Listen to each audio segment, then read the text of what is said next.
Hi, Janice, or on the other side. Can you hear us okay? Messages, you guys. We get like, you know, then at that point, if it goes longer.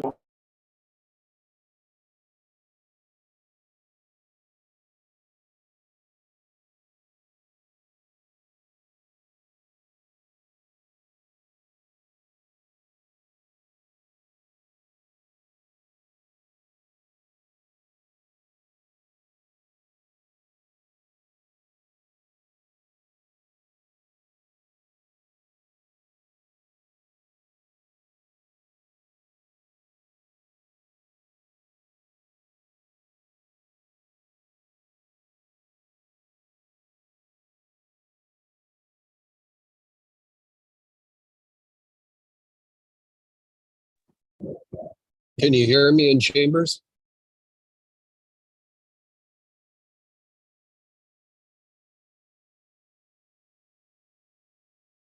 There we go. Hear us, Wes? I can hear you now. I'm on the road, so I'm going to You did? mute so Sure, that the come in, road yeah. noise is off. Okay, I'll log into Zoom so you can like send me stuff in the chat if you need me, okay? Very good. Thanks, Mayor. Is he driving?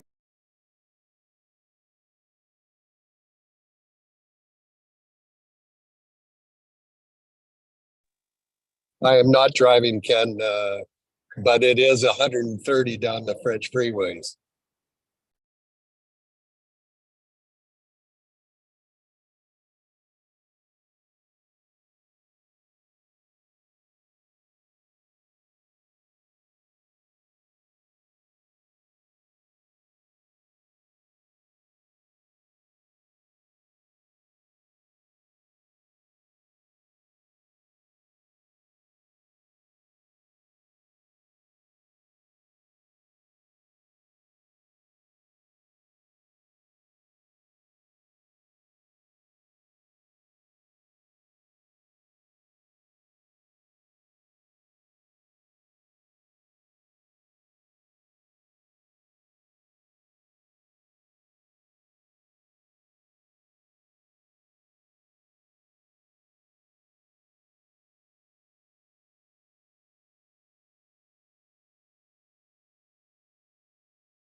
Yeah. We can- Somebody's, no. Yeah, I wonder. Natalie and Wes, I'm just on the internet and I'll log into the Zoom meeting. So give me 2 seconds and I'll call this baby to order. Unmute. Mike, You're muted, yeah. Yep. and just, Speakers on mute. Farmar, there's waste, there's. They don't Zoom. You're good. He's coming back. never Okay. I'll show you the, went in this ever. okay. Wes, where were you just now? we just left Juno Beach here about Juno. 20 minutes ago. I'm Oh, wearing my I can't- Juno Beach hat. I can't wait to hear about it.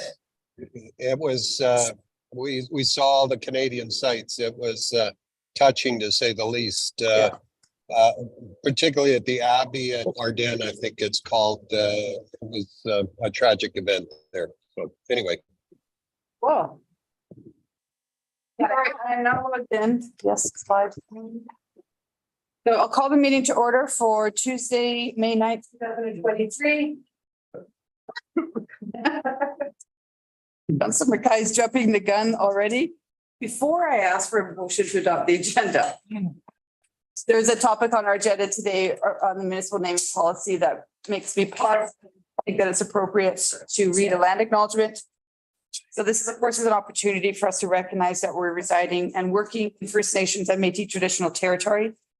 The statement was discussed with the Reconciliation Committee, Mayor, and Council, Indigenous organizations, and the public at large, both in person and through online surveys. The team decided on 2 versions. A formal land acknowledgement would be available on print materials and would be widely displayed throughout municipal spaces, especially meeting areas. The other, an informal land acknowledgement. Of course, this is the Bayona report I'm discussing, guys.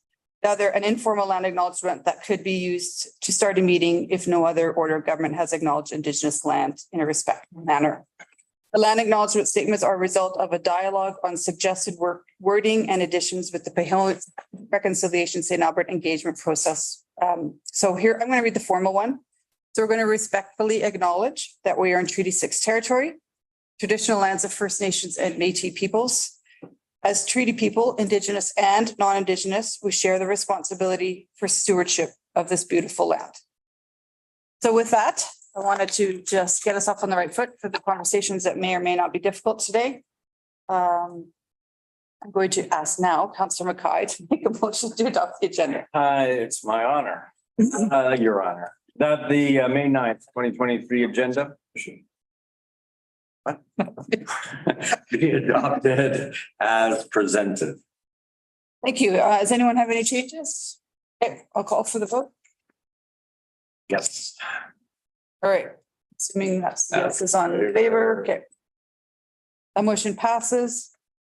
I have 3 registered speakers. Are they online with us?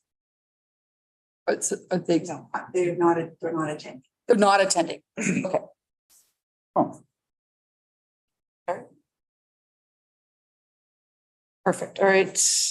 Bad, because I think they're valuable information and perspective, but now I'm going to go to someone to make a motion to approve the minutes from April 11th of this year. Go ahead, Sheena. I don't have it in front of me, so- I can do Go it. ahead. Yeah, go for it. The standing committee of the whole meeting minutes of April 11th, 2023 be adopted as presented. All right, I'll call for the vote. Okay, I think that I saw what Weston in favor and I'm assuming Natalie too, unless I hear otherwise. All right, that passes. And now we will go to the first item on our agenda is the municipal naming policy. Mr. Lafleur, you've done a significant amount of work since we last met. So do you have a little bit of a presentation? Yes, Madam Mayor, we could, and council, I can sort of quickly walk you through the high points here. I'm assuming that everyone has read the administrative report attachment, so I don't need to take too long. I'll just start by reminding everyone that including those who may be listening online, that this was pretty extensively discussed at the SCOW meeting in February. It was a very long meeting. It was close to four hours that were devoted to this topic. including a good chunk of time in camera. And the outcome of that was to send what at that time was the draft policy, the proposed policy, to send it back to administration with some very specific instructions.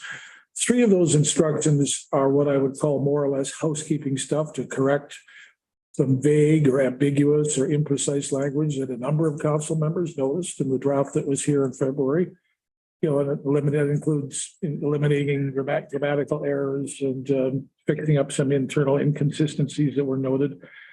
That was not too difficult to do. The more challenging part of it were the instructions to create a more focused and a better defined process to bring to council proposals to establish a new name for or to remove an existing name from a municipal address. That was a little more challenging because that could have been handled in more than one way. And then, of course, to establish the authority of the CAO to issue administrative directives to specify details of administrative processes in support of the policy. So that required some thought on the part of the draftsperson, myself, but also more importantly, it required a fair bit of collaboration and discussion internally. And the result is what you see before you. So the report basically is there just to sort of as a vehicle to give you the revised version of the policy that came originally in February. And we have 2 versions of it there. One is a clean copy showing how it would look if adopted with all the new recommendations. And then the other is a marked up copy, which is pretty marked up because it's got a lot of changes there. But we thought it would be useful for you to see both of them, because the marked up copy kind of shows the evolution of the thinking as it started in February and then went forward. So in the I guess the only other thing I'll say is that in attempting to follow the instruction of this committee as set out in the administrative report, it was very useful to go back and look at the tape of that meeting and take into account notes that some council members made at the time that were very kindly provided to us in legal services. And that resulted in some changes which we know will not probably be unanimously accepted. We fully expect that at some point during this meeting, there may be members who will make motions for further amendments. That's normal, that's expected. This is a very important policy for the city. And as we all know, it's not just the policy itself. There's a certain background to it that is in everybody's mind. So we do expect there will be some amendments. What we tried to do is put forward something that represented as best we could what we believe to be the consensus of at least most council members as a place to start. And we know that you're going to have a lot of debate. We know that there will be some amendments.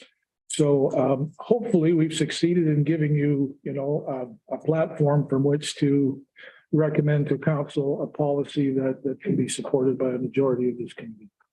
So that's really all I have to say. I think the revised version, and you can work from either the marked up or the clean copy as you choose. Hopefully that will provide a platform for some excellent debate. We hope so. And apart from that, unless there are any questions, I turn it over to the committee to do what you do. Do what we do. Is there anything you want to highlight that was significantly added or removed? I think certainly the scope of the authority of the CAO to issue administrative directives is there's some more precise language, and we'll get to that as we go through. I'm sure you will. But that's to me, that's significant. But really the key, I would say, if I were to ask what's the single biggest change, is to get rid of that subcommittee, naming subcommittee. So we now have basically just one committee, right? Instead of having a committee and a subcommittee, which some council members thought, and we as admin kind of agreed that was maybe unduly complicated. So we tried to that was the main thing we did to establish a more focused and better defined process, as the words of the motion read. And we think we've done that. We hope you'll agree that process is better than it was in February. You may still have amendments to suggest, either whether it's to the composition of the committee or whether it's to the kinds of criteria that would be taken into account. Those are things that are to, I guess those are things that are the essence of the political decision you have to make. So we didn't want to touch those too much. We'll leave it to the elected representatives to do that. Wes has had his hand up for a while, so I'll turn it over to you, Wes. Thank you, Madam Mayor. Hopefully you can hear me. Yep, we can. Okay, so first off, thank you, Mr. LaFleur and administration for what I believe to be a first-class effort of putting this this policy together. During our last debate, one of the controversial topics was, of course, this equity deserving group definition. And yet you chose to retain it in the policy. And so can you just give us the genesis of how that particular terminology was arrived at and what the intent of including such a phrase or a definition within a policy? What's the intent of that? Certainly, I appreciate the question through the chair to Councillor Broadhead. That's an excellent question. It does have maybe a slightly longer answer than you were anticipating, but I want to deal with it head on. So first of all, that definition, as it was back in February, really did contain some very imprecise language. It was poorly drafted. And so it needed to be, if it was going to be retained, at least it needed to be cleaned up. So in doing that, we did some research and we found that this is an expression which is increasingly used in a lot of areas, a lot of organizations, educational institutions, corporations, certainly levels of government, increasingly are using that expression. And what they're using it for is to attempt, it's particularly critical in the area of relations with our Indigenous communities, because the intention, the way it's now worded, the intention is to really emphasize the aspects that were brought out in the original Truth and Reconciliation report. In other words, we wanted to, if it's going to be retained at all, and I understand that some council members may very well make amendments or put forward an amendment to remove it. But if it is to be retained, we wanted to be sure that it serves a real purpose, that a purpose to promote the kind of community that we want to be. And we're satisfied that if you do retain it, it will at least do that the way it is now worded. So again, I want to emphasize that this is not something that was dreamed up here in St. Albert, either by the consultants who dealt with this topic originally or by administration. This is a well-known phrase. This is a phrase used in many places. If you do a Google search on it, you'll see there are lots of places that use it, and you'll see how some of the elements of it were drawn from other organizations, not copied, not mindlessly just cut and paste, but we tried to learn from the best of what's happened, and we came up with what we felt worked for St. Albert. If you're going to keep this term at all, and I do understand through the chair to Councillor Broadhead, I do understand how it might be considered unnecessary or superfluous by some committee members, but that was the thinking behind it, and we felt it's easier to put it in and have you delete it by motion than it is to try to wordsmith it at this table. That's not a good idea. So I see Mr. Fletcher has his hand up. Go ahead. Yeah, I do. Thank you. Just to build on that a little bit, fundamentally, the reason that it's included is because we are explicitly acknowledging marginalized and discriminated against elements of community, right? So if the equity serving group or equity seeking groups, those are the two types of language that are used predominantly are about communities that face significant collective challenges and participate in society. So that fundamentally is it. The key, I think, change that was instituted was in trying to list all the equity deserving groups, invariably you miss someone. So that was simplified. I think that the language is much sharper and much more precise in the current definition, but that fundamentally is the reason why it is still.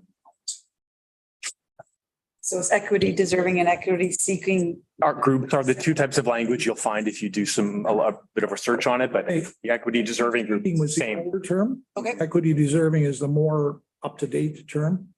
Language evolves, obviously, and personally, I don't know if it was necessarily an improvement from equity seeking to equity deserving, but that's what gets used typically in other places, so.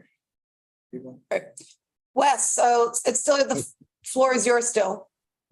Yeah, so just a follow-up question. So the genesis of the review of our current naming policy was really around our effort at truth and reconciliation, moving towards acknowledging our history and coming to terms with it.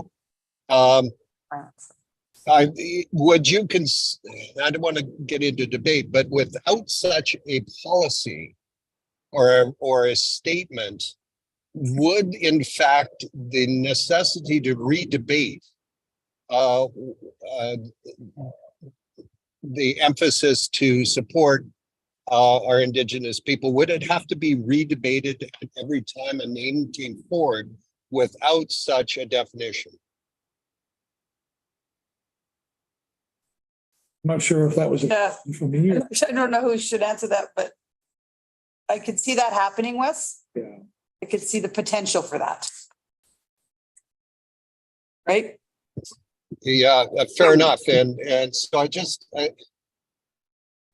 thank you, Mr. LaFleur and Mr. Fletcher. I appreciate that. I just wanted to understand why it was put in there and why we went down this road in the first place. And if this isn't the linchpin of the policy as it exists today to answer the very reason we did this naming policy in the first place. Thank you. Right. Questions for you, Councilor McCarthy?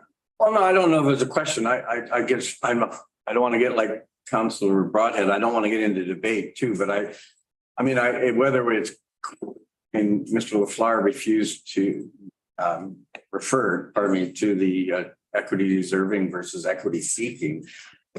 I don't want to get into debate, but they're two very different words. Very different words. To seek is to ask something from someone else. And deserving is a lot different. I don't think if we're talking about rights and equity is a right, then we shouldn't have somebody ask for it. Counselor, that's exactly the explanation that's often given for why equity seeking has now ceded its place to equity deserving. I just wanted to. People shouldn't have to beg for things that should be their right. Exactly. We shouldn't have somebody seek something that is a right. Yeah. Mike, you have questions? Yeah, it's a simple question. It was just to clarify the background around why we might have had listed in the committee, and I appreciate getting rid of this. I really appreciate getting rid of the subcommittee. But in the membership of the naming committee, what was the background of including arts and heritage in that? I can't answer that. I think there are people who are on the call who may know that background better. Oh, Yeah, Christina, maybe, I'm not sure. call. Christina. Christina? The original naming committee had people from Arts and Heritage and the library on it, as they were considered our experts regarding St. Albert history. And probably it represents more, I would suggest, the colonial history of St. Albert. So that's why originally they were on the on the group, and we see that they still provide that expertise and knowledge as well. We are expanding the scope, though, of what is historical. Okay, thank you. But I appreciate you added environment and emergency services that weren't there originally, so appreciate that. I've seen no more questions, and another kind of general question, Mr. LaFleur. There was, when we went through this the first time, there was a lot of things that were very administrative in their purposes. And so have you removed a lot of that to put it under like an administrative directives type? That's They were policies. That's correct. That's a good point, Mayor. Council, that I didn't specifically hit on that in my introductory remarks, but yeah, you'll notice, particularly if you look at the marked up version, a lot of what's removed is on the administrative level, and it's not the kind of policy thing that council really would normally be concerned with. So we thought it's a simpler and easier to read policy that way, and we leave to administration what's administrative. Guys have any questions for you? Go ahead, Sheena. Okay, thank you. So in the renaming process, it says that it requires substantial support from the community, but that's not defined. Correct. So I know that if you wanted to have like even a parking pass put onto your street, we have it well defined as to what the criteria is in the policy. So how are we defining substantial support? So the simple answer to that is that is left as an administrative function. That is something that if the policy were adopted as it's now being put forward today, the CIO would make that determination. What is substantial support? That doesn't mean it has to be that way. If council would rather get into that detail and define what substantial support means, you can bring forward amendments to do that. But as it now stands, that is clearly a CIO function to make that determination. Was it written in the administrative directive? Yes, Line there? yes, yes. But it basically still puts all the pressure on one person to make that decision. And that comes from the discussion at the last meeting in February. That was debated, and that was stated by the majority of the committee members that they had no problem with that. And that I believe at the time, the CAO also stated he had no problem doing that. So that's why it is the way it is. It doesn't have to stay that way, but we simply tried to respond to what happened in February. But in the administrative directive, it simply says it's the CIO's prerogative, and there's no other parameters for that individual. The administrative directive doesn't yet exist. It's being worked on. Okay. Are you intending to put parameters in there? So We will frame it out in some form or another. Yes, I can't tell you right now what it would look like. my concern is just that if there just says it would be an uproar, there could be a small, very loud group that's putting a lot of pressure on whoever happens to be in your seat. And then that person, if they don't actually say, well, these are the guidelines I'm following, basically are now succumbing to whatever the political movement is of the day, right? So I want to have that person have something to work from so that they don't feel have something to stand behind the decision. Other one was, okay, so you have in here how we can't name after direct or indirect references. I'm looking at page 25 of the marked up copy, because that's the one I can see what's going on. And it has how we can't name after a person, group, symbol, practices that oppressed, harm, or caused harm to anyone in the past or present or future harm. So when I think of this, I think of as B. For example, Louis Riel died in a really unpleasant situation with that. I think it was like that giant massacre happened in Saskatchewan. So technically, if we were to name something after Riel, that would be a violation because he died in a event that oppressed and caused harm to the Métis people. So I'm concerned about like just the unintended consequences, to quote Ken, of putting something in there where we don't, or even like the Humboldt tragedy or something, if we wanted to name something in reference to that, not necessarily a person, but in an event to recognize that, we also would not be allowed to do that with this type of a statement. If I may, through the chair, Councillor, could you again say what you're reading from and by reference? It's actually page 10 of, that's page 10 of the marked up copy. Was it 10? I have page 24. 25 of the entire package. Okay, sorry. 25 of the package. I was just looking at the big number. okay. And 25 of the package. Sorry. So it's 15B. Okay, thank you. So names of municipal assets shall not. Then it's B, reference person group. Give me a second here.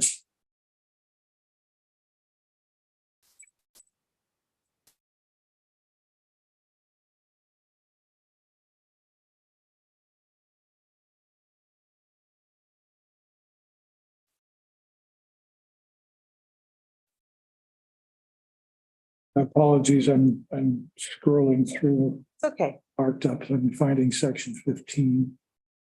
This is not, The agenda package is page 25. Yeah, he probably doesn't have. I'm just having trouble making this work for me. Okay, names of municipal assets shall not. So if I may again, it's subsection B that's your concern? I just wanted to, I'm just looking at the fact that, let's say someone's in an event that was, causing issues to other people, but they were actually the hero of the event, for example, or anything like that. Or like I look at Louis Riel, he was in an event that, and I think he died from that, in that. He was hung. Oh, hung, but okay, but anyway, the point is that like he would be, I don't know if he would even be eligible under this category because of, there were all sorts of wars that he fought with against the government at the time. And so I'm just trying to figure out if we are actually eliminating something that we shouldn't be eliminating because of that. I understand the intention behind it, but I'm also just not sure if by saying we can't reference anybody in it, that it's causing more problems. So you're suggesting I don't know how to solve this problem. I would offer there's a certain amount of subjectivity to the definition of the word harm. And so there is the ability to apply a judgment lens to that. You're looking through it.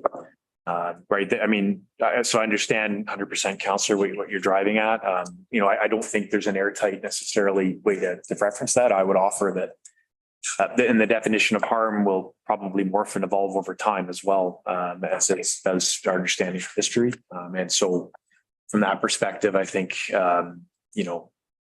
that there's a little bit of judgment that would have to be applied to this, David. I don't know from a legal perspective or Mark. I agree completely with Mr. Fletcher that there's an inherent subjectivity in that entire clause B. If someone wanted to move to strike it entirely, I can see that. It's there for a reason, of course, right? It's there because you don't want to honor someone whose actions clearly, demonstrably, historically oppressed or caused harm to an identifiable group. But the example you give of Louis Riel, I mean, yeah, in his early career, he caused some harm to a certain person who died. But and he was also a hero for many things he did throughout his career, right? Yeah. In fact, a great national hero to many people. So that subjectivity will always be there. And I don't know if any wordsmithing here today would remove that, short of, as I say, completely eliminating the whole clause. If it were to say reference a person group, blah, blah, blah, that is responsible for the oppression or caused harm, would that help?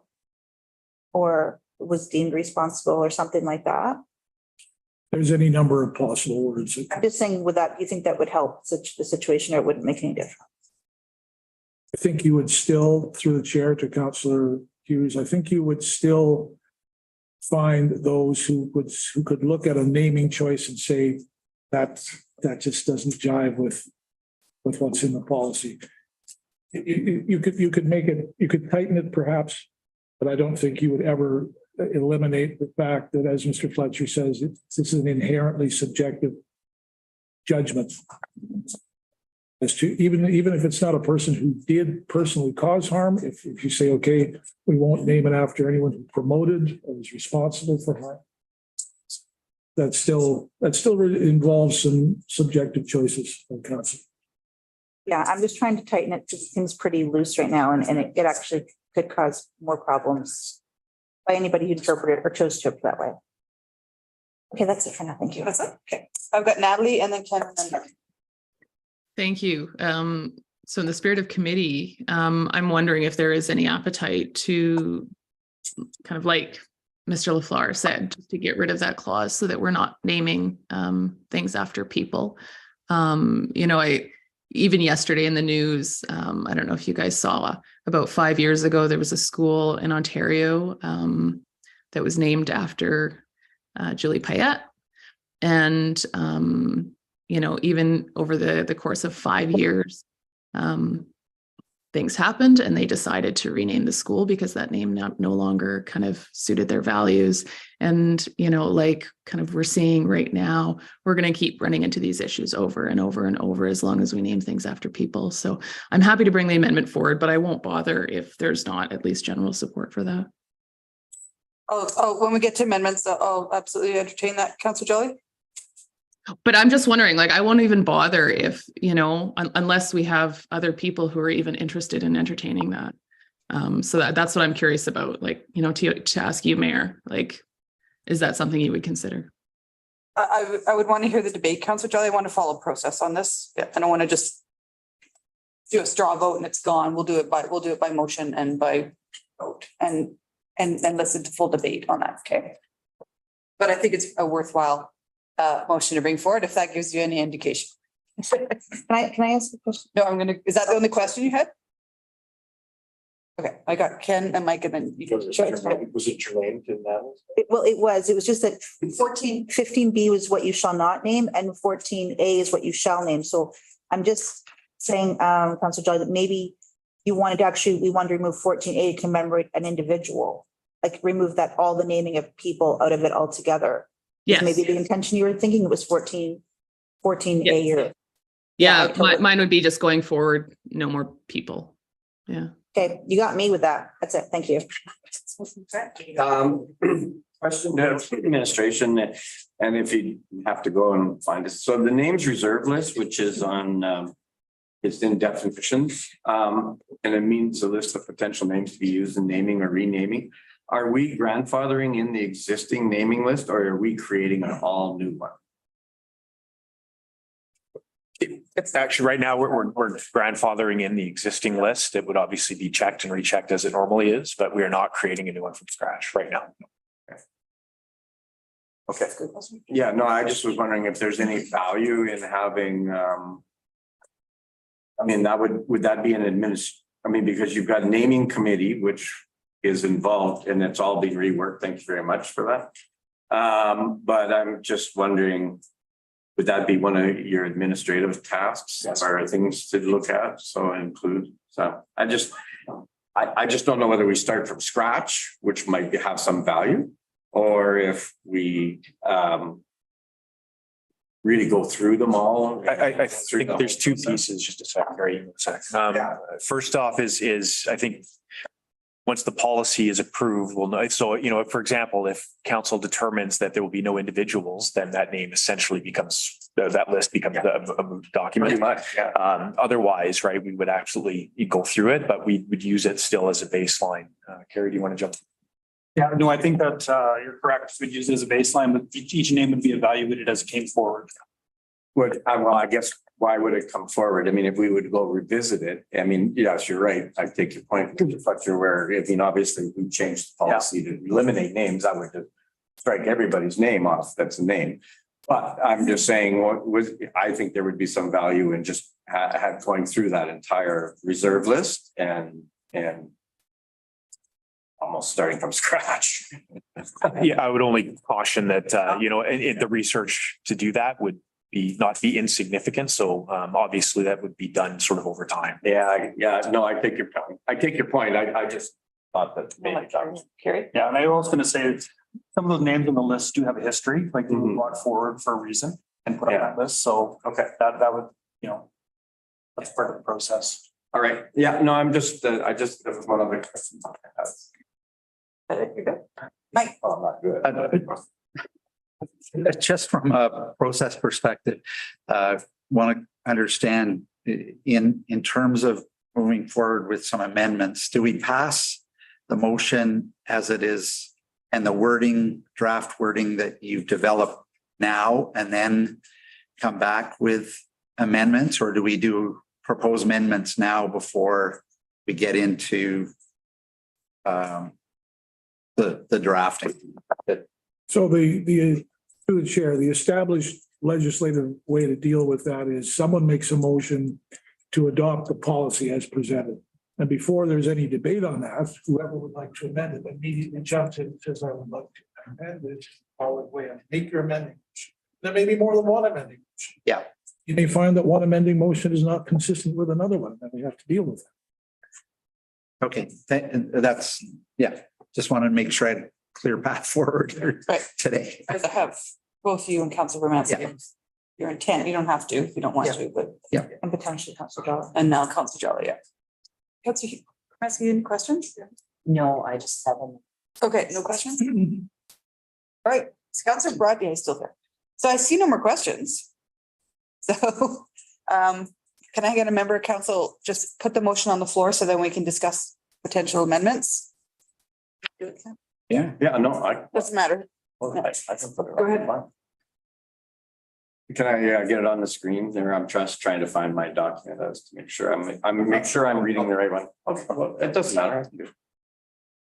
That the Standing Committee of the Whole recommend that council adopt the revisions to the municipal naming policy C-CC-05 shown in the marked up version of the policy that is attachment 1 to the report dated May 9th, 2023, entitled Municipal Naming Policy, with the revisions to take effect on November 1, 2023. All right, thanks you. I'll come back to you later for opening arguments, but I'm going to go straight to Councilor Romansky because she was the first one who emailed in. So I'm going to go in order that they were received.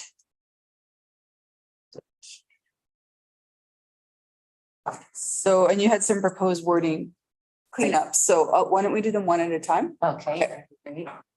First of all, I want to thank administration for the policy development and legal. I mean, you did a fantastic job. It's been such a challenge for us as, as council, as committee, as people. The process and intent has been very stressful and caused division in the community. And hopefully we get a fix to all of that today. So my first amendment is delete the definition of equity deserving. And if I'm not sure, Mayor, with the process, if it's mentioned that we're not going to use, people's names anymore, then my policy would cover it off.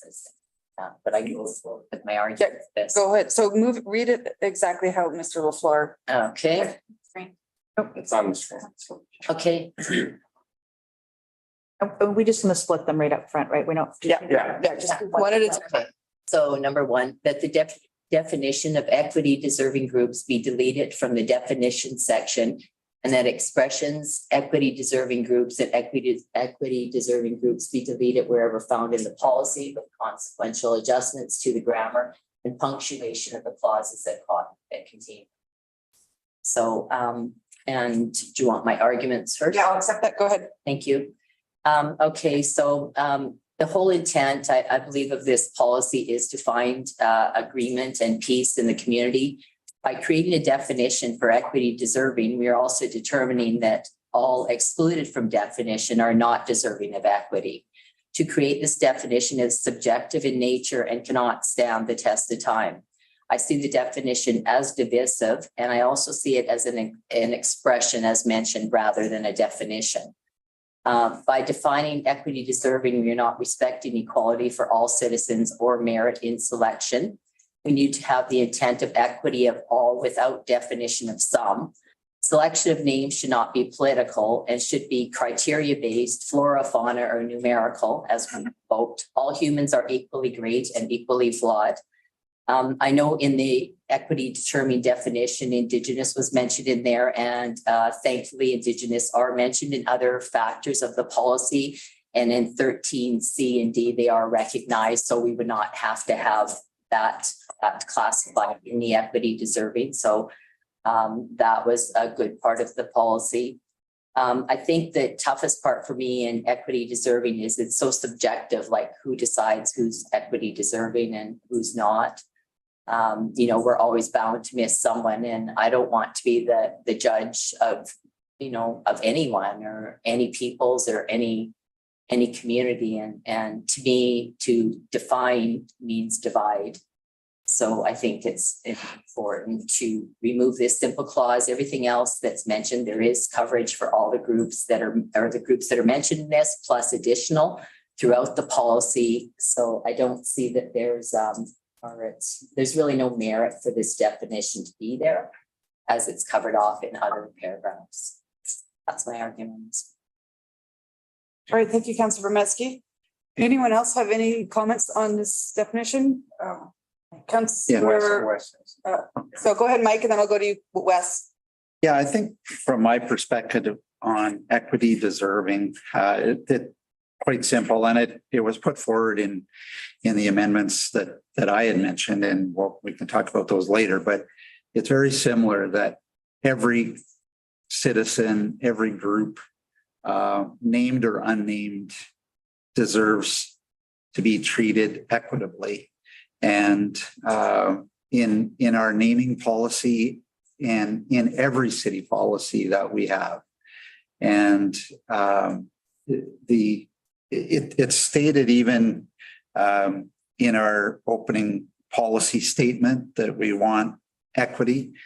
I noticed over the last couple of days when I filled out our community needs assessment survey, it uses equity multiple times, 3 or 4 times in the survey. And that's actually what prompted me more to think about this, in that equity should be a core value of everything that we do in St. Albert for all residents, all groups. And equity does not mean equal. Equity means that, and maybe best illustrated by an example, that if we hire new employees, we say you would be treated equal if you were all given a desk and a chair.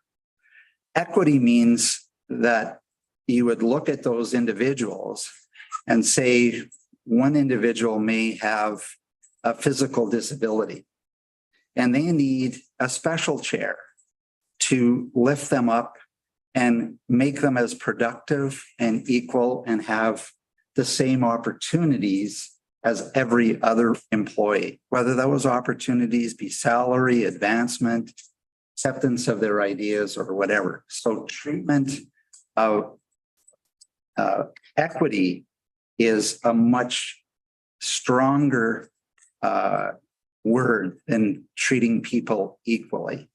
And I think we really want to make sure that we still have equity in our policy, but we don't need to single out specific groups, because even by keeping 1 or 2 groups listed, we miss out on everybody. And my amendment would be that all groups deserve equity. So I understand the motion here to address that in our policy, and we'll see where it goes from there.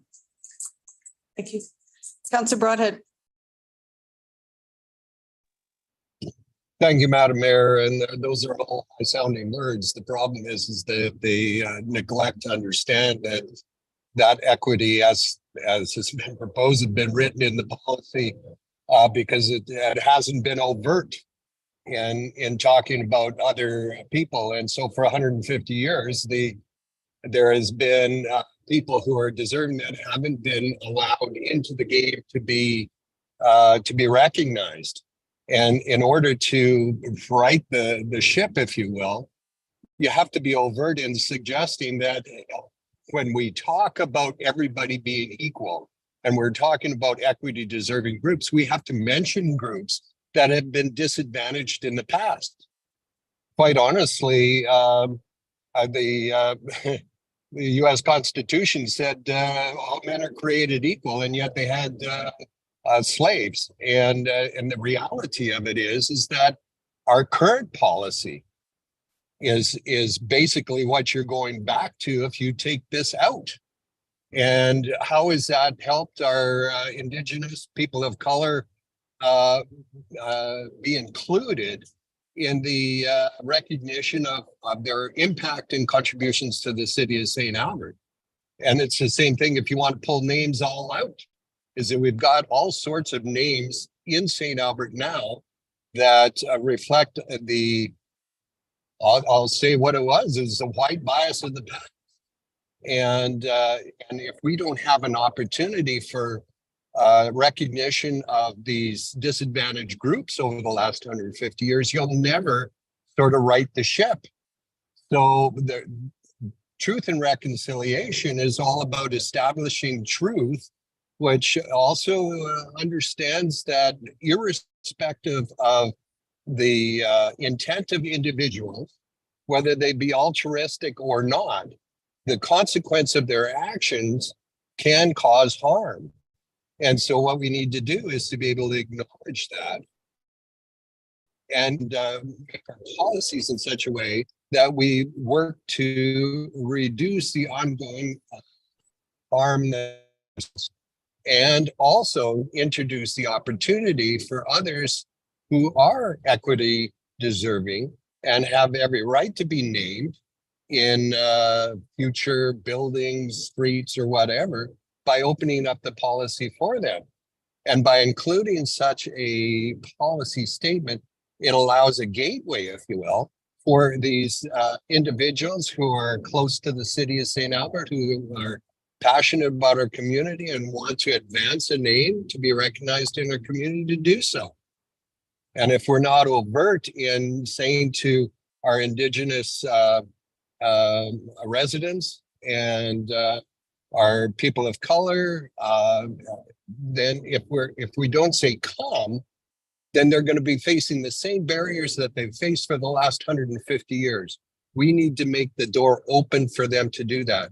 And that happens when we create a direct definition that defines who they are and invites them into the policy.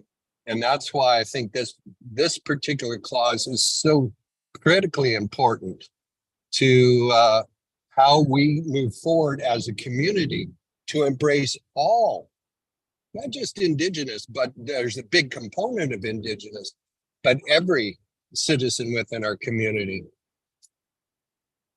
My thoughts, Madam Mayor. Thank you, Councillor Broadhead.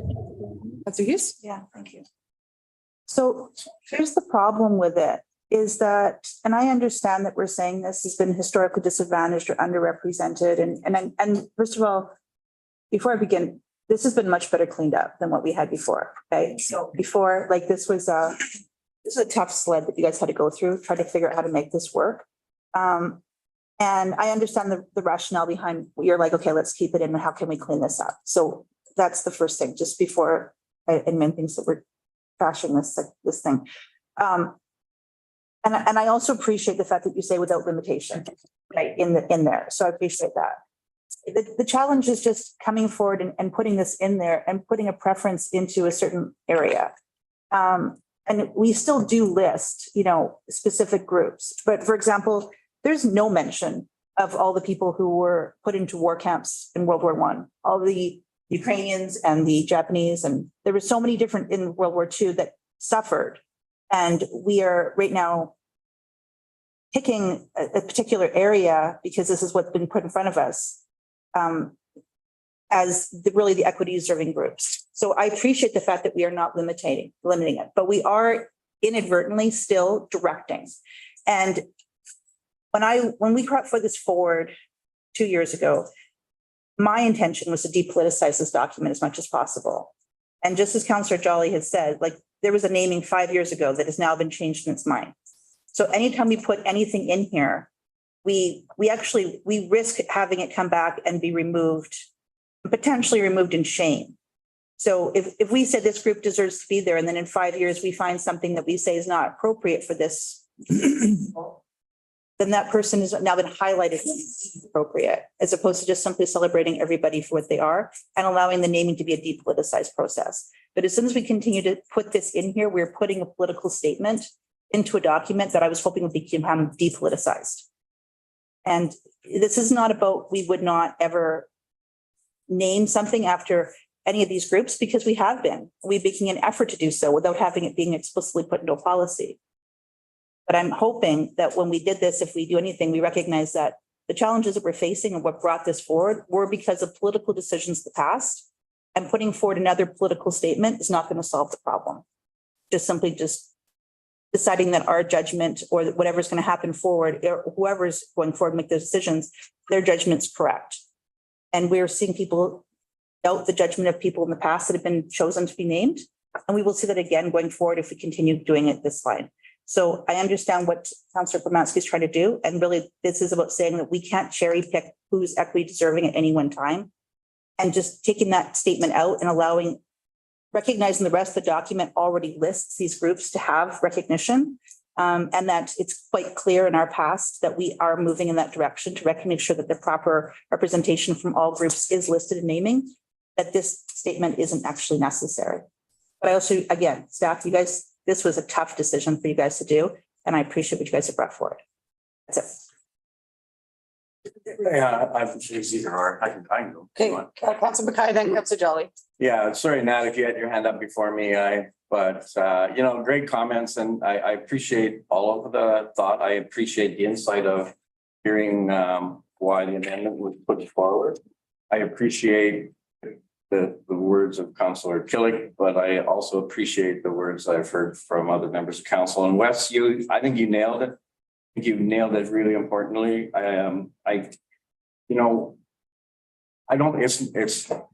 It's not an either or argument. It's never an either or argument when we're talking about equity. And we have to recognize that due to a number of hurts done in society, that there are disadvantaged amongst our community that need to be identified and help to be brought forward and included. And we recognize that by making a shift in our words, and our words are very important. And by making that shift in how we write our policies or write our what we put in our definitions, we help change how people think and act in our communities and how they are included in our communities. So we have to recognize it's simple as language changes as our society changes. I mean, think of all the slang from previous times in our lifetimes. But more importantly for me, words are powerful. Words are very powerful because they shape the way we think and we experience day-to-day life. And so it's even more important to those cultures in our society with oral histories. Words matter. And by including the term equity deserving, we are recognizing everyone's right to equitable treatment. And I recognize that it should be a philosophical, and I know that's what you're saying. I know you're not excluded. But I think it's so important that it's in policy because words matter. People can go and look at it and say, I'm there. I'm included in there. I know they're included in other parts of our policy, and you can go through it all, but it's in the definition. And I just think it's as we move forward with whether it's a recommendation for reconciliation or our own Pehonan or the community, I just think it's very important that we actually have this included in our definitions. So.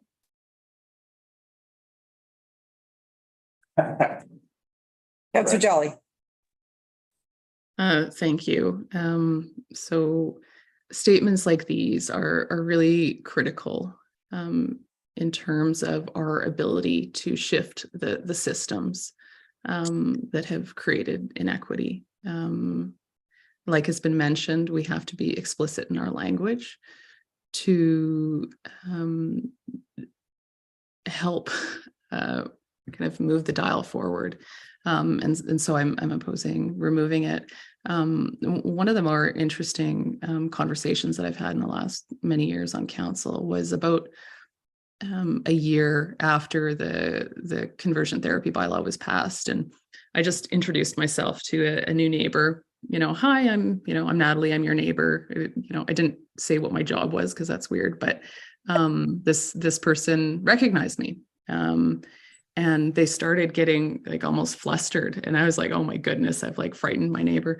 But they ended up telling me how meaningful the symbol of that bylaw was to them. Because it is making a statement that their experience matters, and their experience of a system that is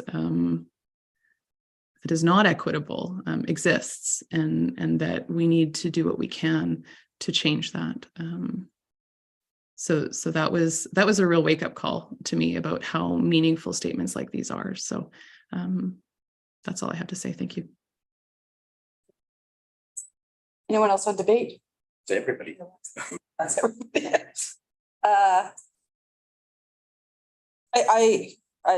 I don't have a lot to add because Councillor Broadhead, Councillor Mackay said some words matter was kind of what I was thinking. I feel like we need to be bold in this conversation. Of course, in a perfect world, everyone would be equal, and that's all what we strive for. And it's intentional with everything we do, but we need to actually say it.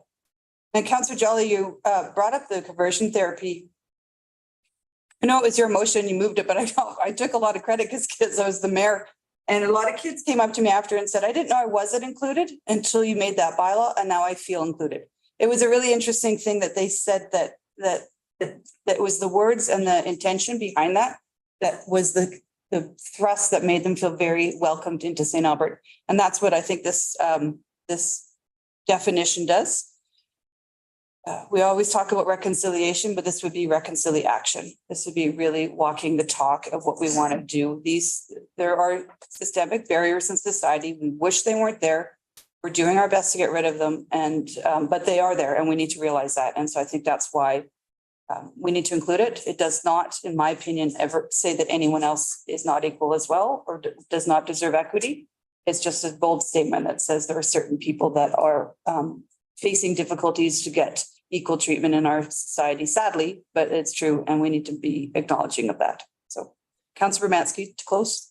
Okay, on close, first of all, I'll address Councillor Mackay in mentioning that, you read this definition and, everyone can see themselves in there. Well, I can see lots of people that wouldn't see themselves in that definition. And that's the whole problem with this, is there's still that division of society. And there's no peace in the community when you're deciding who is deserving and who isn't. And my objective in this was to find peace in the community, understand that everyone has equal treatment. As far as the Indigenous mention, Councillor or Mayor Heron, we have in naming criteria 13C, traditional usage, ways of knowing cultural and historic interpretive elements of local and regional Indigenous peoples mentioned there.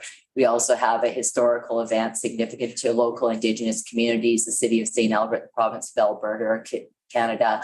We've got historical, cultural, ethnic, language, all mentioned. There's every category is in the policy. But when we're separating a definition of specific people, we again are excluding certain other people. And if the definition covered off everybody in the world, I'd be perfectly fine with the definition, but it doesn't. And it's exclusive as well as inclusive. Historically underrepresented, Councillor Broadhead. I don't know, historically, we can go back 150 years. If we go back 5 years, the people that are underrepresented are probably a different people. This definition cannot stand the test of time because throughout history, people represented and not represented changes. And to pit any peoples against other peoples in a definition, for myself, it makes me feel sick to my stomach. I just want,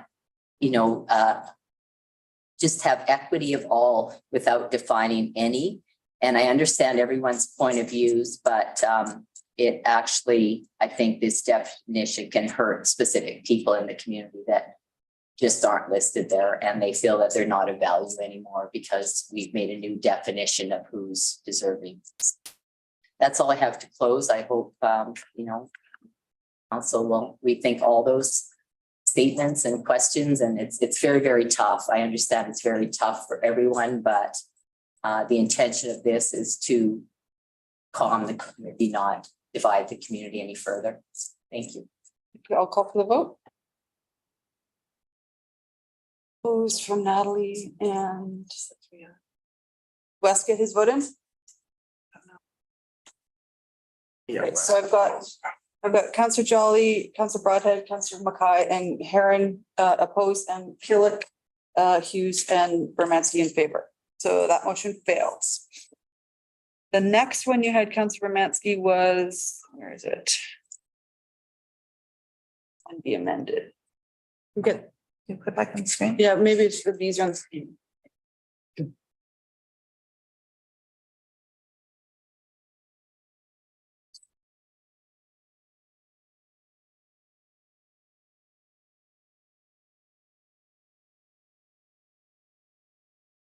Yeah, you gotta make sure you gotta, By the way, there's 2 10s. well, no, he changed it. They sent out. Oh, I missed that. Okay, 10 and 10. Yeah. Okay, so this is Can you go to- 11. Go to the one that's in your document. You talk, your, Say no. sorry. And then There, yeah. red. Yeah, no, the one that was sent out by Mr. Hills had the 2 10s. The one that came in our agenda package was corrected. This is the agenda package. Well, it's. I'm just using the red language. It has 2 10s. You must have saved it in there, but this is the. Okay. It's 2 10s. Anyway, I'm sure it's gonna be renumbered appropriately. So let's get the 10-1. Is it 10-1 or is it 11-1? 10-1. And one. Okay. All right, Hey, I don't see a 10-1 either. I don't see a I see a 10-1. 10 point. Oh, there it is. There it is. There it is. One is underneath and commemorative names. Yeah. Sorry, I apologize.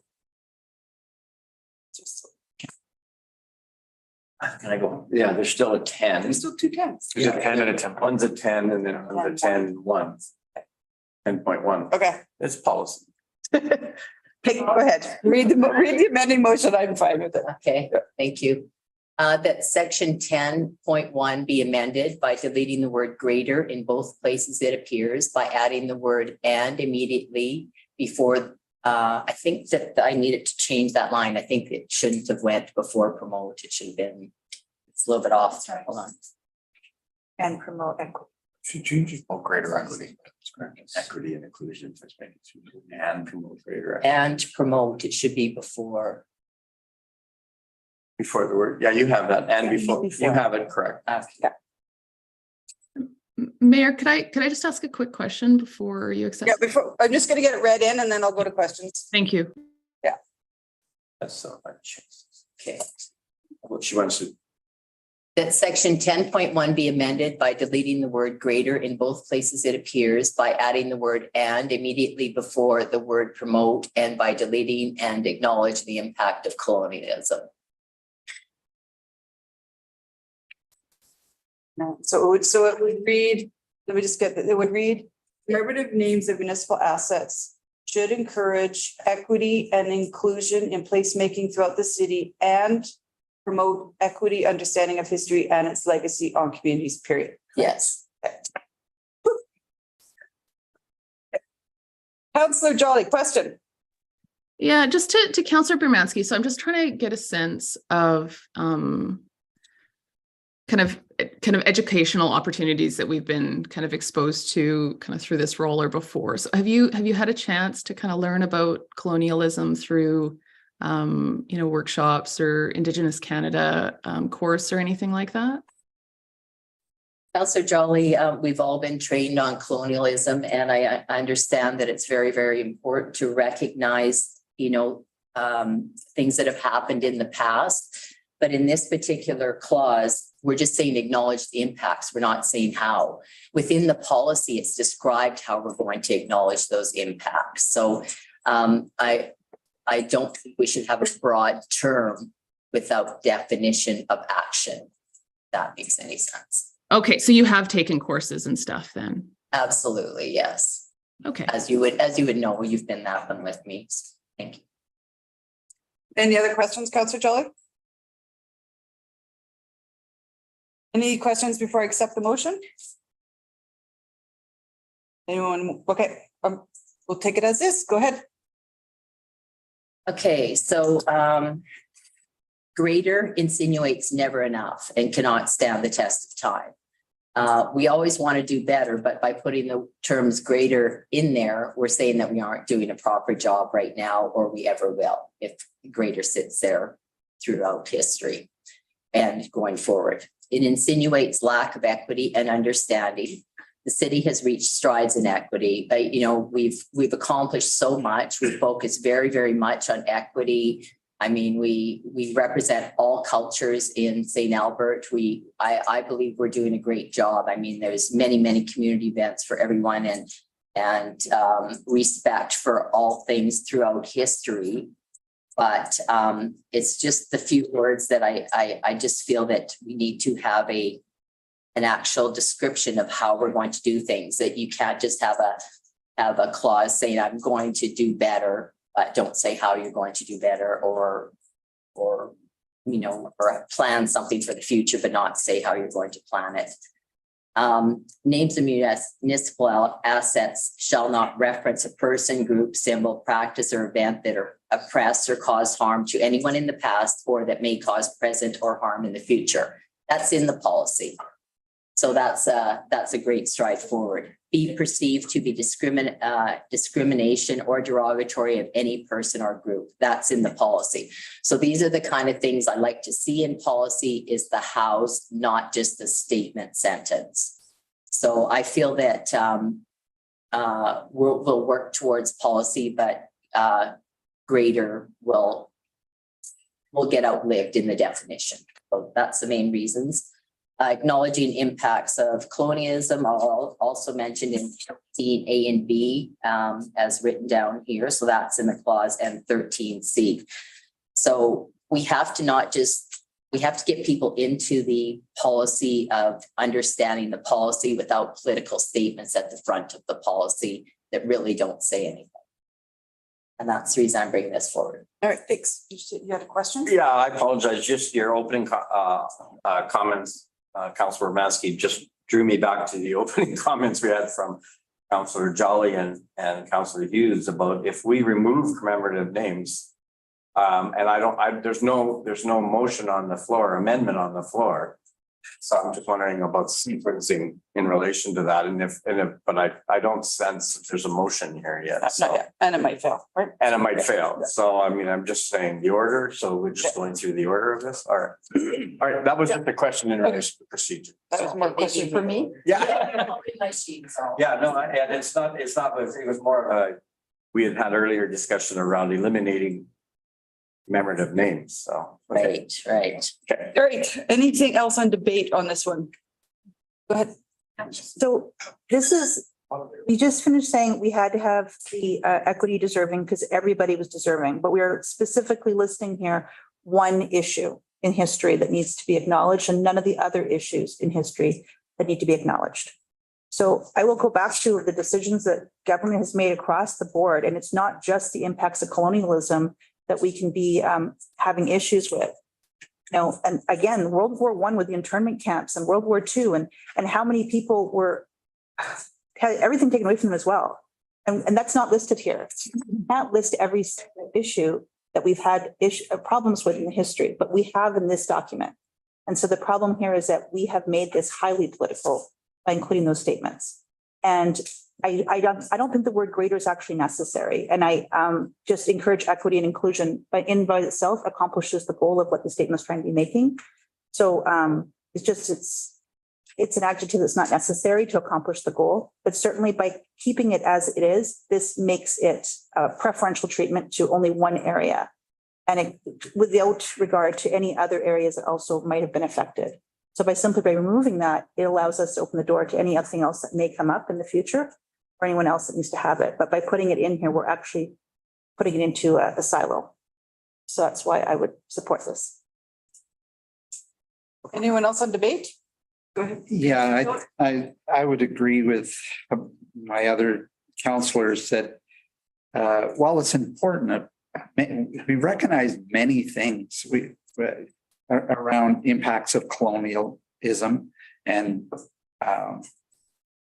we probably should recognize the impacts on our Chinese Oriental people that were brought over and basically treated like slaves building the railway through the mountains.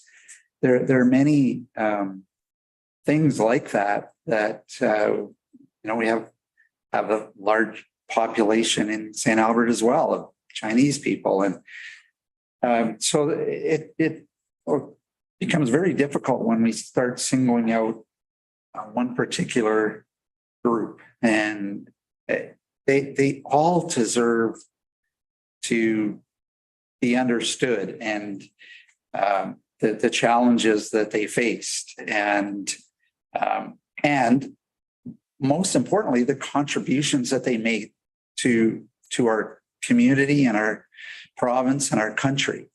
And so when I look at this as selecting one particular group or one particular set of actions, it leaves everybody else out.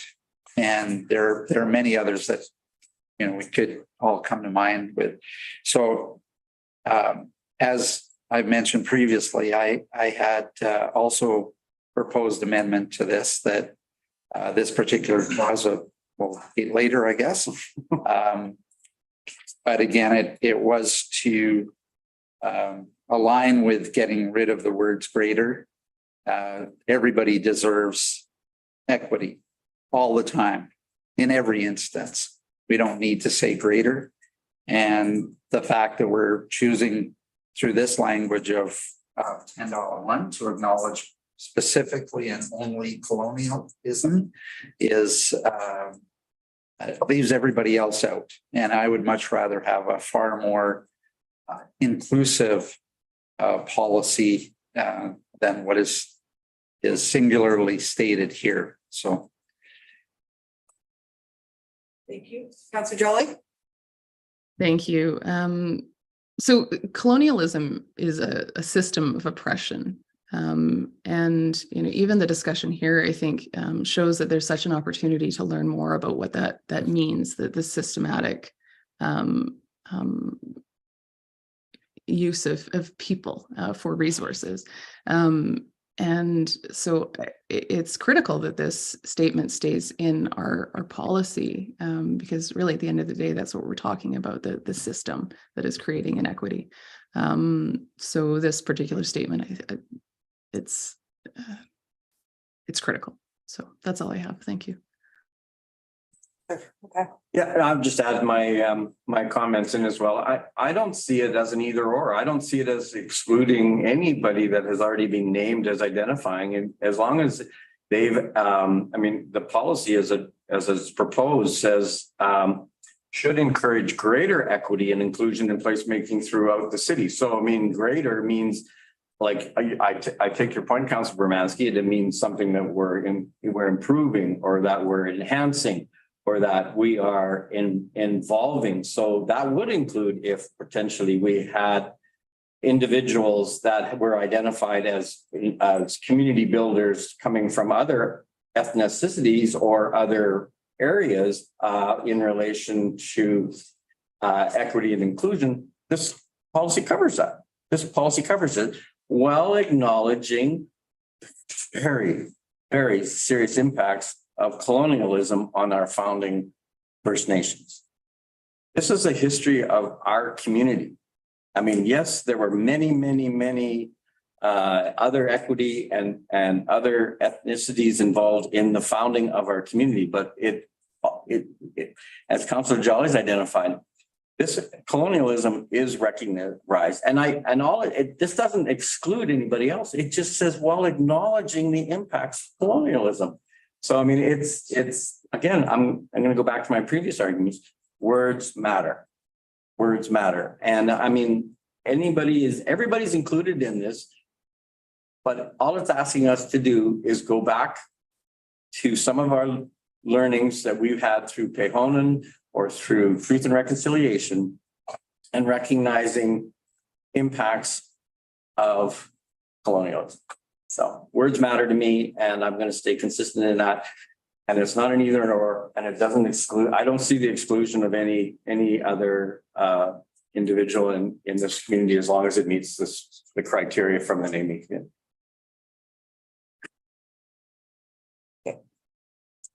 Councilor Broadhead still with us? I don't know.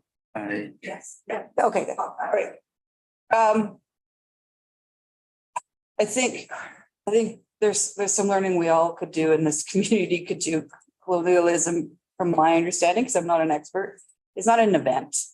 It's more of a systematic oppression of, of one culture on a country. And so some of the examples that have been brought forward are actually acknowledging that is colonialism, slavery, for example.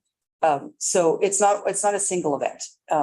And I think it's important to acknowledge either here and everywhere else that it has impacted St. Albert and Alberta and Canada. That's part of our history. And we want to learn about the impacts as we go forward. So I think it's important to keep it in the policy. Simple as that. Councillor Bermansky to close. Just to close, in response to Councillor Mackay's comments, words do matter, but actions matter more. You're right. And when we have a statement that's just, acknowledge something, it doesn't really say what we're going to do or, how we're going to perceive it or who we're going to address. It's just a feel-good political statement is what it is. And I like the fact that the actions are listed in the policy and we're looking at ways to improve our community, improve it for all cultures, all peoples, and using the words in this particular paragraph, I still feel can be divisive for some people and hurtful to some people. So I think it's better to clarify our actions rather than saying we're just going to acknowledge something. So that's my argument. The words are weak in this, in this paragraph is I guess is what I think the day. Although I do appreciate the the idea behind it. Thank you. That's it. Call for the vote. Rod is no, and Councillor Jolly is.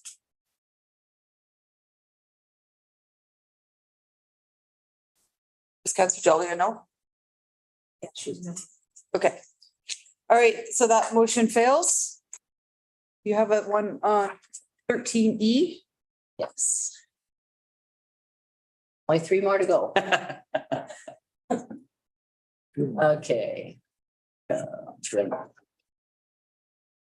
Okay, that clause 13E under the heading naming principles be amended by repositioning the word or to immediately before the word language and by deleting the word gender.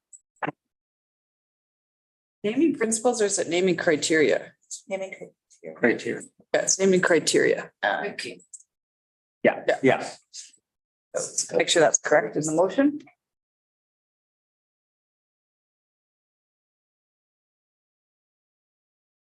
Got that corrected? Yep. Okay, fixed.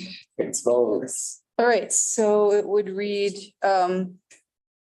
historical, culture, ethnic, or language diversity. That's how it would read if it passed. 13E would read historical, cultural, ethnic, language, or diversity of the community. Okay. No. That's not what that doesn't make any. That's not what it says. It's, you got it. Your motion will make it read historical, culture, ethnic, or, because or goes before language, right? Or language diversity. Yeah, or otherwise we language just have- diversity, yeah. You can alter it if that's. Is that what you wanted? Did you want to? Okay, historical. Okay, so Yeah. the naming, it's going from names shall reflect or reference at least one of the following. Yeah. Historical, cultural, ethnic, language, or diversities of the community. That's not what your motion reads, so. We'll have to amend. the Yeah, motion. your motion reads that it would read historical, culture, ethnic, or language diversity of the community. No, it was for diversity after language. Okay. So just delete the word gender. Yes. It's just, she just wants to delete the word gender and that's it. No repositioning of anything else. Okay. Yeah, I'll take questions now. I mean, just Councilor Bernard, doesn't that read better if it was as your initial, or what was in the initial historical, cultural, ethnic, or language diversity of the community? Because there's an action word diversity after what you're trying to identify, right? Because I mean, that's what that sentence does right now. It actions on or gender diversity of the community. So it's because historical, cultural, ethnic, or language diversity of the community. No, it's not about language diversity. It's about diverse languages and diverse peoples. Okay, I just want clarity because to me, it just. I mean, it just reads differently. Because it was about gender diversity. Yeah, because you have historical diversity, you have cultural diversity, you have ethnic diversity, you have language diversity. But now you're taking out just the gender diversity. That's your intent, right? Yes, and the reason being is that the diversity is not strong enough by just having that one word there. So I'm just saying to me. Okay. Councilor Mansky, would you prefer it to read something like, should reference at least one of the following, and you could say diversity of historical culture, ethnic and languages. Do you want it to be the diversity of all of them? I want the diversity of everything, and Yeah. the gender is, about persons, right? Okay. And so by just having that one word in there, we're excluding religious, we're excluding age, we're excluding sex, we're excluding disability. So I thought by having it diverse peoples, it could cover all of those. Oh, I see what you're saying. Okay, for the diversity. Yeah. So how do you want this to read? Okay. So Historical, cultural, entire. ethnic language. Or. Diversity. Sorry, if I may, if you do that, then those words, historical, culture, ethnic, and language, which are adjectives, are referring to nothing. Right, yeah. And grammatically, that was a proper English. That was my. I mean, you're basically leaving them, They're hanging in the air, yeah, referencing nothing. So that's all I was trying to say, I believe, unless you wanted to add a I specific. understand what Councilor Gernowski's getting at, and that might be best served by just removing all of those. We're adding a. Diversity of the community, Yeah, I mean, I'm. diversity of the community, Absolutely. then that's any kind of diversity. Okay. So, But again, we're not clarifying what we just mentioned. Other counselors were saying in the other paragraph where we're Yeah. describing specific groups, right? true. So, but the intent is like, I mean, I respect gender, I respect disability, I respect, sex, race, religion, age, all of it, but we're only dedicating to one of those in this paragraph. But now do you want to just remove the entire section? Say diversity in the communities. So you want to delete all the words in the front now, Councilor Bansky, or just again gender? And just keep it. Could you could, because you haven't started on the. Diversity of. But it is important to name things after historical things, cultural things, ethnic things, language, and But again. that all goes into what I believe you were implying, the diversity of the community. Yes. So, I mean, so you could just say after historical event or other, or diversity of the community. I think there's value in keeping it listed because the intention to just acknowledge those, just as we've acknowledged in all other areas here, it kind of gives some direction, but it also does not provide limitation if we just have the word diversity at the end. Okay, but then, I don't want to get into it. I'm just suggesting. I want can do whatever you Councilor Mansky to let us know what she wants. How about and all diverse members of the community? All other. All other. Yeah. So it would read name shall reflect or reference at least one of the following, and you will say all diverse members of our community. Or other. Maybe historical, culture, ethnic, language, and. And other, or other diverse. And Or other favorite. For one on the fly. You just say or other diverse. You know what? It's been an hour and a half. Let's take a quick, while you figure this out, Councilor, and we'll be back in 10 minutes, okay? So 5 after 11.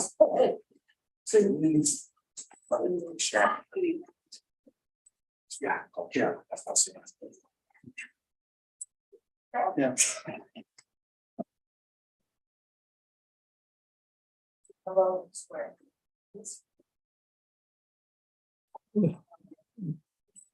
Good holiday.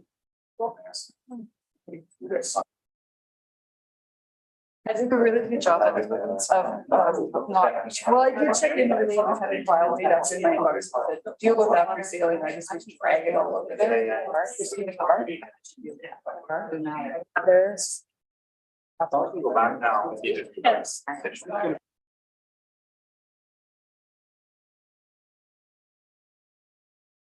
Oh, right, yeah.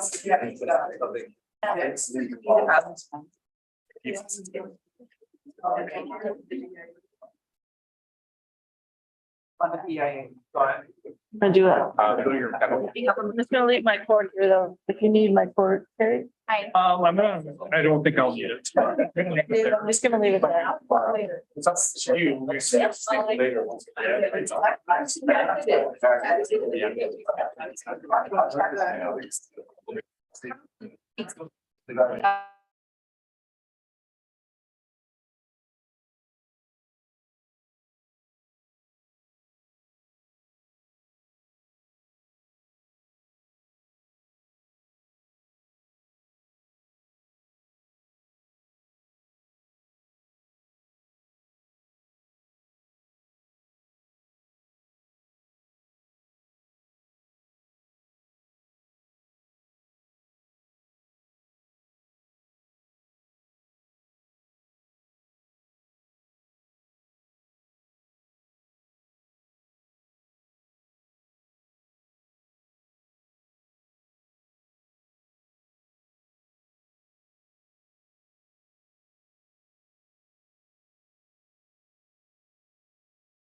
And so I'm gonna stand, take this off.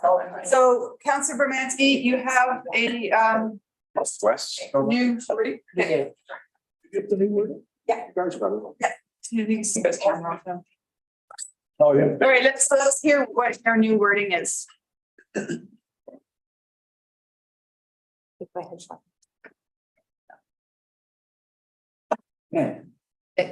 That clause 13E under the heading naming criteria be amended by deleting the word gender and adding the phrase or other aspects of immediately before the word diversity. Other aspects of. Yes. Perfect. So what would it read? Paragraph itself.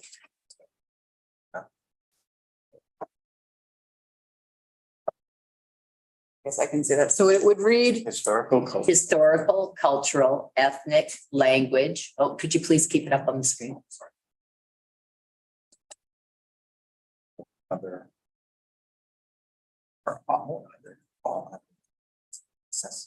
And it's falling under naming criteria. Names shall reflect or reference at least one of the following: historical, cultural, ethnic, language, or others aspects of, oh, hold on here. That's it. Or others that of diversity. of diversity. Yes. All right, any questions on this one? Definition. You'll probably address this during your comments, Councillor Bermansky, but why are you specifically removing gender and not the other ones? The other ones aren't listed. So gender is the only, Historical, cultural, ethnic, language are listed. right, but gender is the only one listed. We don't have disability listed. We don't have sex listed. We don't have age listed, religious. We don't have race is not even, well, ethnic is there, but race and cultural. So I feel that it's one. Sorry, I knew you did. I'll let you do your opening comments. I'm sure you'll address my question. Sorry about that. Yeah. Go ahead. I'm just getting my tea. Oh. So I guess for opening comments, again, it's a paragraph that I wanted to make as, you know, as diverse as possible. I respect gender identity by all respects, but I also respect disabilities, sexual preference, age, religious, and none of that is mentioned when we just have gender in this paragraph. So I'm hoping with the rewording, we're covering off anyone and everyone that's deserving in naming criteria. And I hope through this, I don't miss anyone. That's the greatest fear in this whole policy, is missing anyone. That's it. Would you take a friendly amendment from myself? I think I could do that as chair without relinquishing the chair, right? Sure. To keep the word gender in there. Because would that be friendly? If you add all the other. Yeah, so to keep, yeah, and then it would read and other equity deserving groups. No, whatever because it they're was. being looped in one. So if you have gender, you need to have age, sex, disability. Okay, I see religion. what you mean. So it's not friendly? I don't think that it fixes the problem of the paragraph. Then I'm going to make the motion as an amendment to her amendment. And keep the word gender for a simple reason. I absolutely 100% understand what you're saying, Councillor Bermansky, but earlier we talked about actions matter. A motion to remove gender diversity is an action that we would be known for in this community, that we would not want that specifically highlighted. So I would love it to read historical, cultural, ethnic, language, gender, and other whatever it's other, and all that would capture everyone. But I cannot vote to support to remove the word gender just because of that action and that message that it sends to our community. So that's my amending to the amendment. Can I amend to amend? Adding the other, you know. All of them, list them all. Well, why not? If you're listing. I get saying, that was my question. Right. List them all. Procedural issue here. That can be You'll miss them then, for sure. Yeah. all aspects. I think all aspects covers it. Would you say disability would be covered in all aspects? Would sexual preference be covered in The all? reason I'm saying it is because they're not there right now. So we're not removing them by motion. We're not saying by motion that they're not valuable. By removing the word gender, we're by motion saying that gender is not valuable. If it wasn't there, it'd be fine. Your new phrase about acknowledging everyone is good. I like that. But I can't physically stand in front of the community and say that we removed the word gender. That's the hard part for me.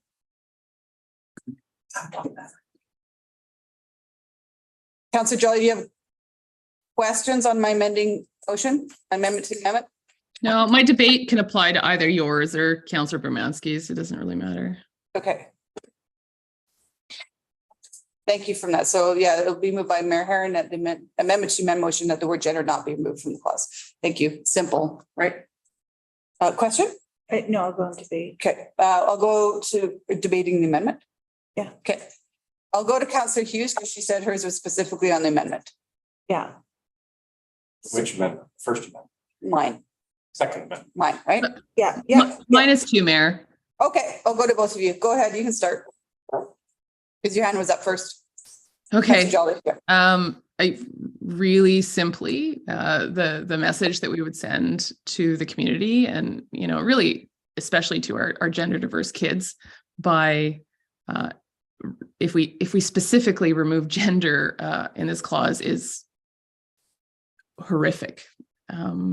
So Mayor, I definitely support leaving it in.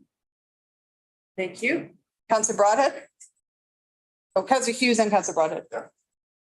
Yeah, so the thing is that these are all physical aspects that Councillor Mansky brought forward.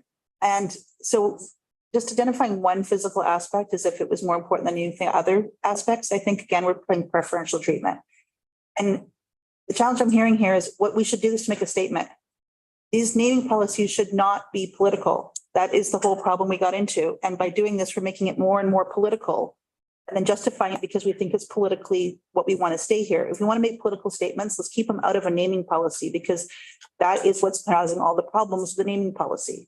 So I don't have a problem removing it and just acknowledging the fact that we can't list every single physical attribute, but if by choosing one over the others, we're also telling the other ones that they're not as important. And there's plenty of people that have had valuable contributions with age and seniors are youth. And we're not acknowledging any of that with this. So let's just try to get the politics out of this statement because otherwise it is going to come back for review because there will still be issues with it as naming issues come forward. So I support what's going forward here. The other ones are very much more broad. This is a very specific element, which is a physical element. That's it. Councillor Broadhead. Support the amendment. We're never going to be able to avoid the politics of this particular policy, no matter which way we spin it. And we have to just make sure that what we do is right. And appreciate the comments, but it would be a disaster to take it out. Thank you. Yeah. I think the amendment as proposed, keeping gender, and it's a incredibly troubling subject. And it's not just about the people that are struggling with that. It's all their support group and their parents and explaining it to neighbors. And it's a real challenge in our community, and we have to find a way to keep it in. And I do like that if I understand the wording, that it goes on to say all other aspects of diversity of the community. So I think that's what we're looking at is a much more broad inclusion of those things. So I'll be supporting. I'd like to see the wording again, just to make sure I know what, because I really want to make sure that we don't lose sight of gender and we also keep all other unique aspects of our community. Yeah, I'm not proposing taking that out. That stays. Yeah. Okay. Thank you. All right, anyone else on debate on this one? Okay, call for the vote. Could I see the motion as it sits now? please? Yeah, I'd like to see it too. Just says that we're keeping the word gender.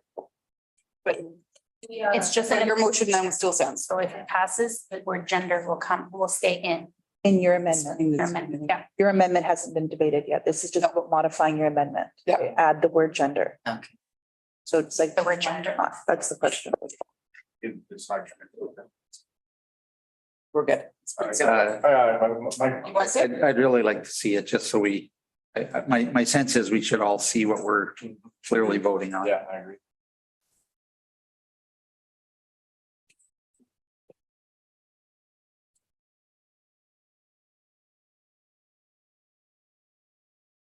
If my motion passes, Councilor Bermansky's motion would read that clause 13E under the name pending naming criteria be amended No, by adding the phrase, yeah, if mine passes. no, It will read this way, okay, everyone. okay, that, It will read, names shall reflect or reference at least one of the following: E, historical, cultural, ethnic, language, or gender. Right? yeah, And then it also will say, or other aspects of diversity.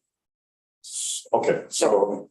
But Historical, but the cultural, way- ethnic, language, gender, or other aspects of diversity. Okay, but Mr. LaFleur, I'm looking at it as saying that the word gender, but it doesn't have or other aspects immediately. So I mean, the amendment put forward by Mayor Harrod is, as she says, it would keep gender in there, but it would also it would fall back and we would re-vote again on Councilman Romansky. You haven't voted yet on. Yeah, haven't voted on- Put it on Shelley's yet. Yes. Is my motion? Yeah. I'm just taking one word out. Just scratch the word gender in her No, motion. yeah, you're saying keep gender. Yes. Yes, Yes, I know, but okay. So if that passes, yes, then the next vote will be whether we should add the word or other aspects of the community in. yeah, because Yes, added in. I'm saying we have to vote again then on Councilor Romansky. Yeah, yeah, voted on that one, yeah. Yeah, that's what I'm asking. Yeah, yeah. That's what I asked. That's correct. Okay. Can I call for the vote? Yeah. Okay. So I've got Councillor Jolly in favor and I haven't seen Councillor Broadheads yet. Yeah, it was. Okay, so that motion passes and now we're on to Councillor Romansky's motion as amended. So it's just adding other aspects. Adding those other words. Yeah. Now you can argue for this one, because we haven't actually debated this Yeah. motion per se. All we've debated is whether or not the word gender was going to be involved. Or other aspects of it. Now you can argue for the other aspects of.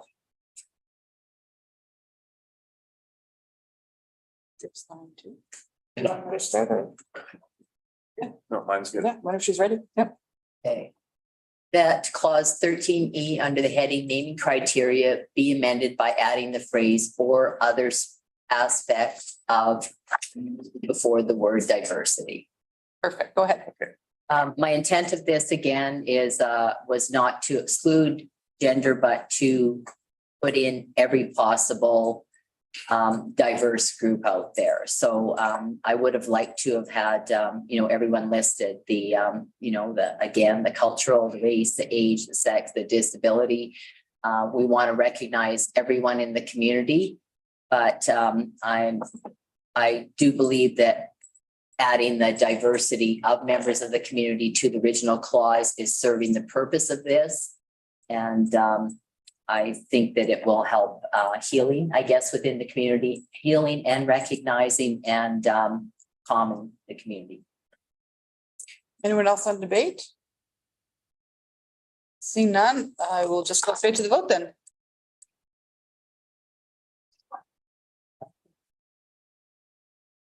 All right, that passes unanimously. Okay, what's your next motion, Councilor Bermansky?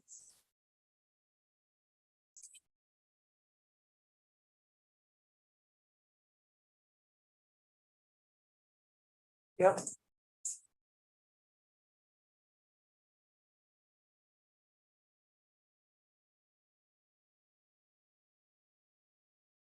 That clause 14A under the heading naming principles be deleted and the numbering and lettering sequence of the remainder of section 14B adjusted accordingly.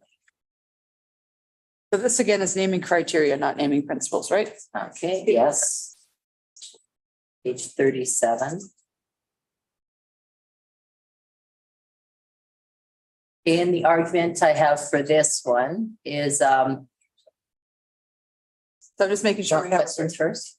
Yeah, we'll do questions first, but so it's naming criteria, not naming principles, right? Yeah. Okay. All right. Any questions on this one? What is that in the chat? Okay. Mayor, Mayor, could we just see 14A as well, just so it's really clear what we're voting on? Yeah, I can read it to you, but we can put it on the screen too. 14A reads, associated with an equity deserving group that is traditionally underrepresented in naming practices.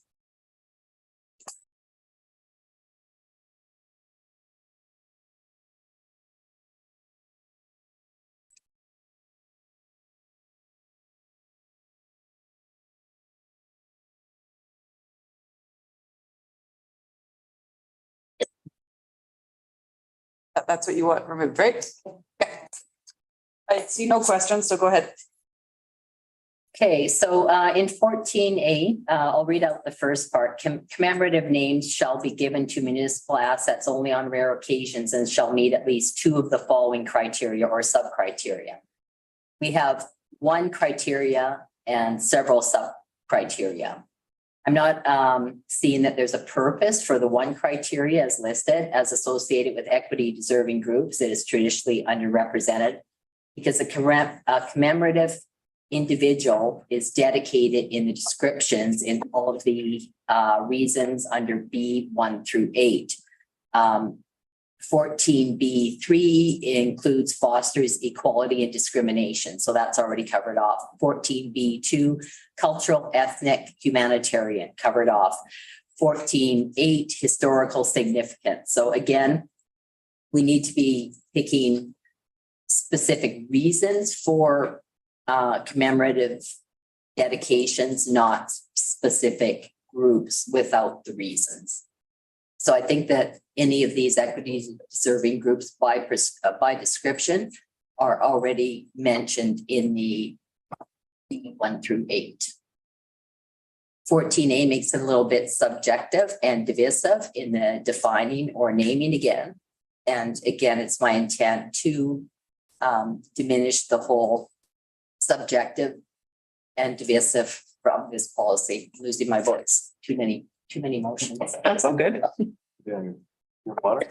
Questions there? Yes, indeed. All right, anyone else on debate? Go ahead. Just quickly, that commemorative names are going to be used very rarely, and they are, as it says, they're commemorative names are specific to people or groups of people. So what I'm thinking is that later on, we're going to have a motion to get rid of Maybe. people. Yeah. It may or may not pass, but I think that people and groups of people are all covered off underneath in section B. And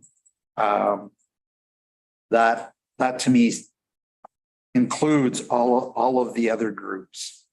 So I'm comfortable with what Councillor Bermansky has brought forward here, just simply because it's covered off in other areas. Right. Councillor Jolly?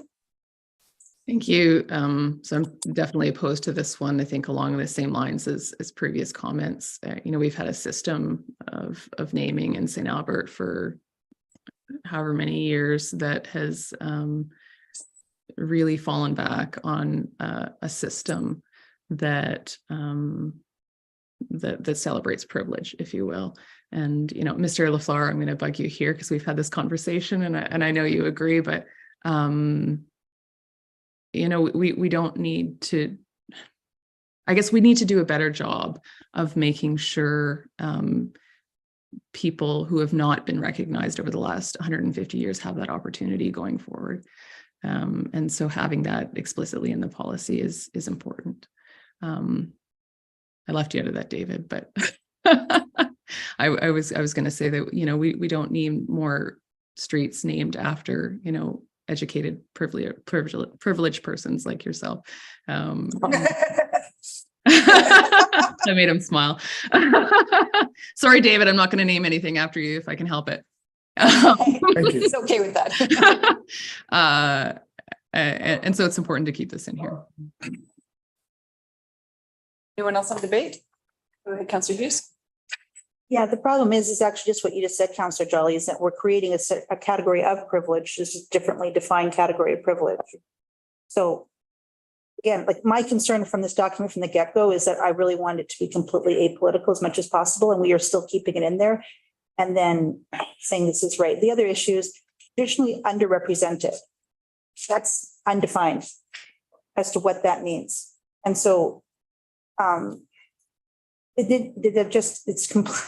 don't know what traditionally underrepresented means. It can mean anything we want for the political statement of the minute. So some will say that this is, and other people will say that's not enough. So what we can have is just this first criteria is completely covered in section B.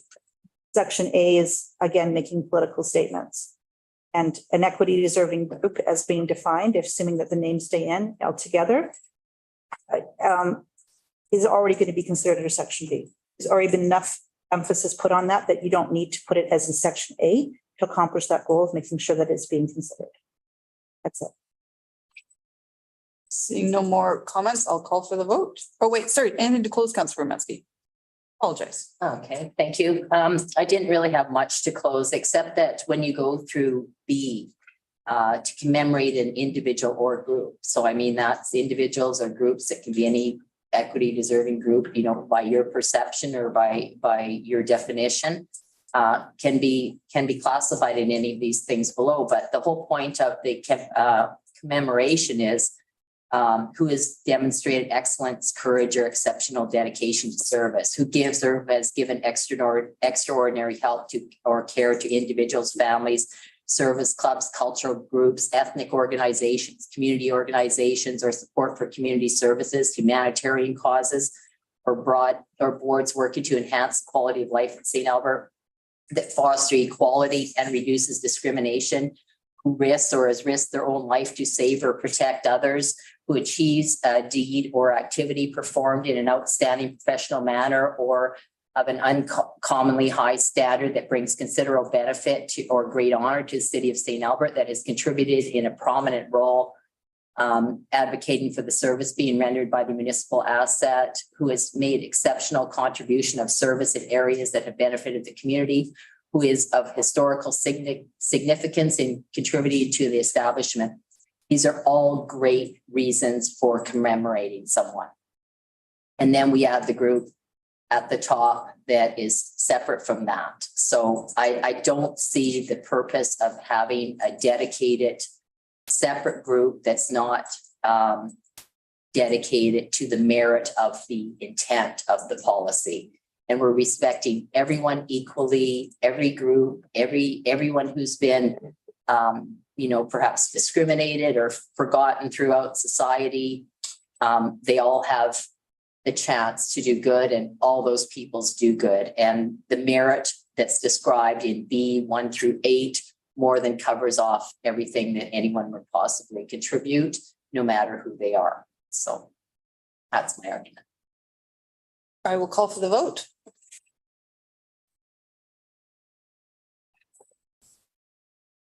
Missed Wesson, now opposed. Councillor Jolly was opposed, so that motion fails. There's 48, section 48, right?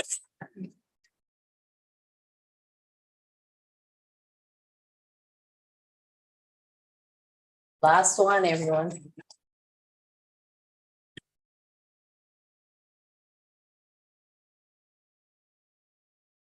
Go ahead, read it in. Okay. As it comes up.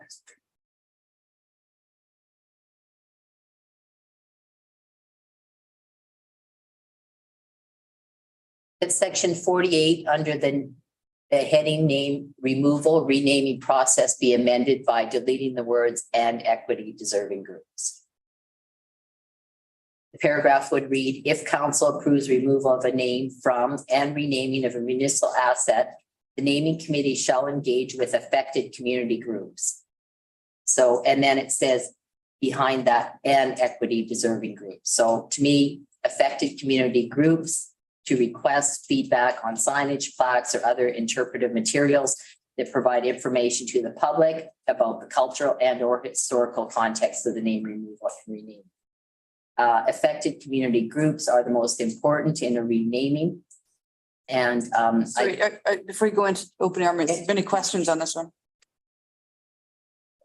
Okay, go ahead. Okay, this is already determined by affected community groups as described in the paragraph. Removal, renaming can be done by the process, and the word equity deserving groups, again, is just a statement in this policy that already covers off that actual term. That's it. This one's short. Anyone else on debate? I'm just, Oh, go ahead. sure. Yeah, no, go ahead. Yeah, I'm just gonna, I didn't speak up in the other one. I mean, we have this equity diversion. We kept it in the definitions. It's in the definitions now. I mean, we gave it a place. We identified what is an equity deserving group. And I just think by keeping it in there, we're remaining consistent. And I don't see them as being included in other affected. I think it's a much stronger statement to have equity deserving as a standalone. And so I just wanted to make sure that's why people are knowing that I'm voting, that I'm opposed to taking it out. I'm just remaining consistent. My arguments in relation to why we kept it in the definitions still hold. And I just don't see them as included in other groups. I think they are in their own category. Something Yeah, I just kind of take the flip side discussion of that debate, respecting the comments from my fellow counselor, but affected community groups is a broad, fully encompassing statement, and it becomes redundant when we call out one specific group. And for that reason, I'm supporting Councillor Pomansky's amendment to remove it. Go ahead. Yeah, thank you. So here's the problem with it, is that equity deserving groups is a very broad topic. And yet we're assuming that the people who are affected are not in the equity deserving group because they have to be specifically named. So let's say that something is an affected group, but they don't fall into the community equity deserving group. In this statement, something in the equity deserving group, some group of people have to be contacted for consultation. Which group that is, we don't know. It's not defined. It's a very broad definition for equity deserving. So it's like, so do we just talk to certain other people and then not others? How do we meet the criteria for this policy by putting that in there? By saying it's affected groups, you can at least say this is the group that's affected and we have a definition of who to consult. But by saying equity deserving, having it be broad, having it that and not limited to, we have actually no idea how administration is supposed to fulfill this policy of putting in equity deserving groups. If the affected people happen to be in the equity deserving group, they will de facto be consulted. But adding this in here and saying that somebody from this category must also be consulted prior to that, which ones will and which ones won't be? How are we actually going to meet this definition to make the criteria for this policy? And why would we consult a group that isn't affected for future signage? For the only people that need to be consulted, if you want to consult them, are the people that were affected, the affected community groups. That actually encompasses the nature of what's the issue and how do we solve it. But by keeping this in here, I don't even know how administration could say that they will be able to meet this, because even if they said, well, we met with these people that were not affected, but were in the equity deserving group, but we didn't meet with other people who are now offended because they weren't met with. We're creating a can of worms here by simply putting in here that a certain type in our definition, just because we have the definition written in there, need to be consulted even if they weren't affected. And to me, this becomes a mess. And so from an administrative point of view of how to fulfill this policy, keeping that in there and not having a specific people so they have direction leaves it wide open for more criticism and more mess. So just from trying, how are we going to implement this policy? I think these words need to be removed. Councillor Broadhead. Thank you, Madam Mayor. My position on this hasn't changed. The reality of it is that we do have equity deserving groups that in the past have not been acknowledged. And we need to start doing that. And that's all we're doing here. It's not that complex. So anyway, it needs to be in there from my perspective. All right, thank you. Anything to close, Councillor Romanski? Well, I can't say it much better than Councillor Hughes did, but again, if something comes up that has to be renamed and it was, you know, say my neighborhood, for example, and or say it was just my block, for example, and for whatever reason, and all the neighbors got together and we made an agreement and we came to the city about something. But then we still have to contact equity deserving groups. Like, what does that have to do with the group that was affected in the decision? So I think that it's most important to get to the root of people in the community that are affected by something and then not distorted after the fact. So again, thank you, Councillor Hughes. You know, I mean, you did a great job. Thank you, Councillor Killick. You did a great job as well in understanding it. And I just, you know, I'm just that the basis of everything is I'm trying to make the community as peaceful and streamlined as possible in this process. So hopefully we get some healing after this policy is done. Thank you. All for the vote.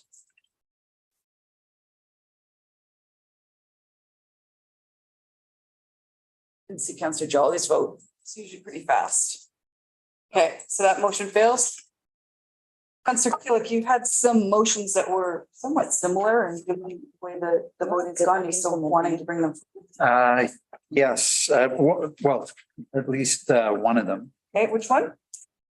The inclusion of the word diversity in. And one? You looked at Mr. LaFleur to help.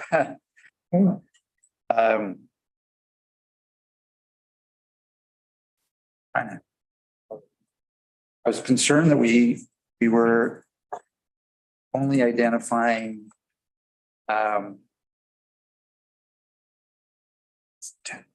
diversity and inclusion, some of our comments, but not equity. That's just fine. Yeah. So you want add the word diversity and change placemaking to place naming? Yes, sorry, there we go. 10.1, it was the commemorative names of municipal assets should encourage diversity, equity, and inclusion in place naming as opposed to place making throughout the city.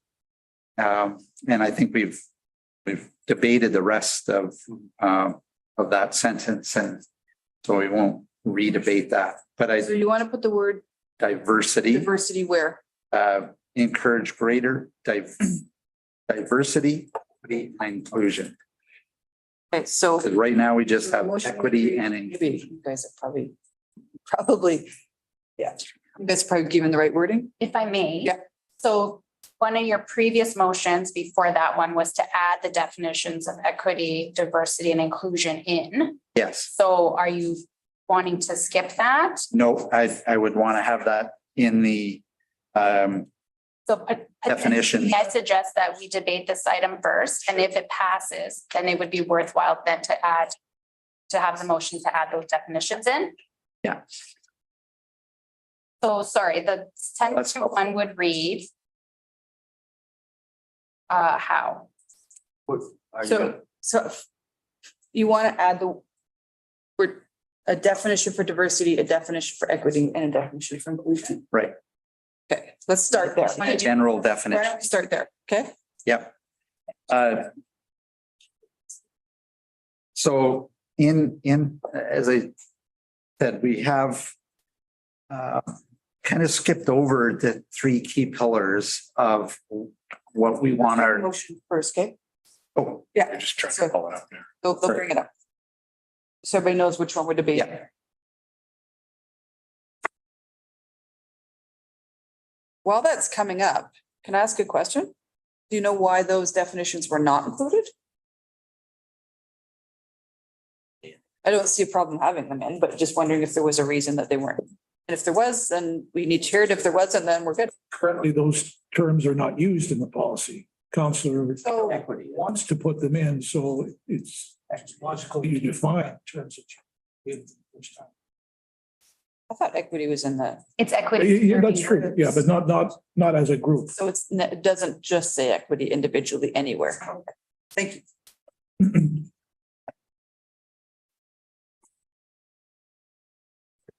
Go ahead and read it in. So that the following new definitions be added to the definition section in appropriate alphabetical sequence. Diversity means the conditions, expressions, and experiences of all people. Keyword is all people that encompass their unique qualities and characteristics.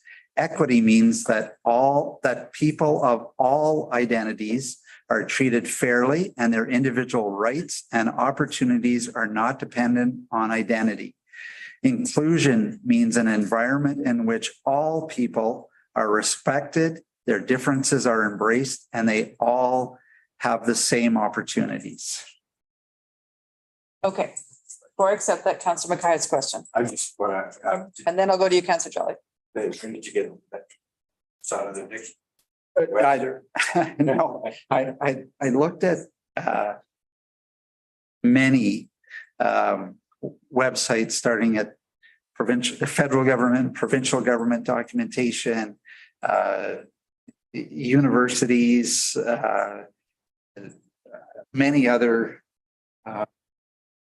sites to try and find a common. I don't think there is any standard. It's much like equity deserving is becoming the best used term. And this was the best language that I could find, and I modified it a little bit, that I wanted to ensure represents all residents in our community. So that's my my best drafting of it. I think they're good. I'm just. Yeah, I would maybe have a comment in relation to. I don't want to push it back to administration necessarily to do, but at the same time, would administration have any off the cuff? Well, the definition. Concerns about the definition?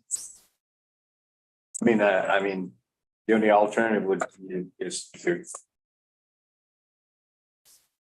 accept them and maybe that they would go back to administration for. I mean, I just don't have a backgrounder on it. I mean, I take your word for it, absolutely. And I know you very well now that I know you went through and did everything that you said you did there, but my only concern would be, would there be any issues from administration on the definition that's proposed by Councillor Killick?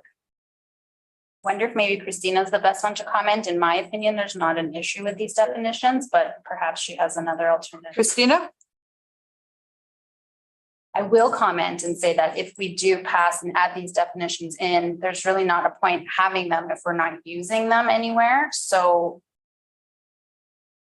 if the next motion doesn't pass, we will have definitions in the policy that are not used. And that's not a good drafting. So can I address that? Because I just Googled the word diversity in the policy and. Oh, yes, we added that. We added the word Gender diversity. Yes. It was there before. Yes. As an individual. And then even in 10.1, it says encourage greater equity and inclusion. Okay. Yeah, so they are there. That's Councillor Killick's motion. No, it's actually there right now. In the draft now. Okay. Perfect. I know what you're saying. Yeah, so diversity will be used. Equity might not be used on its own. Greater equity and inclusion is right there in 10.1. Oh, yeah, you're right. Okay, perfect. And then I won't say anything else. Okay, I know you're getting that, but I think it'll be fine. it's hard to have definitions when they're not used. But Just Christina, I see her. Are there any concerns, Christina, from the project? team on the the definitions. I don't really feel like I'm in the best spot to provide that input at this stage. Sorry. Were they in the original draft? No, I don't believe. No, they weren't. They were not removed. I would say in this instance, on the face of it, I don't see any major concerns. I think you could, I guess, caveat this and ask us, say it's approved subject to us doing a little bit of study on it, though it did look. I can tell you that, both from the government of Alberta and government of Canada, as deep as Google gets us, there are no specific definitions, right, that would trickle down specifically to Raleigh. Okay, all right, those are just questions I have. Councillor Jolly, question? Yeah, thank you. So Councillor Killick, that definition for equity is a definition of equality. From my perspective, was that intentional, like barely kind of references equality rather than equity? Is that intentional or?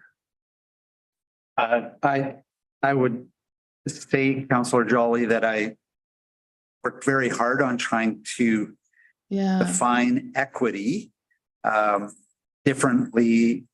As I said earlier, that treating everybody equal versus providing equity to everyone is what I tried to accomplish in this. So again, equity is that all of they're treated fairly, and their individual rights and opportunities are not dependent on how they identify. So if they, I really, and this is consistent if you Google many other universities or companies, institutions, equity is pretty much worded the way they've got it there. So this was my attempt to make sure we had equity, not treating people equally, because we're not all created equal.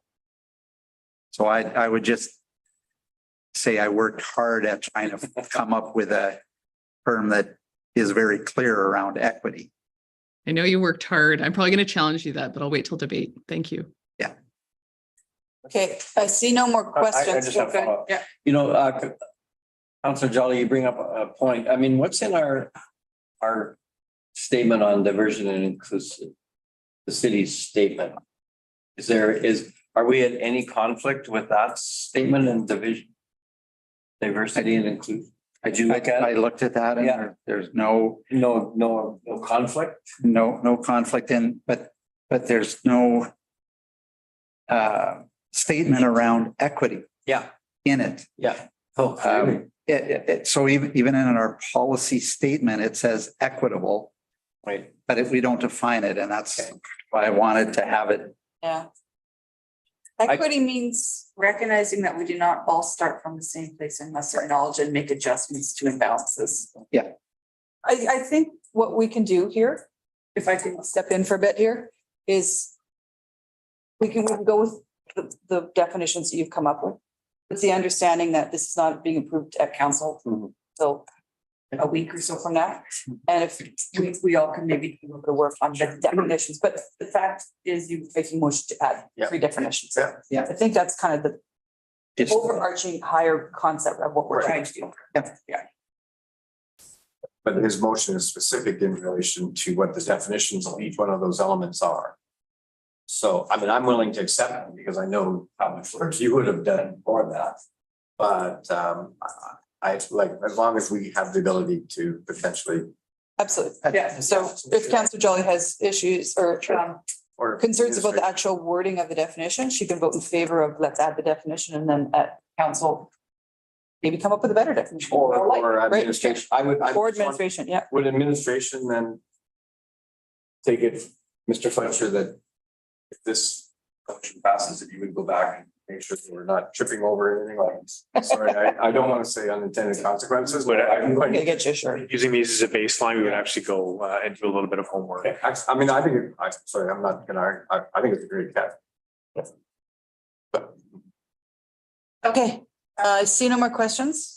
Opening arguments? Yeah, it really was to make sure that I wanted to capture diversity, number one. And it's set as a word that we want to respect diversity. It references it in our diversity and inclusion declaration, but there's no definition of it in our opening comments and then how we would apply it. The other one that I felt was really absent was the actual definition around diversity and clearly stating that diversity, and this is everything. It goes back to our previous comments around gender diversity, age diversity, language diversity, religious diversity. We are a very diverse community, and it's something we should be proud of. And I purposely inserted, and I'd like to just say in each one of these points, I use the word all people. And that to me is the most important thing. We want to make this policy as broad as an inclusive and diverse and provide equity to everybody in St. Albert. So in providing these three definitions, that's what I wanted to accomplish. It was not only clarity around those three key points, but that it applied to all people. And without defining who they all are and breaking it up into little, subsections, I wanted to keep it as broad and inclusive as I possibly could. Councillor Jolly. Thank you. So Councillor Killick, I want to preface this by I absolutely believe that this is coming from a good place. For me, the biggest challenge here is the definition of equity. I just grabbed from Berkeley has a really good explanation that equity means that in some circumstances, people need to be treated differently in order to provide meaningful equality of opportunity. And to me, that's what it means. And that's not captured in the definition here. So I think that the challenge is that to create equity, the system can't be equal. It can't be, I don't know what if fair means, because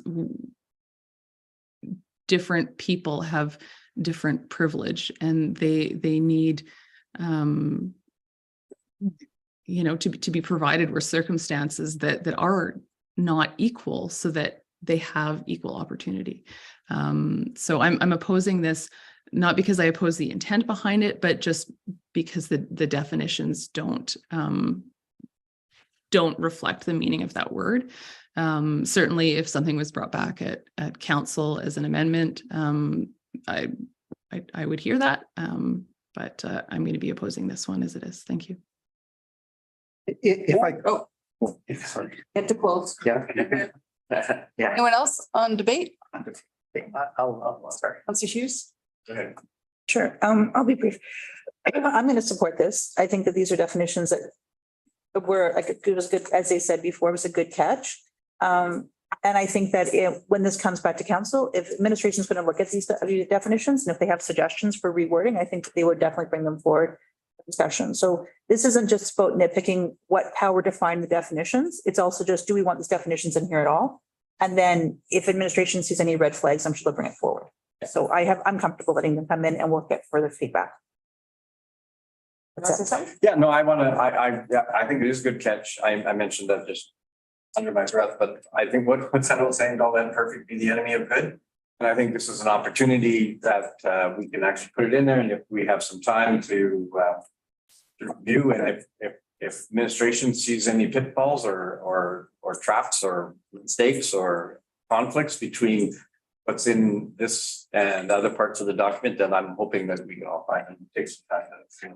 But no, I'll support this. Good catch. Anything to close?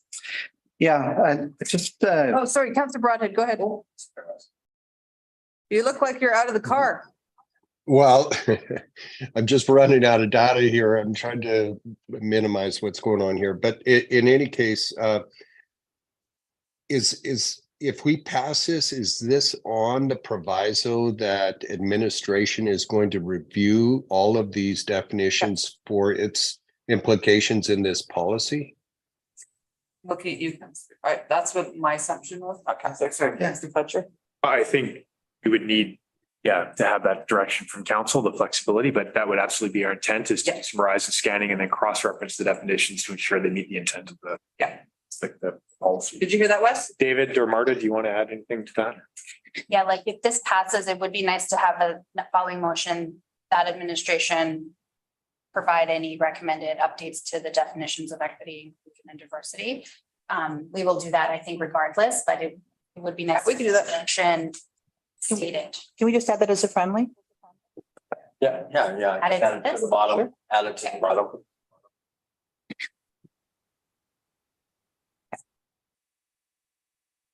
So it'll read, add these definitions and ask administration to whatever you just said, Marta. But your answer is yes, Wes. Okay, that was my question around it, because we were talking about it, but the motion didn't say it, right? Right, thank you for that. Yep. I always sometimes just go on the assumption. Assuming that has been added and that was friendly, anything to close? Yeah. So, just to close, diversity in our community, I really want to recognize all the diversity of it, whether be heritage, language, race, religion, color of our skin, age, and again, the key word there is all people in St. Albert. Equity, to Councillor Jolly's point, and I had made the example earlier where treating people equally would be saying we give everybody a desk and a chair. Equity means that we recognize that someone may have physical disabilities and that they are treated, we recognize that identity. We treat them fairly by saying, we're going to give you a special chair so that they can accomplish all of their rights and opportunities to achieve at the same level as anybody else. So we recognize it and we do something about it. Sometimes it might be as simple as saying, we're going to bring in lunch, but we're going to identify somebody who is gluten intolerant, and we bring in a special lunch for that person. If we treated everybody equal, they would just get pizza. If we treat them equitably, we make special note that we ask upfront that they may have a special dietary restriction. And we address it so that they're included in lunch and they feel comfortable in that as well. So that was the intent, and I worked hard at the wording around equity. I hope it under review by administration will come back with still some reference to equity. And obviously the inclusion is very important. And this again respects their differences and that they are embraced and have the same opportunities in our community and in the way we pick or change or delete names. So that was the intent behind it, and I hope that that passes. Call for the vote. That passes by majority with Councillor Jolly opposed. Councillor Killick. Yeah. What was your other potential? So under naming committee, the clause A, the Arts and Heritage Foundation of St. Albert be deleted from the definition of naming committee, and the subsequent clauses under the definition be relettered accordingly. Any questions on this before I go to debate? it'll come out. Come out and debate. Yeah, go ahead. So on this particular one, I just found it unusual that we had selected Arts and Heritage Foundation of St. Albert to be included in as a named member of the naming committee. And we have, number one, when we look at what the Arts and Heritage Foundation of St. Albert mandate is that it looks after and operates a museum, the Little White Schoolhouse under the federal or provincial government, grain elevators, the arts center, and then they keep the list of heritage or keep the list of community names.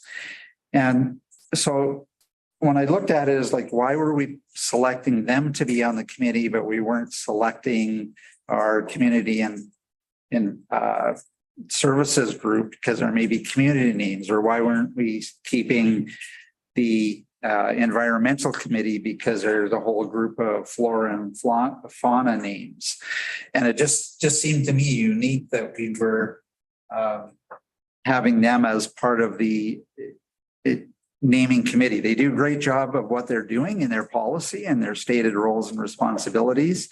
But I couldn't figure out why we would keep them as a specific group in this. As well as in sections 19, we have the ability to seek input from other specific groups. That's under the naming committee, can seek input from other groups. So if they wanted to go to the Arts and Heritage, they could do that. Under section 43, the naming committee can also go out. It says in that section, they can go out and get research and or public consultation from any other group, meaning they could go to the Arts and Heritage group. And likewise in section 45 of the naming committee, it says it can go out and get information and notify and consult with other groups, which would include Arts and Heritage. So I could not see a clear reason either from their current mandate and scope, or the fact that we could go out and consult with them at any time in the future, that we would need to have them as a named and the only group that was named as part of the naming committee. Any comments on that? Yeah. Go ahead. I mean, I think the points well researched, yeah, and I kind of understand where you're coming from. I see a great deal of value actually with Arts and Heritage. I didn't take it as being actual individual volunteer members of Arts and Heritage that would be consulted. It's more so particular professional staff that work for Arts and Heritage Foundation, as whether it's the museum curator, the museum archivist, things like that. And yes, I take your point that you could access them through those other different sets from this policy, but specifically to have it Arts and Heritage named, because that's who they would be accessing, because I believe that they have insight, they have knowledge, they have historical connections and a database that you would think would be accessed if we were looking at naming, particularly going back as we create the naming reserve list or others. But I don't see the harm, and I just think it would give a specific purpose, with what you've outlined in relation to what their primary functions are, whether it's all of those facilities and or historical areas of significance. I just believe that there's some strength to having Arts and Heritage. Now, if we did want to go to flora or fauna, we could, as you have identify the environmental advisory committee, because we could say there's expertise there, and we can do that in this policy. So I just think that we should just specifically, I just think that there's a stronger argument to keep the Arts and Heritage just because of their association with the historical history of St. Albert. Councillor Broadhead? Okay. Certainly, I don't want to repeat what Councillor Mackay said, but if there is a group of professional historians that have a relationship with the city, because we have an agreement with them, it would be the Arts and Heritage Foundation.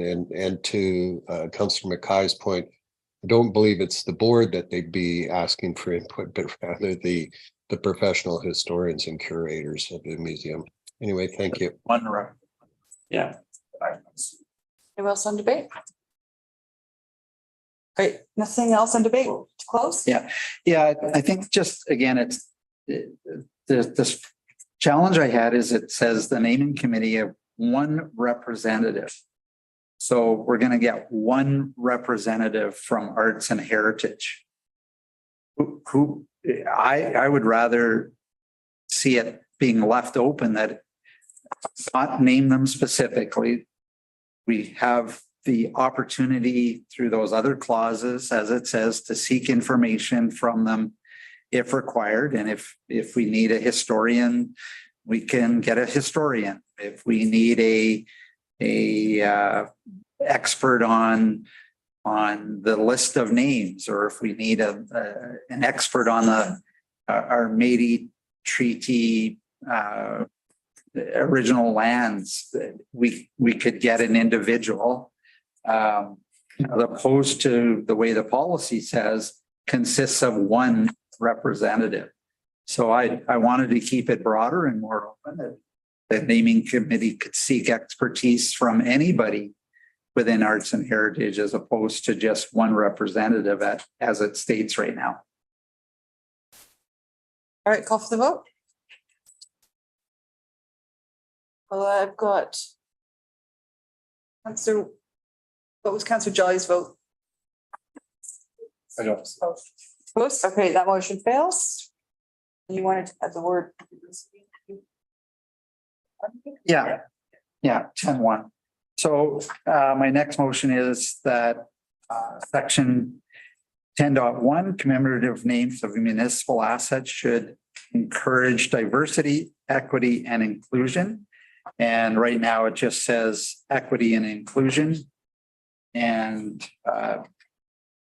again, I think representing the diversity of our community is important, as important as we've talked about the inclusion, equity and inclusion part of it. So it's just to simply add that one word, diversity. Okay, sorry. Yep.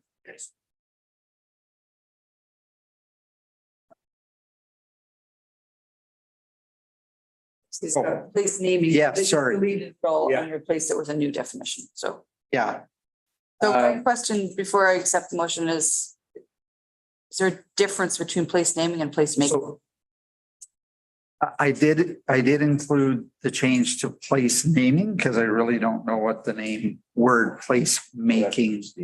Yeah, so Christina, place making is a thing, that's what we did for Millennium Park and stuff. So can you kind of explain the difference between for what place making is? Oh, so placemaking is in the urban planning context is about elevating a space and making it more active. So, and the process of doing that. I don't really know about that. That's from the urban planning perspective. I don't know, Councillor Killick, did you have a different definition? Oh, I was just saying this is a naming policy, not a placemaking policy. Do you think is there an error, placemaking? Yeah, I did. Yeah. Was it there deliberately?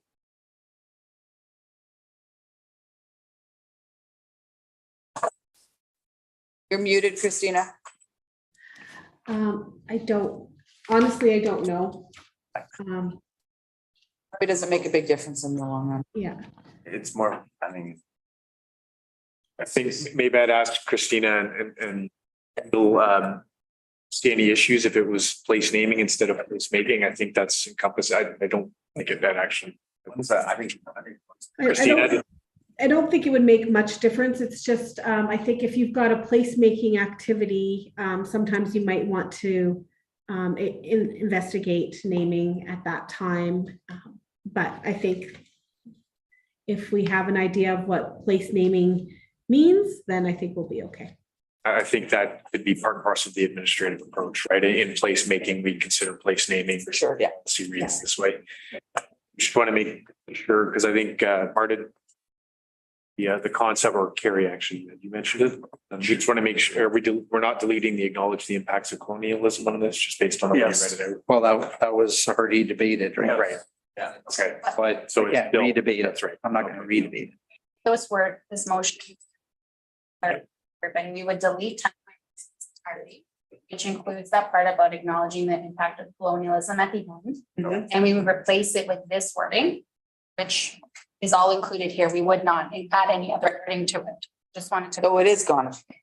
would be if this passes. But I would not want to redebate the technology. Would you accept that as if I need to put that back in? Yeah. Thank you.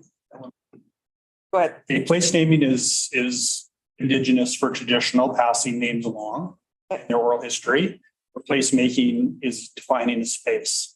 So I think place naming, I think probably in this terminology, they probably would have used place naming because it's meant to be indigenous and passing oral history Yes. and why a name was called something. But anyways, you guys would have to debate which is the more appropriate term there. I want place naming. Yeah, Yeah. that's the indigenous oral history. Yeah.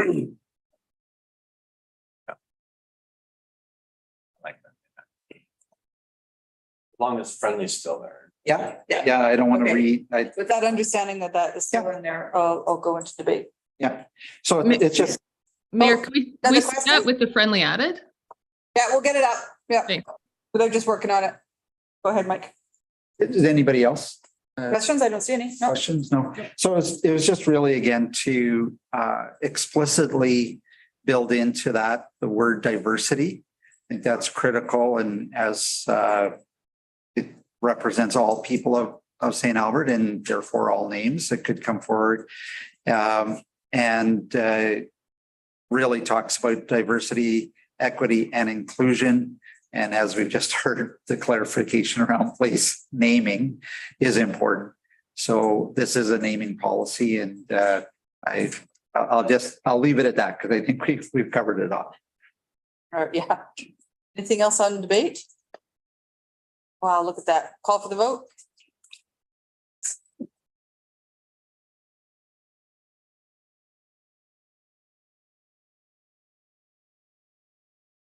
A high five up here.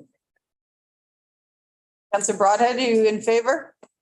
In favor. There we go. That passes unanimously. There's no more amendments? Seeing none, you had the original motion? About is Councilor Jolly going to bring it to you're not bringing it forward, Councilor Jolly? No, Councillor Broadhead convinced me in his first debate comments not to. So you had the original. Yeah. So now it's as amended. Yeah. Yeah, so I will accept that as amended As and I'll let you just close this off. right. Just to close, then is excellent debate. I think I would also re-echo where we started. Is that administration did a great job. Must have been painful looking at the video of the meeting over and over and over again to get all of council's input into this clean version. I appreciate whoever spent all that time on that.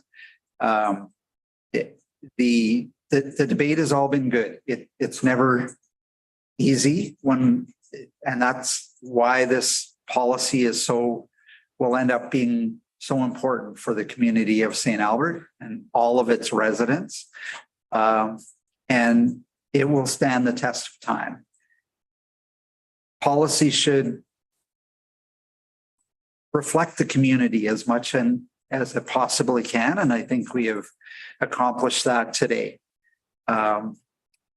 It is never easy to have discussions and debates on some of these subjects, but it's healthy when we bring forward those difficult comments. And I appreciate the comments brought forward from all other councillors, both in proposed amendments and the debate around them. But I think we have ended up with a good policy. And it will stand the test of time and it will serve our community well. Anyone else on debate? Go ahead, Councillor Hughes. Yeah, I'll be voting against this policy. My criticisms from every single one I've talked about is that we need to make this apolitical, and we've still made it hyper political.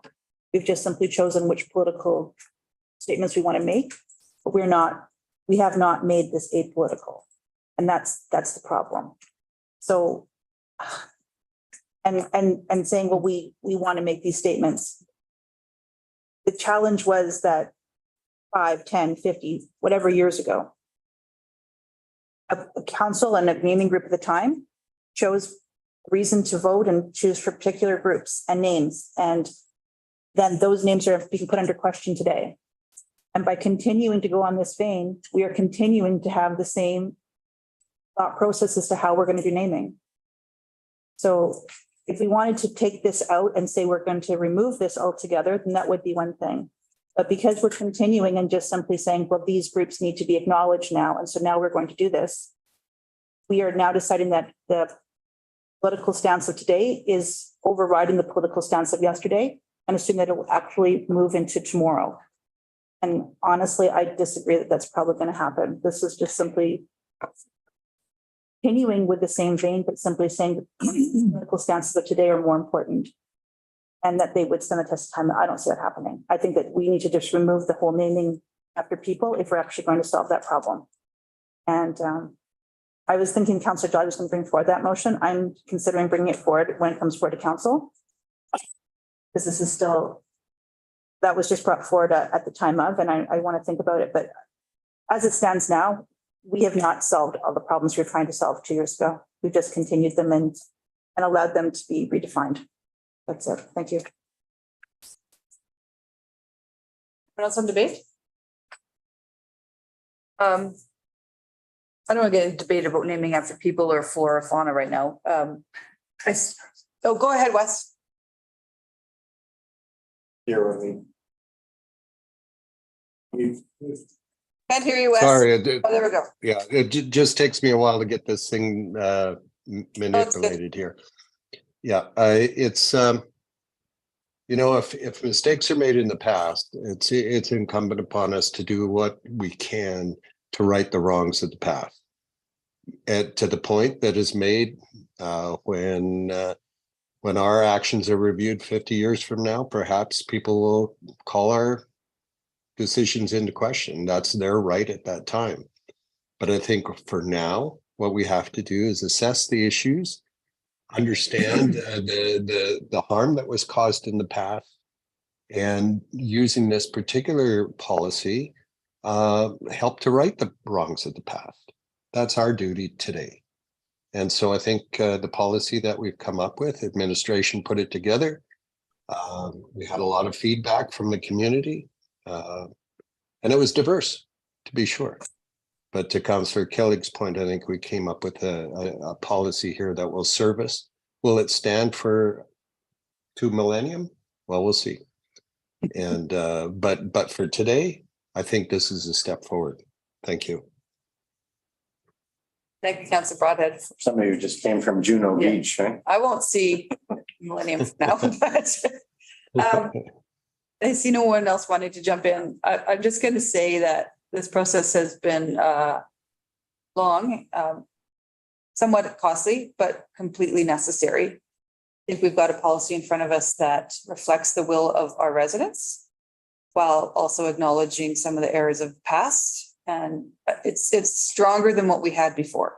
I'm not sure any policy is ever perfect, but we are now with a policy that boldly acknowledges some of the mistakes that not just St. Albertans have made, but Canadians have made in our treatment of the people that were here before we arrived. And I think that's important. It also really has a good communication of inclusivity in St. Albert. I don't see this as political. I see it as inclusive. It's flexible to change with the times because some of the language that was added is strong. And so I'm actually thinking that what we've done over the last little while has been worthwhile. And so I'm pretty happy with the final product. And I will turn it over to you. Thank you, Mayor. Yeah, policy is important, but more important is how it's applied. And this gives our administration and the naming committee the tools necessary to look at naming, name removal and renaming going forward. I would wholly agree that it's not perfect, but it's more perfect than significantly more perfect than where we started. And I appreciate all the amendments that were made, debate that was had to bring us to this point with a strong naming policy for the community of St. Albert. Off the vote. See Councillor Hughes and Burmesky opposed, and Wes and Natalie, Mike, Ken and I in favor, so that passes. So that'll go off to council. It's lunchtime. Is that okay? Take a lunch break? Please. It's 12:22. What, Councillor Broadhead, are you joining us after lunch? He's trying to get the. Just give the yes or no, your thumb. Yes or no? Are you joining us after lunch? Yes or no? No. No. No. Okay, Sorry. that's what I figured. Okay. All right, we'll see you when you get back. Enjoy the rest of your Thank time. you. Have a safe trip. Okay, and Councillor Jolly, Bring me a hat. 20 minutes enough for lunch? For me, it is, yes, not according to our policy, I don't think. How about 12? 30 minutes. 12:45. Supposed to be 30 minutes in.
Where's Ken? Does anyone know? Getting his power adapter. He's online.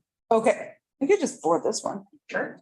Share it back. I asked him. All right, well, let's get started because it's 12:45. Next on the agenda is, we're going with municipal RMR first, so. Yeah. Yes. Take it away. Hey, thank you. So good afternoon. I'm here today to present committee members with a preliminary view of the 10-year municipal and utility repair, maintain, and replace, or RMR plans for future consideration of approval for the 2024 RMR capital projects, which is scheduled for council deliberation on June 6th. And I know we're starting with municipal first and then utility, but I've just got some speaking notes on both of those.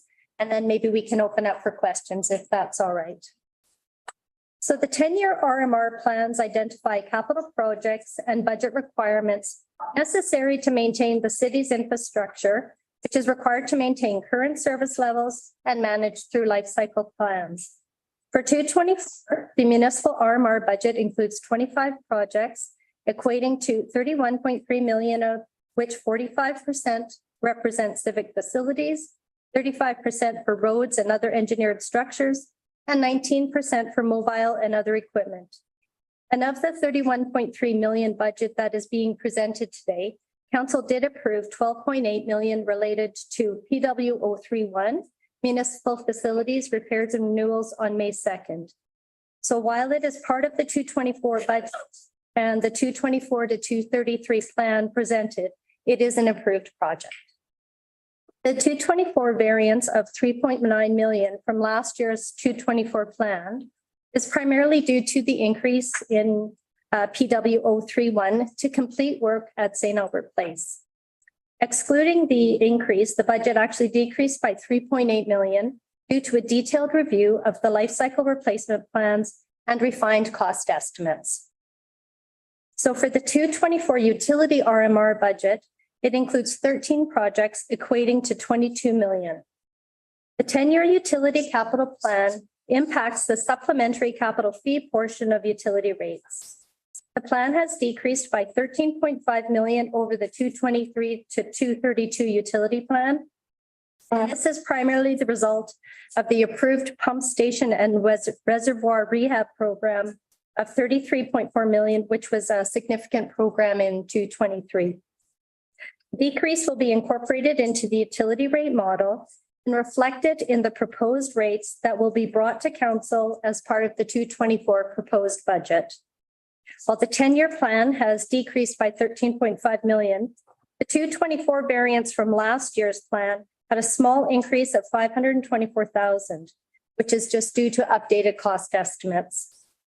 The 224 budget and RMR plans are being brought forward at this time as the city is committed to funding existing infrastructure prior to consideration of new capital growth. And while approval occurs in June, spending will not be permitted until 224. Early approval provides administration with the opportunity to begin the preparation of RFP bids and review the availability of grant funding. If desired, council members may submit postponed motions for any amendments to the plan by May 19th. Administration will prepare backgrounders on these motions, and the 10-year plan, along with all postponed motions, will be presented to council at the June 6th meeting. So that concludes my presentation, and we do have staff available for any questions that you might have. Awesome.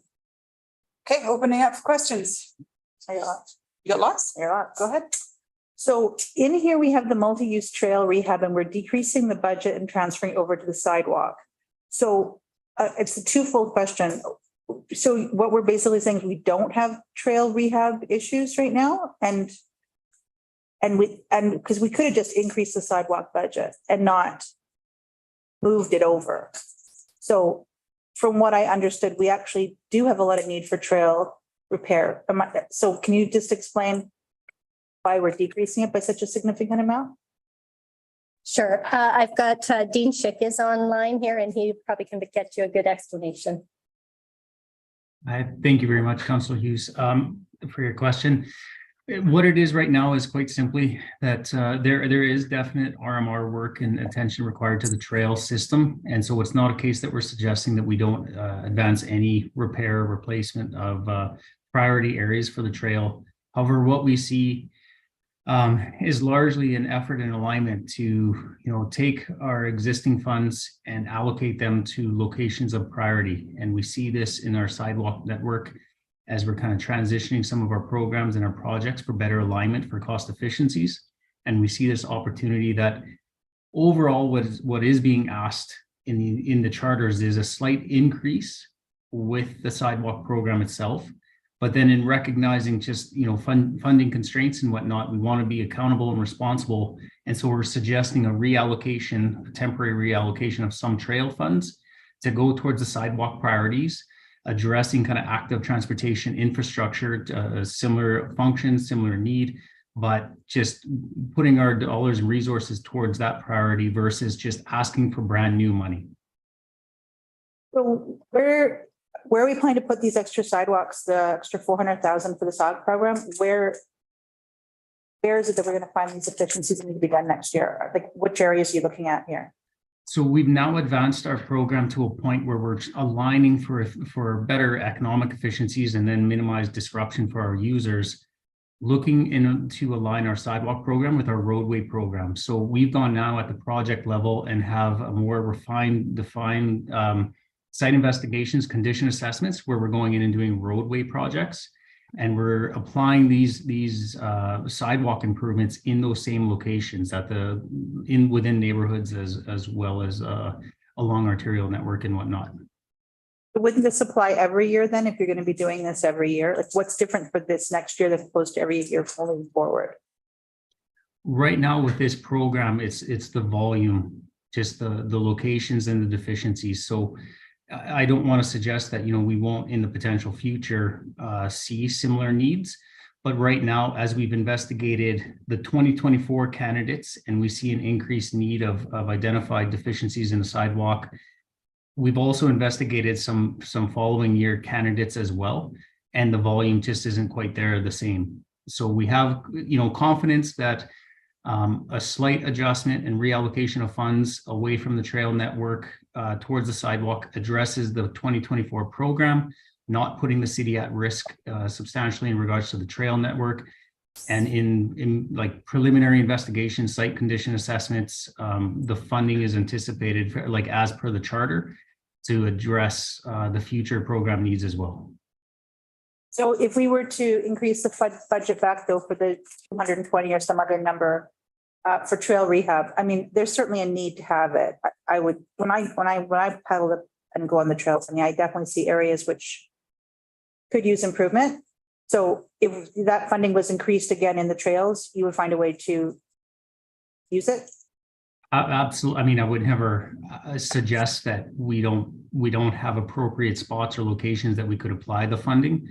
And we would take the additional funding and absolutely address it to the next priority locations along the trail network, as well as address the sidewalk priority needs in conjunction in the same year. Okay. Okay. So thank you for that. I think that's it for now. I think I'm going to put just that way. I'm going to put forward a motion. We should debate whether or not we're actually going to increase or maintain the trail budget. So when I go through the project charters, these are a little bit different this year in the formatting in that they don't actually give any details of what it's going towards. So when I look at these are just all very generalized statements, but I really don't know what we're putting the money towards. So the capital one, I get the capital 250,000, that's to be determined as opposed to CSAC.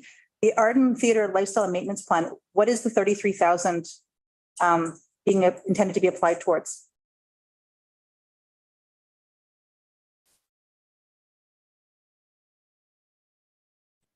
I think Elizabeth will. Elizabeth and Yeah, I'm it's all good. here and I've asked Adam Turnbull to be here to answer specific questions about Art and Life Cycle. I'm just seeing if he's actually online. There we go. There he is. Yep. Cool. Through the chair. 2024 Arden Theater, we're looking at upgrades to our audio components and to our furniture and progress hall. That's Okay. 33. And the audio is in the theater, right? Correct. That's like theater audio. Okay. Okay. And then the visual arts studio replacement life cycle, what is intended for that one? We're looking at a lot of millwork upgrades. A lot of the built-in shelves are as old as the building, and we're looking at upgrading those. So the 49,000 for shelves? Is there? I mean, you said something else. Shelves, there is some pottery wheels in that allocation as well. Out of the 3 main studios, we're looking at upgrading millwork in 2 of them. And just because the pottery and the guilds, they rent from us, they don't pay any rent, but we maintain all of their equipment. Is that how we've agreed to do it? We have license agreements with each and every guild, so they do pay a rent, yes. Okay, but they don't contribute towards any of the infrastructure in the. I actual guess room, right? indirectly they do, yes, but yeah, no. And the aquatics lifestyle life cycle replacement program, what do we have in that one? It's not gonna be you, you're gonna be off the hook. So what are we putting in the aquatics lifestyle? Through the chair. Councilor Hughes, through that, thanks for that question. Through the aquatics life cycle, we have chain link fence enhancements at Grosvenor, some epoxy membrane coating as well at Grosvenor Pool, some work on the salt booster cells, and then a water spray feature refurbishment at the Woodlands Water Play Park. Okay. Go to the next one, the parks and outdoor rec amenities. What do you got planned for us there? So as you'll note, we're incorporating our outdoor rec amenities with our playground life cycle. So through the processes with budget this year, we'll be accommodating them into one outdoor recreation RMR charter. So with that, we have a playground planned for next year in 2024. Where are you going to put the playground? We have a ranking list, but we're going to be working through 23 to update that ranking list, and we can provide you some more information if you need later on through the budget cycle. Okay, and what do you have planned for Service Place? At Service Place this year, we have, sorry, I'm just going to make sure I pull the right information. Service Place this year, we have a North Fieldhouse turf replacement is our big ticket item this year. We also have a plan for skate tile replacement and an update to fire alarm panels and devices, and some refurbishment to the dressing rooms at Troy Murray and Mark Messier. So that would be things like benches, doors, partitions, and sinks in those spaces as well. Okay, thank you. So the fire service replacement plan, what are we doing for that one?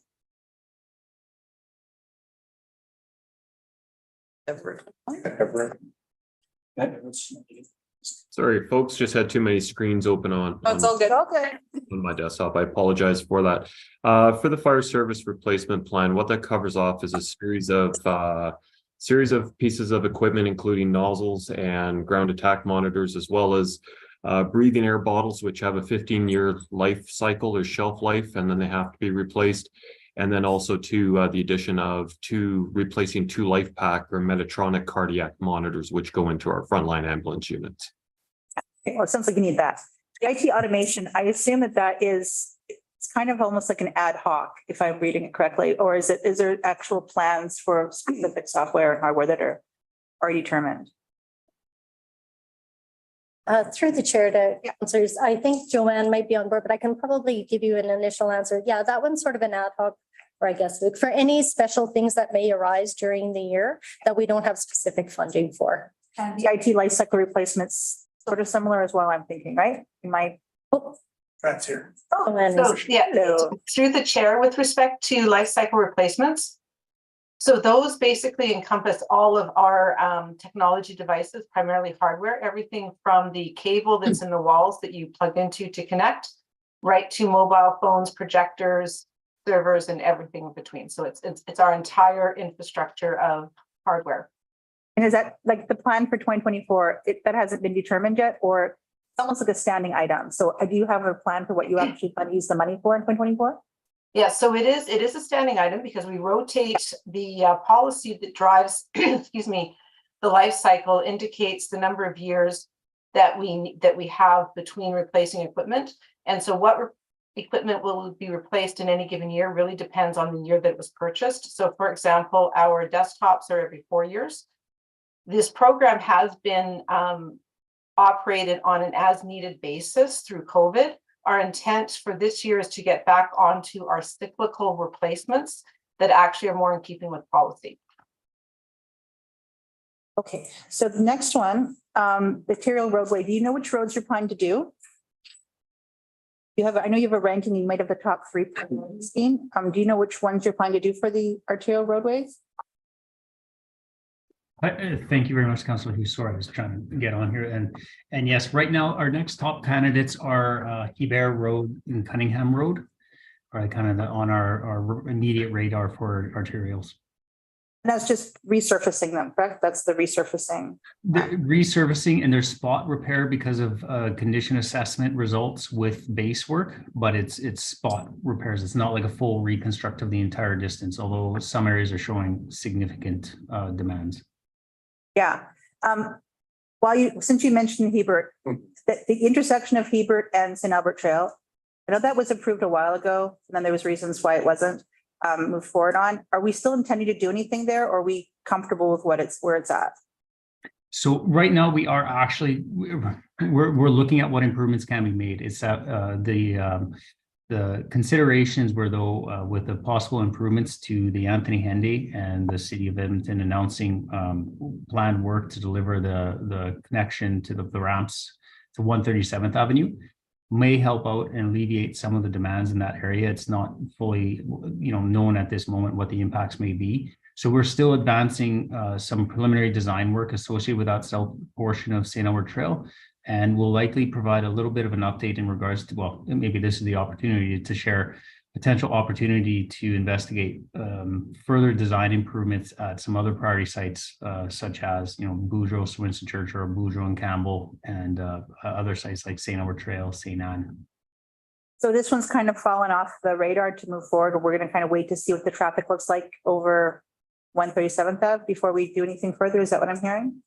We still see opportunity for improvements, needed improvements for connectivity and to address, some opportunity to improve and mitigate some of the congestion, but ultimately initial substantial investment, we would suggest holding off until we see what impacts may occur with that change. Okay, and then for your collector roadway, do you have any roads planned for there? We do. It may be best that maybe I take that as a BRR and then we can share a map and give a little more graphic and information. Okay, and can you do that for the local roadway as well? Absolutely. Okay, I'm just going to write this down so I have it, so I don't miss it, so I can ask you officially. Go forward. And the roadway rehabilitation as well. I'll just ask you for all 3 as IRs, so you can give it to us that way. And the permanent line marking is a standing item. I'm not going to go through that.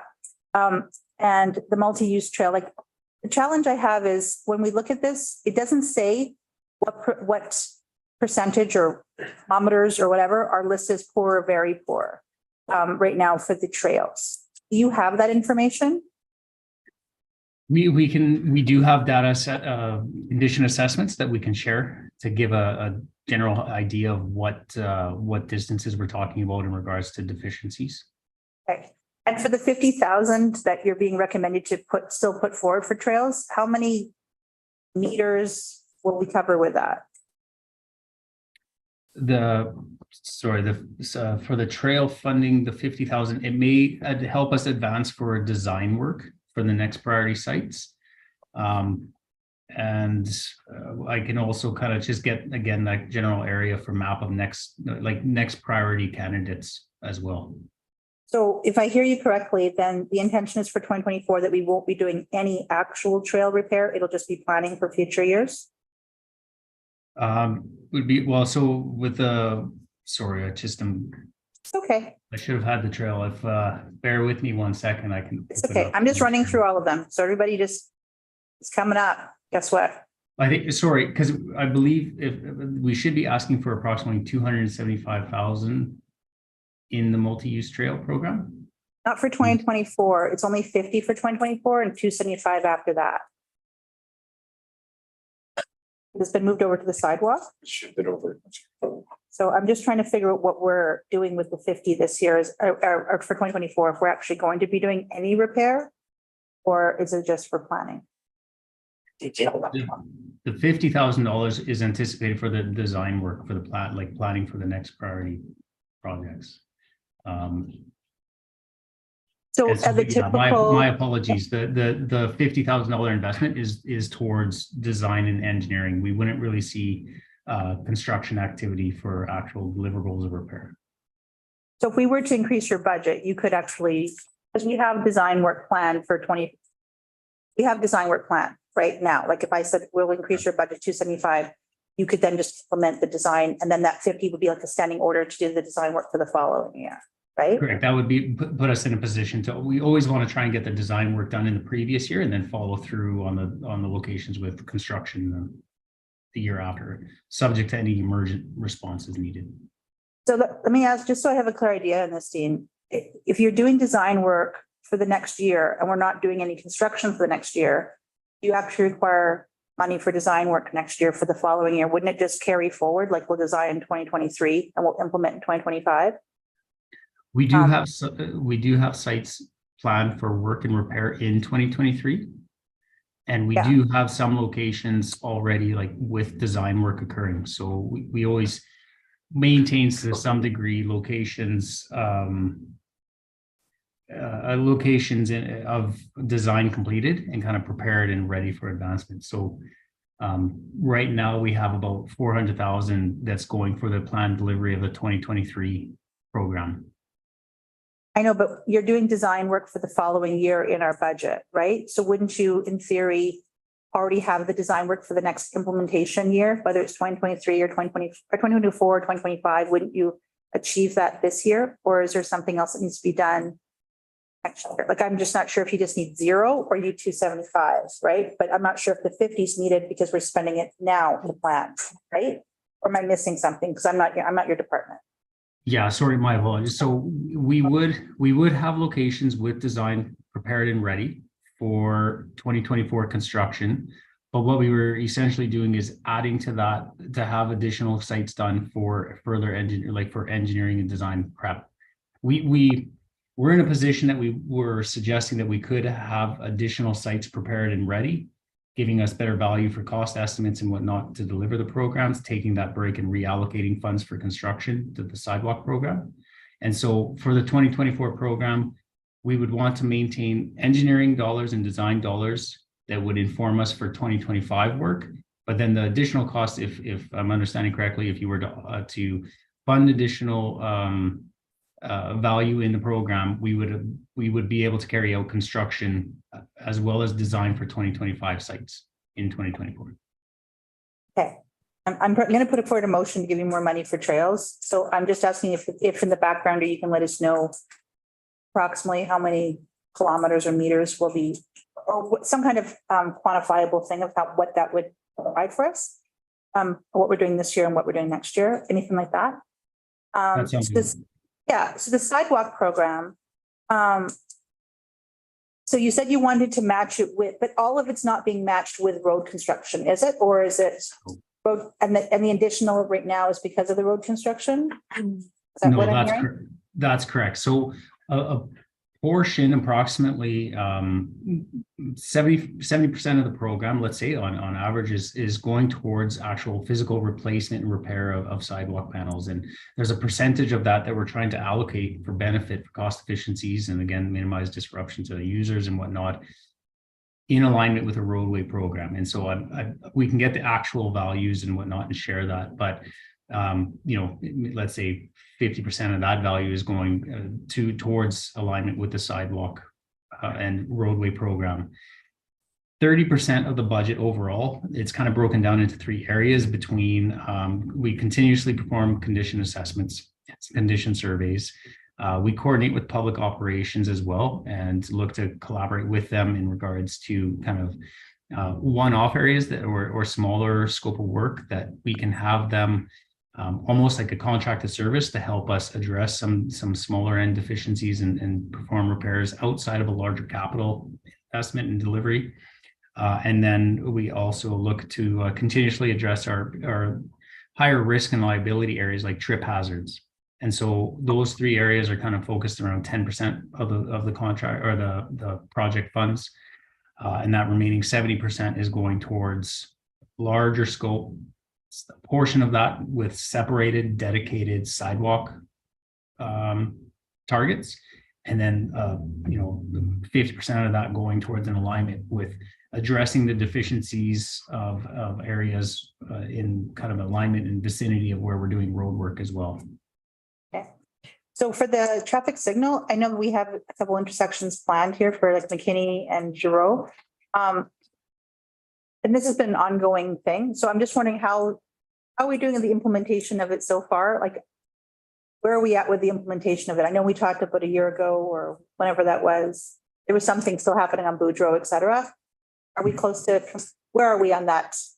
Yeah, absolutely. So just for clarity, I just want to make sure this is, you're just asking in regards to the adaptive signal operations, but Is that what this is? Or is it something else? No, this is something separate. So there's two, I just want to be clear on which one we're talking, because there's two RMR related charters. One of them is the traffic signal maintenance. And that charter is reflective of funds necessary to respond to proactive maintenance, as well as perform our necessary annual monitoring and testing of equipment and potential like emergent response or call outs to maintain our signal system as it's operating today. And then as part of the RMR, there's a transportation systems management program, which essentially looks to capture data and evaluate growth impacts to see if there's any improvements necessary to the network, such as new intersection controls or intersection design improvements or whatnot. So that's separate from the intelligent transportation systems, which is the adaptive operations. So, and your plan, do we have an idea what we're planning to do with those intersections then? Like, is it just using these traffic controls, or is it removing? Do you have an idea of what you're planning to do there? Or So that's still decided? absolutely. So with the transportation systems management program, what we're looking at right now is we have, as an example, we in 2022 performed some in-service safety reviews at sites along St. Albert Trail. That's informing on some of the design improvements, what I just kind of identified in regards to the arterial intersection improvements. In this transportation systems management, the next areas of target, we have an in-service safety review happening this year in regard to Boudreaux and Swinston Churchill, Boudreaux and Campbell. And so potentially there would be design opportunities and improvements, operational improvements at those sites through the transportation systems management program. And then again, the program itself ultimately looks at just warrant review. And so location of interest right now, as well as McKinney Avenue at Rosegate, to which we're seeing a significant growth and development impacts in that area. So we'll be monitoring that site. And we believe that it could be triggered for an intersection improvement to a signal potentially in 2024. So that's part of the transportation system management funding request. I think there's going to be a lot of people that are really happy about the Giroux and Northridge Drive potential, because we keep hearing feedback about please make that. So that's awesome. I'm not going to go with the parking lot program because I'll let somebody else if they want to do that. And the back lanes, I feel like we're behind on the back lanes program. Like I feel like we've had a bunch of, and so I guess why are we bringing it forward now if okay, so you're actually saying nothing for this year. We just have it in the 10-year capital. That's right? Okay. That's correct. All right. I'm not going to argue about that. And then I'm just going through each page and I didn't memorize it, so please forgive me. So the bridge program, we're still doing the children's bridge, right? It's still coming. Was this intended for this year though, and we pushed it back, or no? Let Dean answer. Sorry, so the children's bridge right now we are focused on doing design work this year, and construction is estimated for 2024. Okay. What's a network median repair? So That's just looking at all of them? These are non-urgent, emergent areas of target to improve or address. They're moderate repair that, the bridge structure itself can remain in operation and function. There's no significant, issue at that immediate moment. However, it may be preventative maintenance to extend the life of the bridge structure itself, put it in better condition and address it. So I guess I would almost deem it as almost a level of timeline or urgency to address Actually, before it gets really bad. The other thing, so we'll go back to the traffic signal now, Dean. So I know I asked you and I got the wrong project charter, but how are we doing on implementing the traffic signal? I know that, like I said, last time we discussed, I think you were doing Boudreaux and trying to get the timing there. How do we feel? We think we're there? Are we close to there? Or how are we in your perspective in implementing this guy? So we have advanced it. The adaptive operations is in operation on Boudreaux as well as St. Albert Trail. There's a lot of lessons learned as we apply this new technology. And so it is advancing. We're seeing improvements, but it's ongoing. So I won't suggest that we've reached quite the goal line yet in regards to maximizing the efficiency and application. There's some background equipment, anything in regards to communications, the fiber network, and some of the hardware within the signal cabinets themselves that are influencing some of the operations. And we continuously are kind of addressing those. And we're well at the point now of, essentially letting the system operate, provide its feedback to us in regards to how it interprets the data, because it's collecting data as it goes through the detection system and whatnot, and essentially coming up with recommendations through its algorithms and whatnot for signal timing. And we perform manual review of that. So we spent all the money that we have allocated for that project so far? Not in completion, no. So the St. Albert Trail optimization, we are advancing a program in 2023 here in regards to trying to investigate protected only left turns, like time of day operations. So they're specific. So the adaptive component of the work has been implemented, and there's seemingly the system is now capable of operating with just maintenance, attention, and resources focused towards it to ensure that it's functional and supported in the field. The St. Albert Trail Optimization Fund, again, is what we're trying to look at is efficiency development through adjustments of the signal timing and operations. And we'll be providing more of a dedicated discussion to council on this pilot project, because it is actually a new to Canada type of operation. Yes. Okay, I think that's it for now. Thank you. Hey, who's got a question? I got one more. What? Okay. I just wondering if everyone, sorry, is that all right? On the community capital grant program, historically, we've exceeded our 250 ask, right? I know we put it back for COVID funding, but can you tell me what we were at last year approximately? Was it 270, 278, somewhere in that area? Danielle. Thanks for that question, Councillor Mackay. I don't have the data right in front of me. Sorry, I believe it was right around the $250,000 mark, if not slightly over. And this year, of course, we exceeded that a little bit as well. We are planning to look at that through the last phase of the grant review as well, through 24, in terms of the asks that we're making of council for future as well. Okay, so and something's coming back in that program then, if it needs to be. Would one of the recommendations be, if required, to actually enhance that fund, or? Yeah, through the chair, we could also look at increasing that amount as well if we're looking at the traditional trends and seeing that. So as we work through 24 on the funding of that big pot of money for granting, we'll also take a look at the community capital and see if that needs maybe a slight increase in request in future years. When's that coming back? It'll be coming back through administrative processes and then through budget requests. Okay, so it's actually going to be identified potentially in there. So if a member of council wanted to actually put in a budget increase for that particular grant program, we should hold off, or should we just, I would say for 24, we've got that, we put the funding request in for the $250,000. As we work through the remaining portion of this, we would make a funding request ask if we needed to for the 25 budget.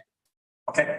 All right, thanks. That's my question. Any question? Councillor Zemeski? Thank you. My questions are for public ops. So with the transit TRAN 001, you've pulled the funding from 2024, 3,900,000, and pushed it on to 2025. Why was that done?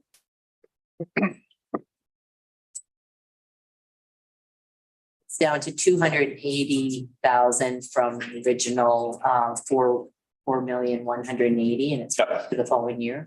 Through the chair, typically when we're doing our life cycling, it's based on, we'll do analysis every year of our equipment. And if it's able to be pushed out or it has to be accelerated based on operational cost, as well as operational need, we may shift the timelines a little bit, but I do have Tom Kumka online here as well, who can give you a bit more finite answer. Through the chair, Councillor Bravansky, we ended up extending 3 of our older 40-foot diesel buses to 2025. Through vehicle analysis, we determined that they have more, they can acquire more wear and tear on the roads. They're safe and a good vehicle. Okay, and then the other question, so it jumps up to 9 million the following year, then you've got 8, 11, 9, so we're looking at 62 million. Is that to replace the fleet that's of 70 vehicles right now, or is that a progressive increase, or? It's definitely a replacement of the existing fleet. Quite a few number of years ago, we have an 18-year life cycle on most of our transit buses, and quite a few years back, we purchased 13 buses in 1 year, then 9 and 7. So what we're doing now is we're playing catch up. So we tried to extend them out so that it's sort of an equal hit per year instead of having these large years. Okay, thanks. And then it was mentioned that the electric only have a 12-year cycle rather than the 18, and they're as productive as takes 2 of them to be as productive as 1 diesel. So will you be fully replacing the 7 electric? Is that the plan, or you narrow that down at all?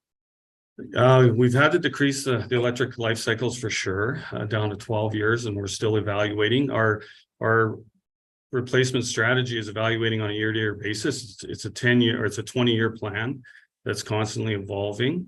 Currently, the electric buses are slated to be replaced in 2029. But you are correct. In order to maintain our service levels, we're seeing that we require a minimum of 2 electric buses for every 1 diesel bus. Is there still a battery shortage for those vehicles as well? Not necessarily. It does take time to replace batteries. We've had 3 of our buses that have had full battery replacements. That does take time. But as far as batteries in general, as you can see from the EV market and bus market out there, there's a lot of batteries being made at this stage. Okay, so in that 12-year cycle, how many battery replacements would there be, and how much? Well, we've had 3 already. We do have a 12-year warranty on the batteries that.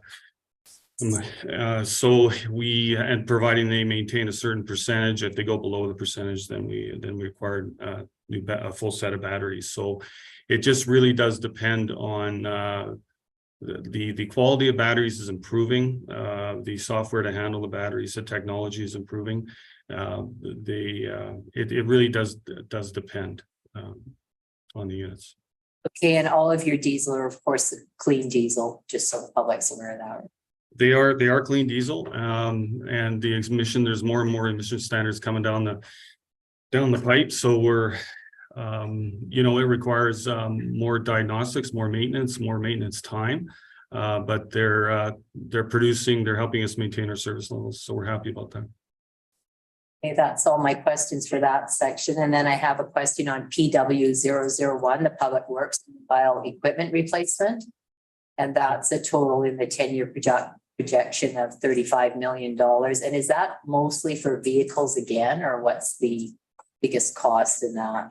So within our vehicles, and Tom can delve into this a bit further, but the fleet is based on all of our operational vehicles for the entire city. So there's fire, there's public works, there's our waste fleet, et cetera, et cetera, et cetera. So it's actually the entire fleet of the city's projected out based on life cycle timelines.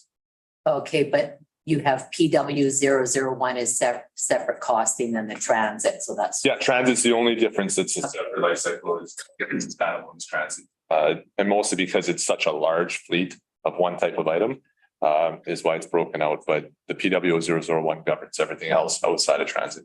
Okay, so for the 4,499,000, what is that encompassing for next year then?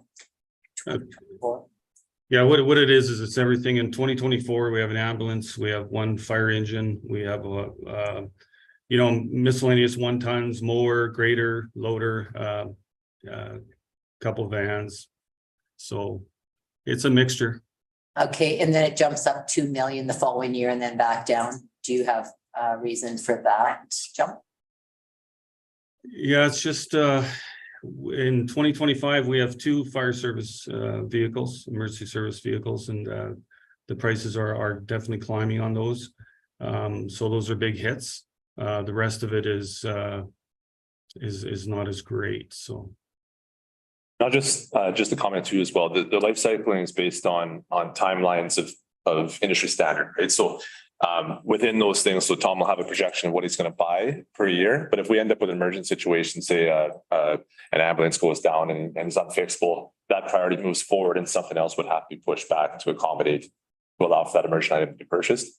So the life cycle plan is I would say it's an 80% plan of what we're going to purchase. But because of the variables that are associated, there's going to be some tweaks that will happen within that document on a year-to-year basis. And the buses, I'm, assuming would get miled out, but like say a fire truck or whatever, what happens to the fire trucks when when they've reached their date? So typically we'll put them up for auction. And then there is opportunities, other municipalities might be looking for something that they would purchase. But with everything, right, once things are miled out, the usage obviously goes way down and what they can be used for.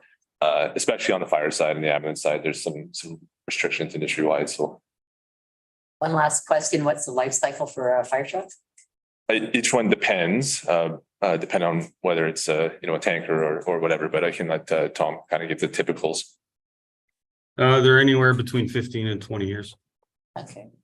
Do we have any, how many are near that? Lots? There's a couple for sure. Okay. That's all my questions. Thank you. Go ahead. Okay. I got a couple more comments anyway. Okay, so just as a follow-up to what Councillor Domansky had, so do we also auction the buses when we're done, or? No, we do. Okay. And the projected for the next, not this year, but the following 3 years, is the bulk of that going to be covered through reserves? Or do we have enough in reserves to cover that? That might. Yes. And not. Yeah. Okay. It's through our life cycle reserves. Okay, but we have it in there. We're good to go. Okay, so that's it for you guys. Thank you for all that.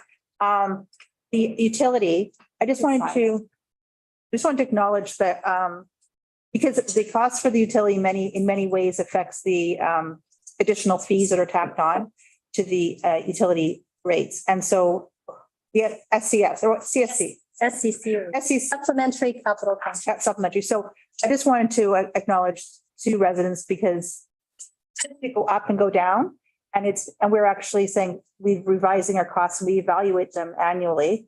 So that way, if it actually is less, it can actually see the reflection of this. So what I appreciate about that, how we do the SCC is it is actually reflective of our needs and not just a blanket and then keeping the difference for residents. So, and when the numbers go down, we also decrease those numbers for their sake. So it's actually a good news story. So thank you for that.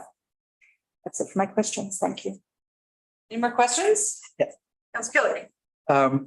Maybe while Tom is here, Tom, the fire trucks as they age out, and you're asking for the money in future years.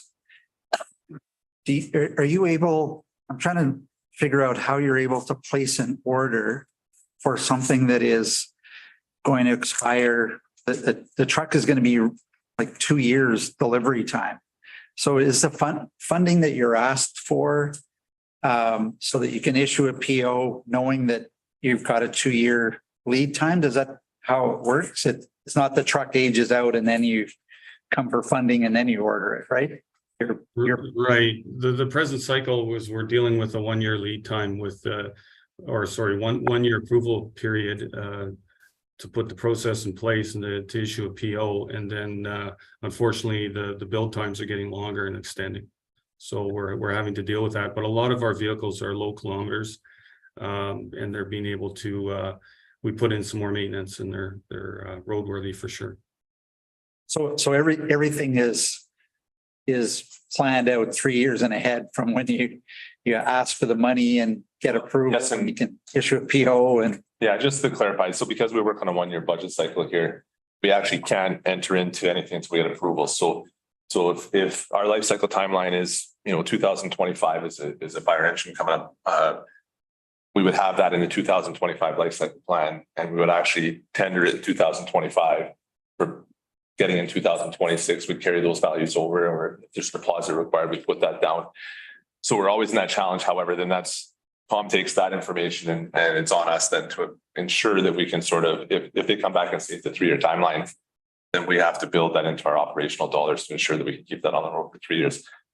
Typically, we haven't experienced that past. This last couple of years are a bit more challenging than usual, but we're hoping that once we get through this sort of inflationary period and materials become more readily available, we'll kind of go back to the regular cycle. The multi-year budget would be helpful. From a capital perspective, for us personally, yes, it would be fantastic. That would allow us to, so what a 3-year capital plan would allow us is enter into contracts for a 3-year period, which then allows the people that are supplying us to enter into contracts with their people, which would secure pricing for those 3 years.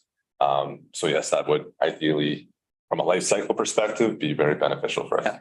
That's what I was trying to get at, is that you've got these long lead cycles, and who knows what's going to break down. Like, it would also allow us to get bulk pricing as well, right? So if we have 4 transit buses that we want to get, we could enter into contract for 4 units, which then that company would love it because they could secure all their own pricing, their labor, et cetera, for 4 years. Schedule it in the. Or 3 years and have all that and have their build cycles, and that would secure some of their business. So from us personally, I think there'd be some significant savings.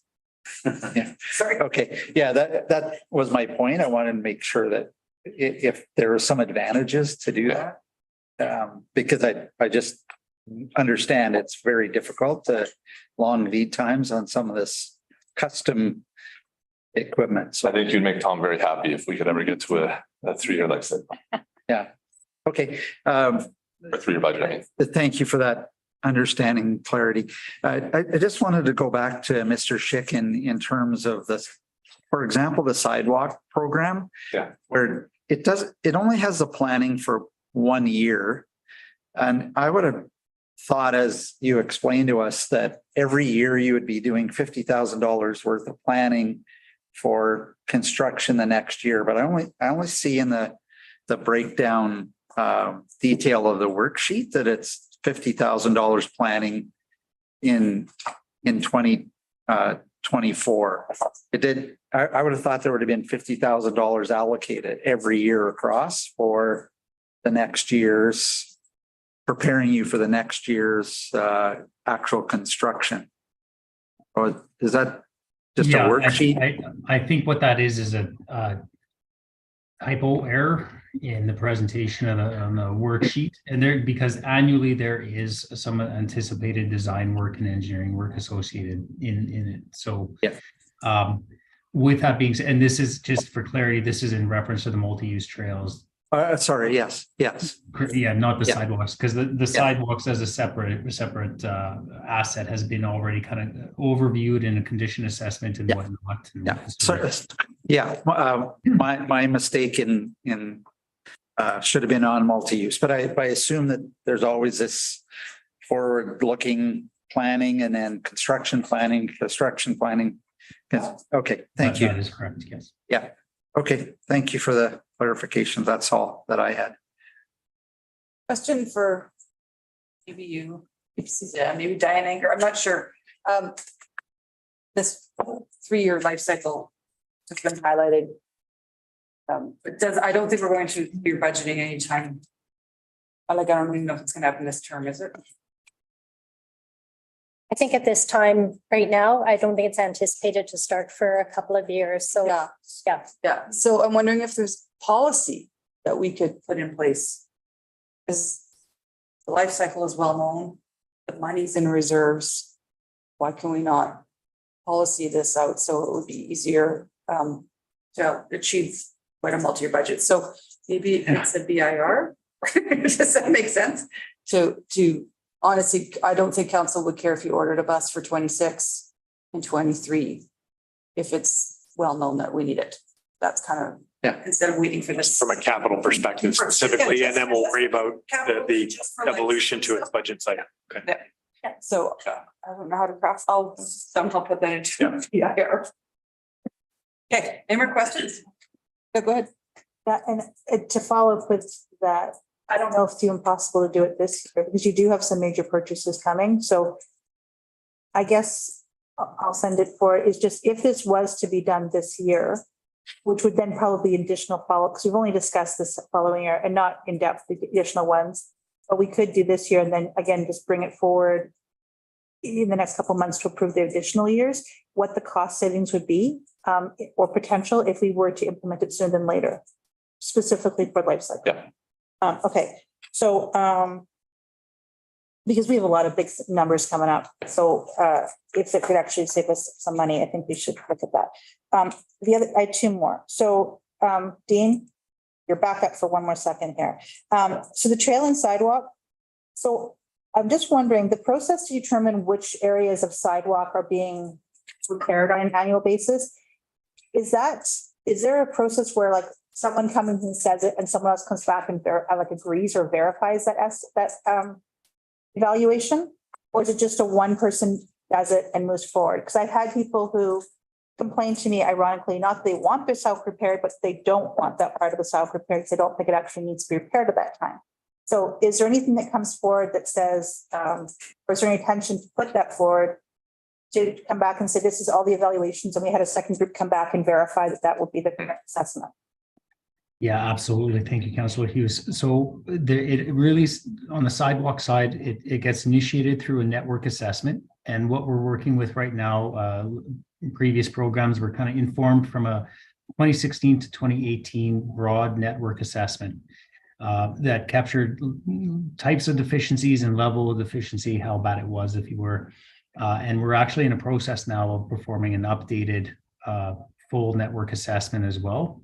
Typically, the assessments take 3 years. We do a third of the city.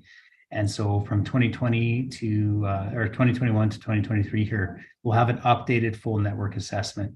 Now, what that network assessment does is it gives us the opportunity to inform on critical, pretty high level deficiencies or severe deficiencies that may be substantial, risk to mobility users and road users and whatnot. So we want to prioritize and address those as quickly as possible. It also gives us an idea in regards to maybe volume of issues or deficiencies within certain areas. And then from that high level network assessment, as we start to deliver projects, we go in and perform site specific, project specific. So you go from this network assessment to a project level, defining the level of scope and deficiencies involved in what you're going to be focused on and addressing. Sorry, go ahead. No, sorry, I didn't even show it up to you like that, student. I just want, so someone goes down and they spray paint and they say this sidewalk, these gutters need to be replaced. Is there somebody else that goes back to verify to say that they agree with that assessment is what I'm asking? Yes, absolutely. So it's twofold. It goes, our infrastructure engineer is involved. And then project managers, project superintendent, like from the contractors to the city staff, when they're at project level and delivering the project, absolutely, they're confirming and validating the state and the need to repair and replace. I may throw in here to say that absolutely in our project deliveries, we've heard both where certain panels or in specifics to the sidewalk, panels may have been missed and felt that they needed replacement. Panels were removed that felt that they could have been left. It's really a confirmation at the site at the time of the project delivery. And there is some relevance to go into the area where projects were removed and replaced that the resident may have felt that they didn't have to be. There may have been considerations or identify kind of early failing. And again, what we don't want to do is if we're in an area and we're removing 3 panels of high deficiency and there's a moderate level deficiency, we'll take that panel and address it as well as, under certain circumstances and whatnot. So, but that's at a project level and delivery to address your comment is absolutely confirm site inspections and updated information at the time of the scheduled work. Thank you. And I don't know this is going to be a BIR or whether if you can just say it, but what I'm looking for is the RMR in general is not the most, it's not the sexiest level of budgets that we have to discuss, but it's actually one of the most imperative. So is there anything that didn't make the cut when you guys did your priority evaluation for RMR that you're not seeing here today? Is everything that you were like, this is urgent and this is it? There's no like wish list that I'm not seeing on the corner of someone's desk right now, right?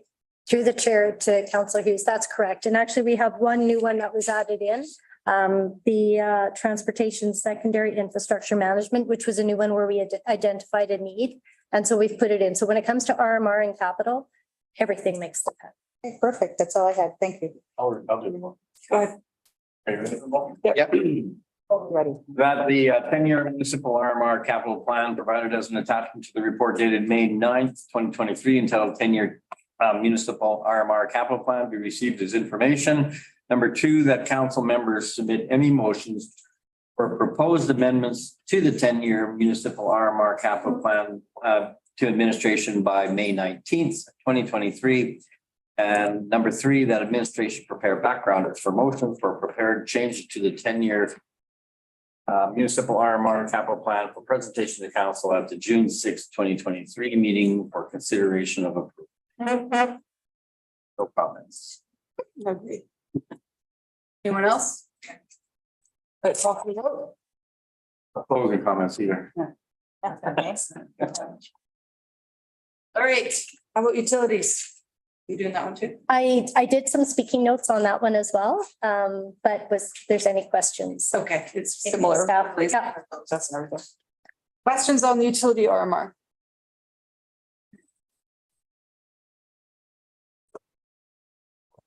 I'm trying to get it. It's way down there. That the 10-year utility RMR capital plan provided as an attachment to the report dated May 9th, 2023, entitled 10-year utility RMR capital plan be received as information. 2, that the council members be requested to submit any motions for proposed amendments to the 10-year utility RMR capital plan to administration by May 19th, 2023. And 3, that administration prepare backgrounders for submitted motions for proposed amendments to the 10-year utility RMR capital plan for presentation to council at the June 6th, 2023 meeting for consideration of approval. All right, thank you, Deb. With no questions being raised by council members, it's pretty straightforward. We'll get an opportunity to do that through the submission of any proposed motions as identified in item number 2. And if any come up, we'll be able to debate them at that time. All right, call for the vote. Okay. Next. Wait. Yes. Nerded means excited. I'm going to take a 5-minute. Yeah, okay, we're gonna take it's 4:45. Taking a 10-minute break. We'll reconvene at 5 minutes to 2 o'clock.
There you go. Yeah, she sent a note saying she had another meeting to go. Oh, so she's not even with us. Okay, all right.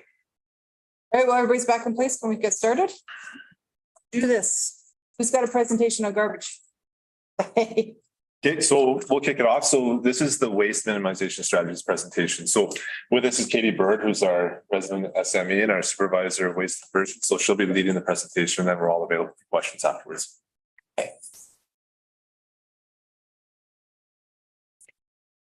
Thanks, Katie. Not sharing. Not yet.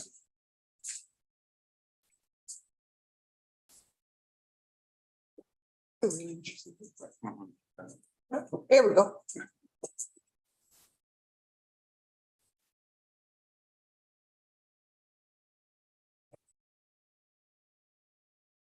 Okay, so I'm working off of 2 laptops, so Okay. bear with me. So this is our waste minimization strategies presentation to go along with the report that we submitted.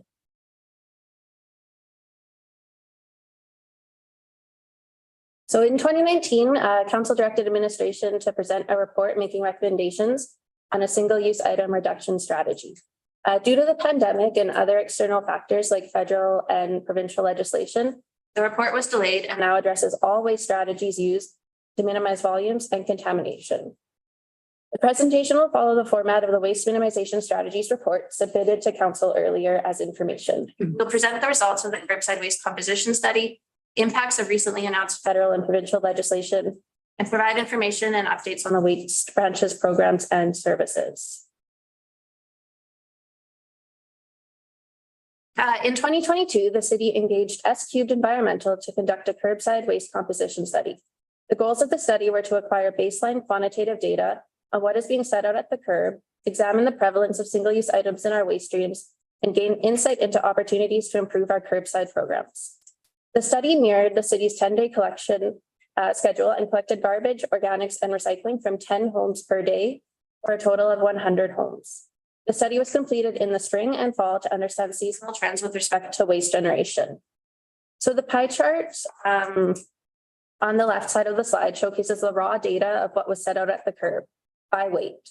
So any materials that were incorrectly sorted remained in their original disposal stream. So for example, if recyclable paper was placed in the garbage, it is counted as garbage in this pie chart. It reflects the average of the spring and fall study, but note that organics generation was slightly higher in the spring than in the fall. So about 21% by weight of the organic stream was comprised of contaminants, and about 10% of the recycling stream were non-recyclable materials. Soil, sod, and clay made up the most of the contamination in the green organics cart, followed by garbage such as food wrappers and plastic bags, and non-recyclable paper like to-go cups. In the recycling stream, non-recyclable paper, plastic, and glass were the primary contaminants. Nearly 40% of the material placed in the brown garbage cart could have been diverted. This includes organics such as edible and inedible food waste, as well as textiles and recyclable paper. These results indicate that residents are still confused about what goes where, and with proper education and messaging informing residents where to dispose of this divertible material, the garbage sent to the landfill each year could be significantly reduced. The brown garbage cart, green organics cart, and blue recycling bag at the bottom right of the screen represent the average annual set out by waste stream of a household in St. Albert. In total, an average house will place 1.33 metric tons of waste at the curb annually, with over half of this being organics. If there were no contaminants present in the organics or recycling streams, St. Albert could achieve a diversion rate of 57%. However, if waste that could be diverted but was instead discarded as garbage was properly sorted, the city's diversion rate could increase. The results of this study outline opportunities to improve diversion rates through targeted messaging, such as not placing edible food waste in the garbage cart. Another opportunity for waste reduction is fostering the reuse of soil, sod, and clay, rather than directing residents to dispose of it as garbage. The results of the study also indicate that organics contamination continues to be a widespread problem. The report outlines opportunities to address contamination, such as collaboration with our organics hauler and processor, continuing with our curbside waste education program, and expanding on our what goes where messaging to include what happens next.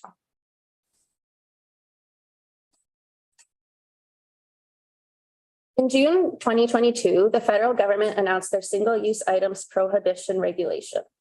These regulations restrict the manufacture, import, sale, and export of 6 single-use items. These items are checkout bags, straws, utensils, 6-pack rings, stir sticks, and food serviceware containing harmful plastics, which is primarily styrofoam.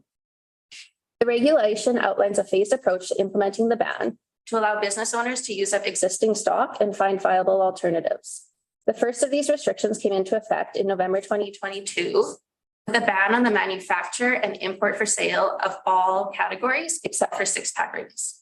By December 2025, the 6 outlined single-use items will be banned in Canada. As part of the curbside waste composition study, we also examined the prevalence of single-use items in our curbside programs. Single-use items such as hot and cold to-go cups, grocery bags, cutlery, styrofoam takeout containers, and straws were present in all 3 waste streams. When placed in the organics and recycling streams, these items count as contamination.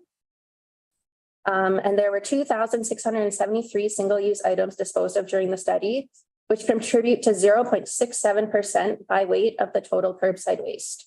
But it's estimated that 31% of the single-use items counted in the study will be encapsulated in the federal regulation. I also made one note here, sorry. It amounts to 7.88 kilograms of single-use items disposed of per household per year.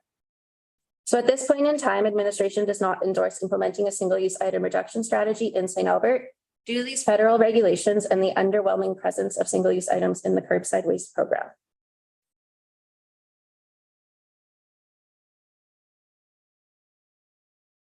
Curbside collection programs are funded and managed locally.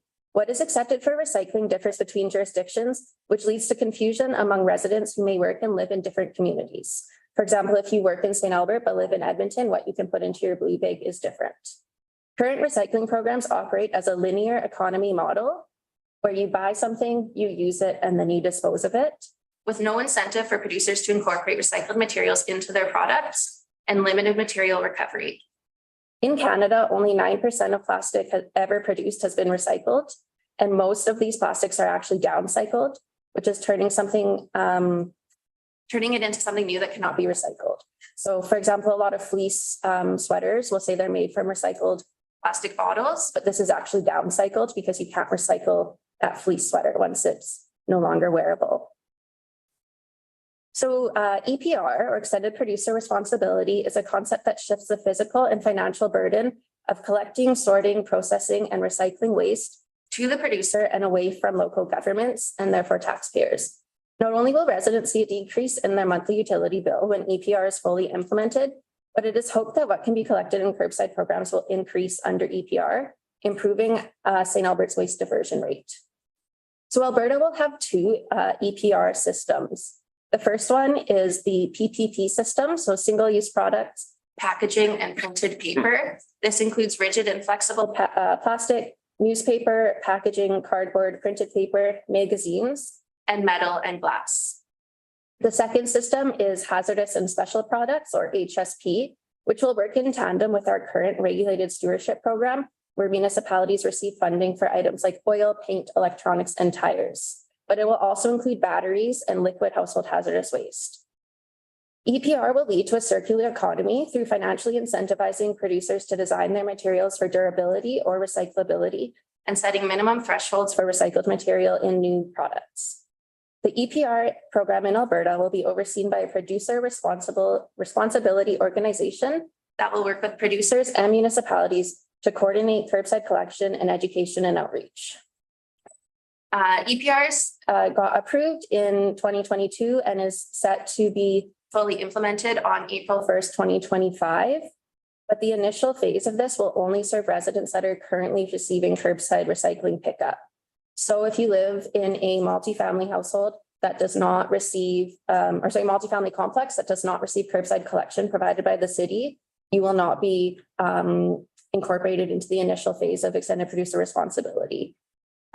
But multifamily complexes will be considered in later phases and will be fully implemented by 2026.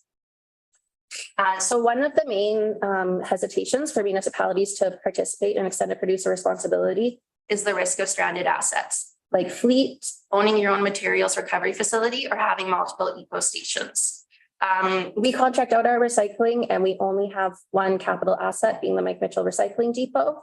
So these assets, or the risk of these stranded assets, is not a significant barrier to St. Albert's participation.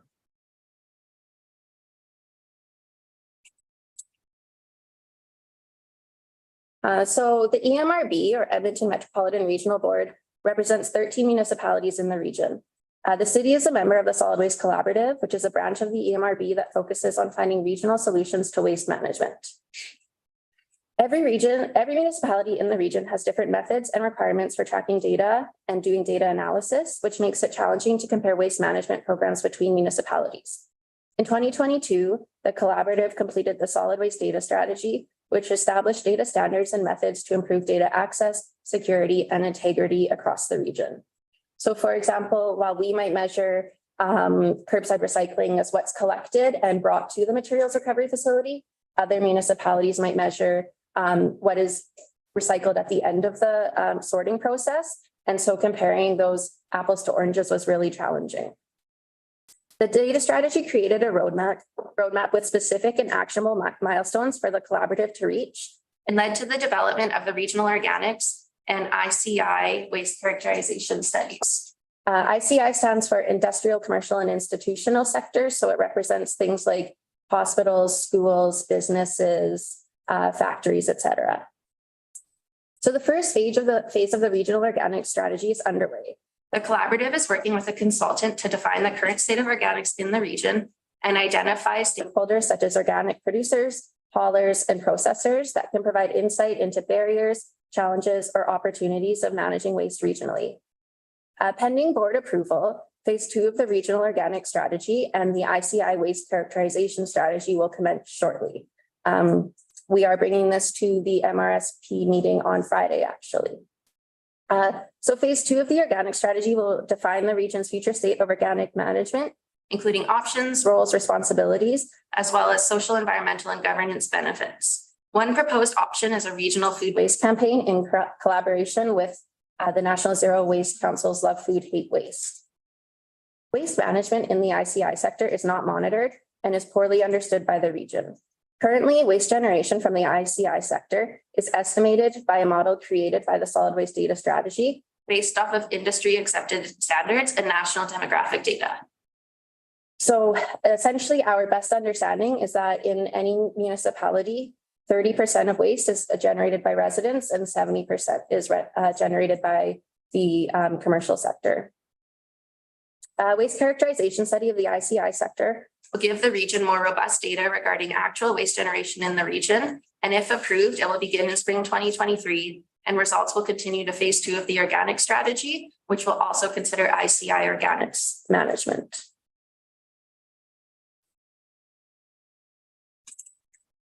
The City of St. Albert operates 2 depots, a year-round recycling depot and seasonal compost depot. Both of these depots are open to utility ratepayers only, and proof of residency may be required. To contribute to Council's strategic priority number 4, in the last year, the Waste Branch has expanded recycling programs at the Mike Mitchell Recycling Depot. Residents can now bring textiles, including luggage, camping supplies, and clothing, to the depot for donation. These textiles are donated to a local not-for-profit where they are sold in stores or otherwise reused or recycled. The seasonal closure of the compost depot coincides with the permitted elm pruning period, forcing residents to hold on to their prunings until the spring or dispose of them as garbage, which can lead to risks of the fungus or the diseases getting into the environment. So to limit the risk of diseases such as black knot and Dutch elm disease, residents can now bring their pruned branches to the recycling depot over the winter. And the last expansion we've just completed is styrofoam recycling. So we are one of the first municipalities in the province to expand styrofoam recycling to numbers 4 and 5 foams. So residents can now bring number 4, 5, and other forms of number 6 foams of styrofoam for recycling. However, these new programs, just like the existing programs, may only be utilized by utility ratepayers of St. Albert. Residents living in multifamily complexes that do not receive curbside collection services, and contractors must find other ways to dispose of their waste. Municipalities in the region, including Edmonton, Strathcona County, Devon, and Fort Saskatchewan, allow residents, and in some cases non-residents, to dispose of materials at their depots for a fee. If St. Albert were to implement waste disposal cards, there would be a number of benefits to the city. First and foremost, allowing non-utility ratepayers to utilize the depots to dispose of divertible material otherwise destined for the landfill would increase the city's waste diversion rate. It would also allow the city to offset some costs of operating the two depots on a cost recovery basis. Contractors often enter both depots in their personal vehicles and dispose of waste in quantities that would be unreasonable for a single household. Because they have a personal vehicle in a St. Albert address, we can't stop them. The cost of this misuse is borne by utility ratepayers. Additionally, residents are also increasingly disposing of material that is not accepted for drop-off, namely appliances containing Freon. Last year, the city had to pay to dispose of over 50 illegally dumped Freon appliances, and this year already we've disposed of 20. If the city were to introduce waste disposal cards, these appliances could be accepted for disposal with a fee and might no longer be illegally dumped. There remain some unknowns to the implementation of these cards, and administration would require time to complete a scan of how municipalities in the region operate their depots and to provide cost estimates to council. Furthermore, with the upcoming implementation of EPR in Alberta, the management of the Mike Mitchell Recycling Depot may move from the city to the producer responsibility organization with implications that are not yet understood. At this point in time, administration supports exploring the implementation of waste disposal cards at the compost depot, while the implementation at the recycling depot should wait until more information about how EPR will impact depot management is understood.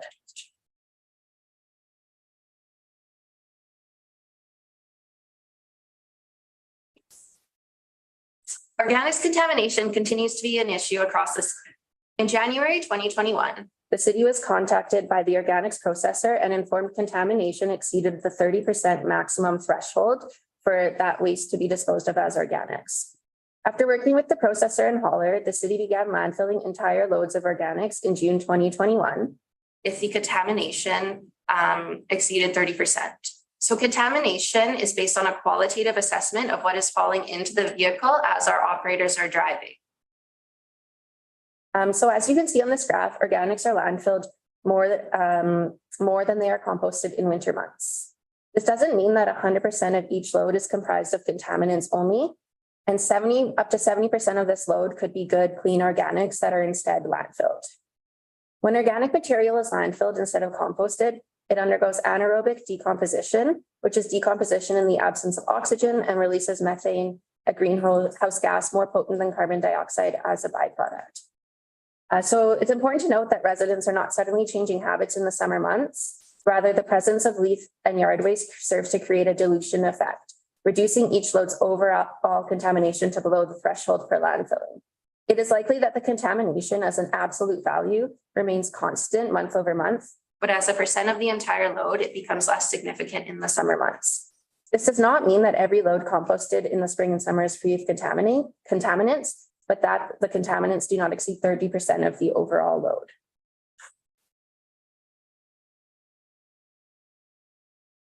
The curbside waste composition study provided the first quantitative data of what is set out at the curb, and the results indicate that the contamination of the green organics cart is around 13%. It was 21% in the spring and 5% in the fall, primarily due to the presence of soil, sodden clay, and a couple of organics carts that were very heavy and kind of skewed the numbers. So this pie chart shows the composition of the brown garbage cart based on the curbside waste composition study. You can see that nearly 1/3 of material that was disposed of in the garbage cart could be diverted as organics. This was primarily edible food waste, so food waste in packaging or food waste that had gone bad and was just thrown out in the garbage. So administration is currently working with the hauler, processor, and our internal communications department to continue to have a united front combating contamination. The residential solid waste bylaw prohibits residents from placing anything other than organics in the organics cart, and states that those in contravention of the bylaw are guilty of an offense and can be fined up to $100. To date, municipal enforcement has visited approximately 5 addresses of repeat offenders, but no fines have been given out. They just visit the home with some more information and a sorting guide about what goes where. Communication efforts in 2023 and beyond will focus on encouraging residents to properly sort their garbage, which will save space in their garbage cart and prevent them from having to use their organics cart as an additional garbage cart. In 2022, the Waste Branch also launched the Ditch the Bag campaign, which encourages residents to leave their grass clippings on the lawn. Ditching the bag saves water, time, money, and also reduces the need for fertilizer. This campaign will work in tandem in 2023 with our OOPS campaign to better help residents understand what goes where. At present, administration supports implementing fines for misuse of the organics card.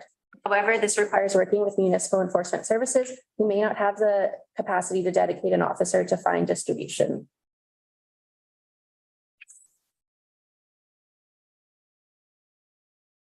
There are three primary inputs into the fee model: the costs to haul waste, the cost to process waste, organic recycling, or dispose of waste, garbage, and contaminated organics, and the relative proportion of residents subscribing to each of the three cart sizes offered. The first two inputs, the cost to haul and dispose, are dependent on contracts and CPI rate adjustments with our contractors, and these fees are set by external factors. In recent years, the cost to process organic waste has increased due to limited end markets for used compost and the higher cost required to process and sort through contaminated materials. In contrast, the cost to dispose of garbage has remained steady, and it is not anticipated to increase significantly in the near future due to the overabundance of land in Alberta. Therefore, residents may see their monthly organics fee increase annually at a rate disproportionate to their garbage fee. Currently, residents also pay a monthly fee for curbside recycling. However, this fee may no longer be charged when EPR is fully operational, and the utility model would need to be updated accordingly. The final input, subscription levels, is based on resident behavior. So this graph on the right here shows the relative proportion of households subscribing to each cart size since the inception of the program. And you can see that the relative proportion of residents subscribing to the largest cart size has increased over year, while the proportion of residents subscribing to the medium or small garbage cart continues to decrease. So while the majority of incremental cost is allocated to the larger cart, that cost is being absorbed by a steadily increasing number of customers. In contrast, the smaller carts are absorbing less incremental cost, but that cost is being absorbed by a steadily decreasing number of customers. Consequently, this is driving down the rate for the larger cart and increasing the rate for the small and medium carts. There's currently limited financial incentive for waste diversion when comparing the medium and large carts, as the cost per liter is equivalent. And you can see that in the table on the top right. Waste diversion could be financially incentivized by decreasing the monthly fee of the medium cart while increasing the monthly fee of the large cart. However, any changes to the city's pay-as-you-throw utility fee model will require considerable input from finance, legal, and public operations.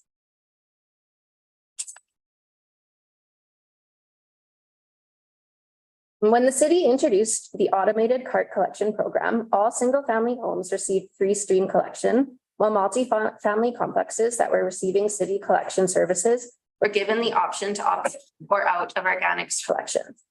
The choice to allow these complexes to opt in or out of organics collection was made after extensive stakeholder engagement, where many complexes indicated they either had limited yard space or had existing contracts with landscaping companies and therefore did not need to participate in the curbside organics program.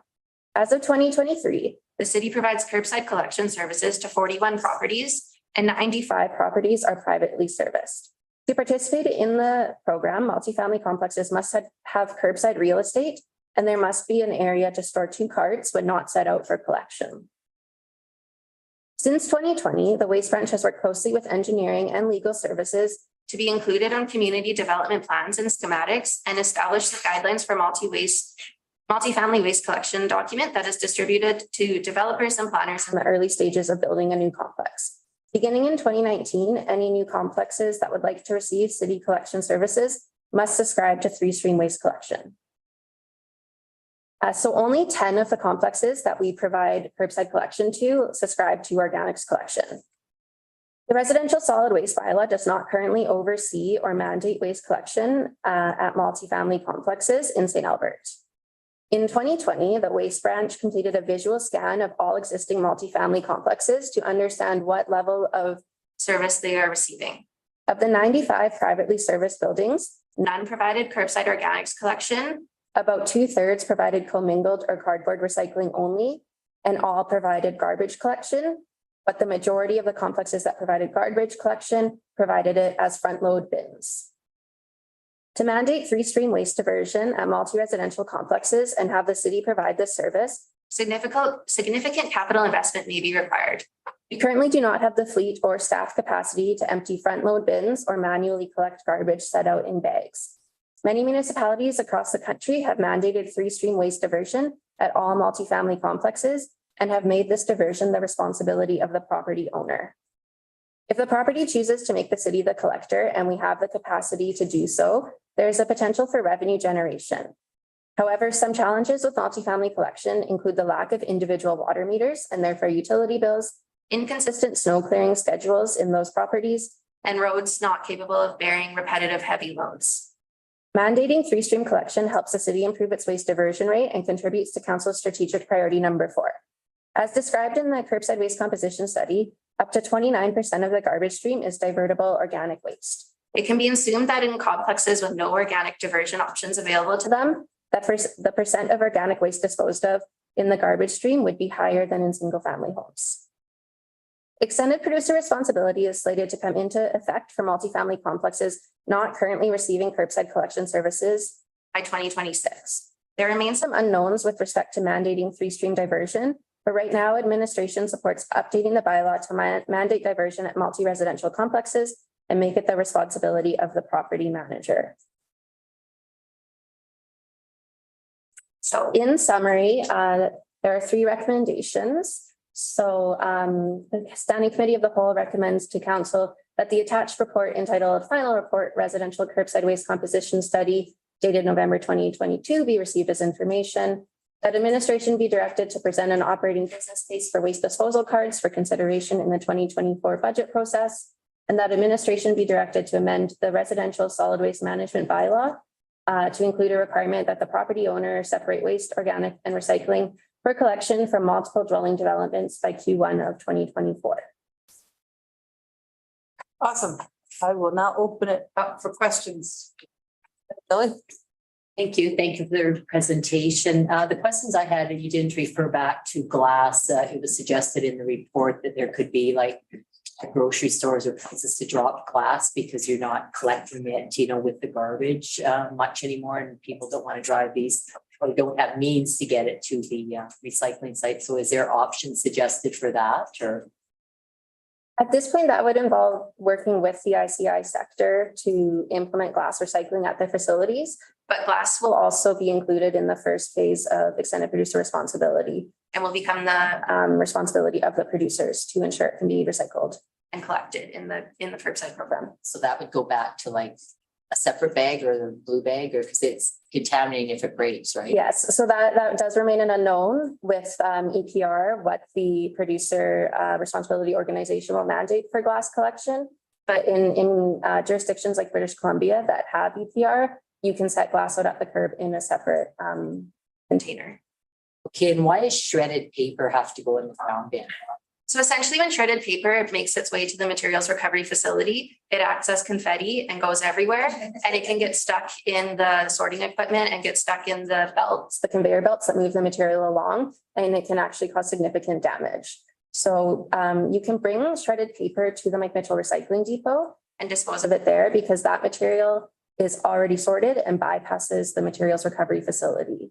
But we also encourage it in the green organics cart because it's a really good source of carbon for composting. It can go in the green cart? Yep. Oh, yeah. Oh, yeah.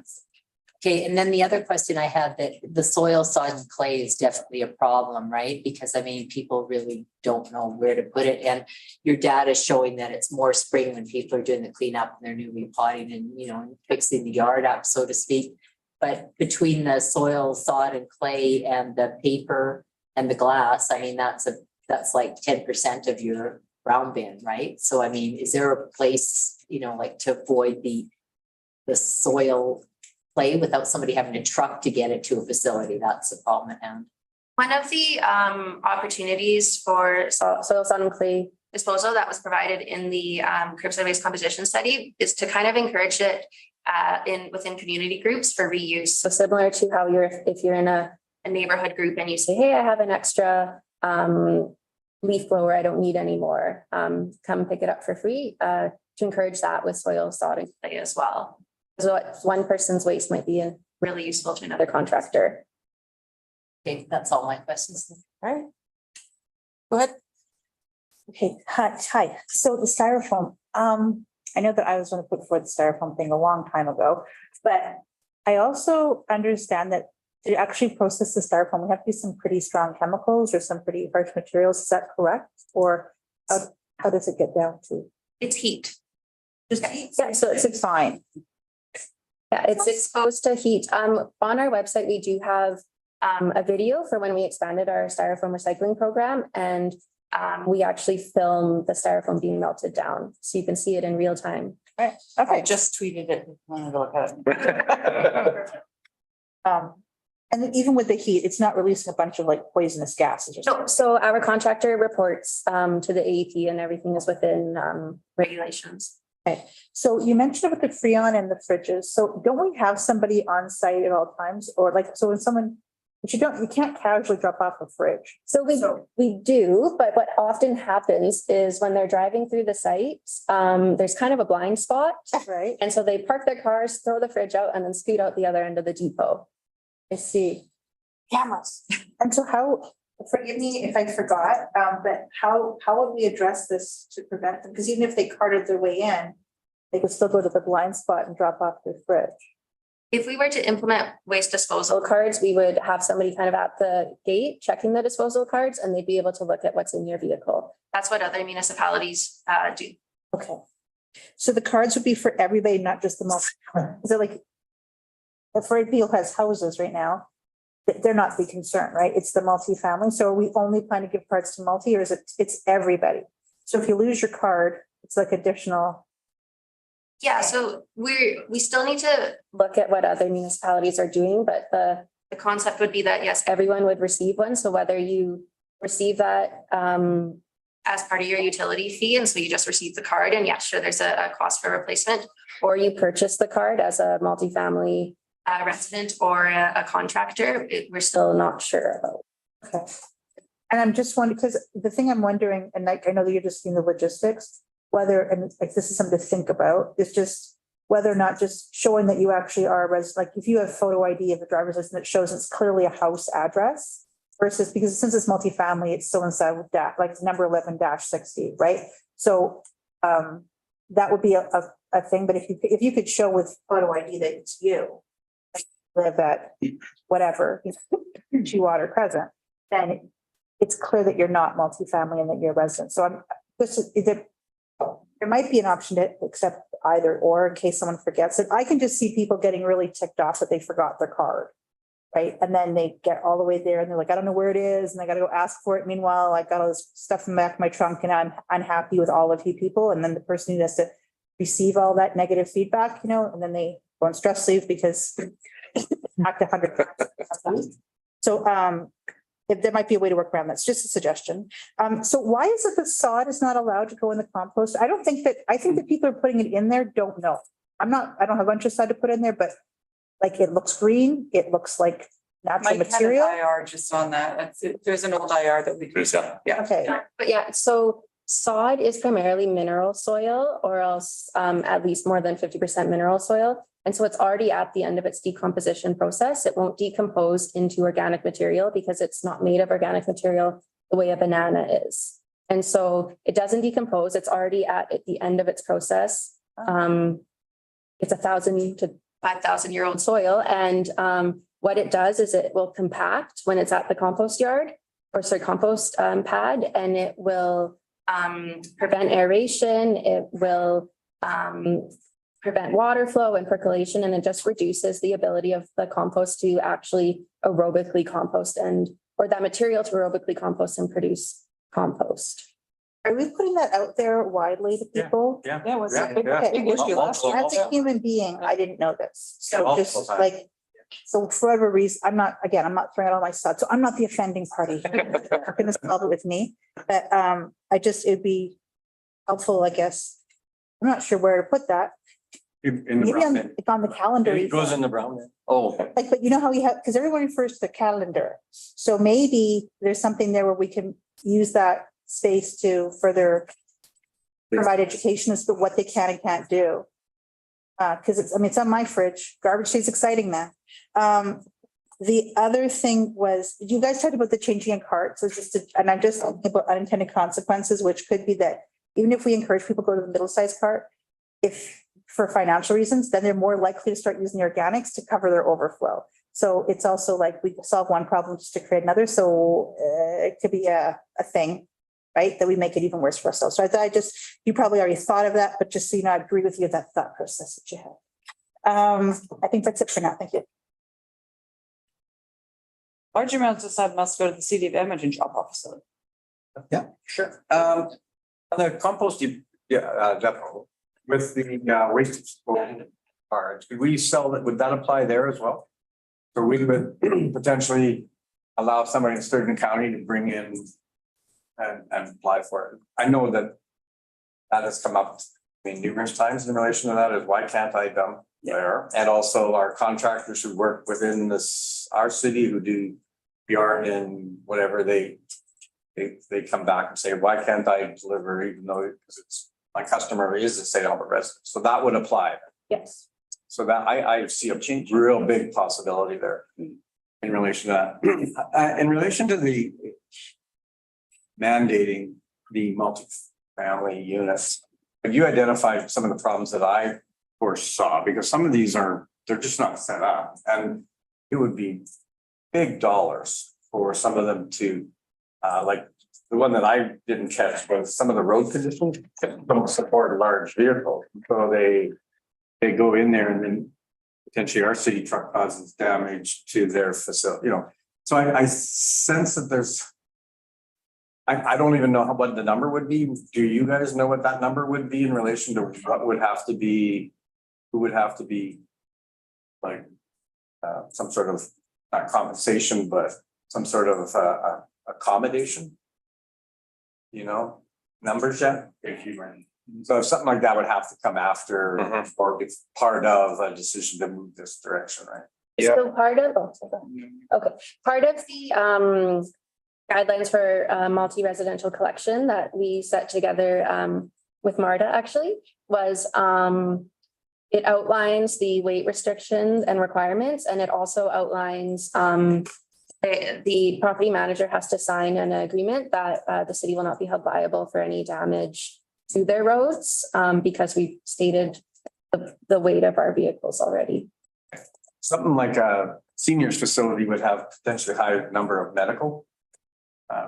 Any compensation for that or accommodation for that? I got compensation on the grant. Accommodation, I mean, I don't even have a clue. I have no clue, but I would imagine, some of these facilities would probably have a higher type of stream of medical waste being one. So this is a really good reason to support the bringing forward of the ICI waste composition study with the EMRB. I have no idea. Yeah, good one. Oh, I'm on that committee, so of course, I'm on that committee, so okay, those are things, I know that going forward, like starting now with all the new kind of developments and planning, I think I just don't know how we're going to get over that hurdle of back in time and adjust that. So some I think would be able to do that, but I'm thinking of a few that I just don't see that happening. And then the cost of having the equipment, because we'd have to have the front lift trucks, right? And that's expensive. That's if we do it. Yeah, if we do it. Yeah, we can contract it out. Yeah, sure. Right. And I guess just to comment on through the chair, on the locations, there may be an opportunity if we did institute it of looking individually at exemptions. Like right now, our exemptions are based on them telling us they need to be exempted. Yeah. Versus, maybe there's some opportunities to create some allowances based on instance structure, right? multifamily are not on our recycling program? It was the majority, right? So we service 41 and there's 95 that are privately serviced. All 41 that we service receive garbage and recycling. Sorry, 40 receive garbage and recycling. 1 receives just recycling, and then only 10 receive garbage, recycling, and organics. And the reason we don't have a blue bin is just because we can't see it's just easier for verification of what's actually in the bag versus. You what's have in a the bin. council inquiry coming your way. I believe we've answered that one too. Yeah. So the primary reasons for using a blue bag instead of a bin is that it keeps everything sealed. So on a windy day, it minimizes the risk of litter flowing everywhere. And on a snowy or rainy day, it prevents anything inside that bin from being damaged. Because as soon as something like paper gets wet, it starts decomposing and it can't be recycled anymore. I also tell residents that it allows for unlimited recycling, right? Yeah, because there's A no. blue bin would confine you to a certain volume. Mm. And it does allow for the contractor to see contamination. Right. So You're getting an ICI, but because this woman said that she was putting a bin out and it was collected, now it's not. So I was surprised, but I'll let you answer that. I didn't like answering. Last question is around kind of, does anybody police this contractor when they pick up and they self-identify that that's got contaminants in it? So they just truck it off to the landfill? Do we have anybody that goes in and verifies that they're just not being a little bit lazy? Yeah, we've actually just recently started working with our hauler contractor and processor to calibrate all of the operators. So they'll kind of randomly say, I think that this load is over 30% contaminated, and they'll be directed to go to the compost pad anyway, and then they'll get out and work with the processor to look through it and qualitatively assess. Yeah, you're right on target. That's what 30% looks like, or no, this was only 8 or 10%. Okay, all right, that's my question. Thanks. Nice seeing you, Katie. Did you put your police badge up anywhere? That's a great question. I think it's still in the bag I borrowed. I gave it back to my parents. Katie, good to see you again in another round of exciting waste composition information. Do you know why have any sense of why people are moving to a bigger brown bin? I would have thought after all these years of education, they would have been. putting my sod and dirt in it. Yeah. Well, no. Use less, plastic. Yeah, so I think that it's compounding factors that in 2018, recycling rules changed. And so there's 5 items that can no longer be recycled in St. Albert. With the pandemic, a lot of people were working or who were working in person are now working from home. And so, their breakfast and lunch garbage that they may have disposed of at work is now being disposed of at home. And just, continuing materials are packaged for convenience, and a lot of those materials are very lightweight and their packaging is very lightweight, but they're not recyclable. Okay. Yeah. The other general question is, when cardboard is set out and it gets wet, like today, what is that recycled or is that garbaged? So I guess it depends how wet it is. If it's really wet and is breaking apart, it would just be disposed of as garbage, but we don't want to discourage residents from placing that out. So it'll still get picked up by the contractor. What happens at the facility, I guess, would be up to the state of the cardboard. Yeah. And our contractor at the facility has recently started reporting on what's being recycled, like what streams are being recycled, and residuals as well. And so the cardboard would likely be counted as a residual in that case. Okay. So with the targets that we have, has anybody talked to Airdrie? Because they're in the documentation, it says Airdrie achieves 73%. We're at 59, but it would jump up to 67 if no contamination. But any idea how Airdrie achieves 73% as listed in the report? Off the top of my head, no, it may come down to reporting diversion differently as well. Because it's diversion really within all municipalities can be reported on kind of subjectively. Not to say that Airdrie is doing that, but what we report as diversion might be reported, or what we, for example, the organics that we landfill, we now report as garbage, whereas contaminated organics in other municipalities might be reported as organic still. Okay. I don't even think Airdrie has a bin system. They just. I was fighting with Peter Brown. I'm like, I can't believe you don't have a bin. No, they must, because I spoke with their waste manager about their bins. Maybe the mechanics or something. Yeah, I don't know what it was. Yeah, anyway, I just was interesting that it was kind of highlighted in the report, and I wondered if there was something else going there. So in your recommendation number 2, is that to bring in a card for organic only at this time and then look at it for Mike Mitchell later? Or So we are hoping, we as in stakeholders in EPR, so municipalities, that more information will come out in spring 2023. We've been told we'll receive more information regarding how the EPR system will work for municipalities that operate a recycling depot. So at this point, we're not sure. I brought the act with me, and all it states is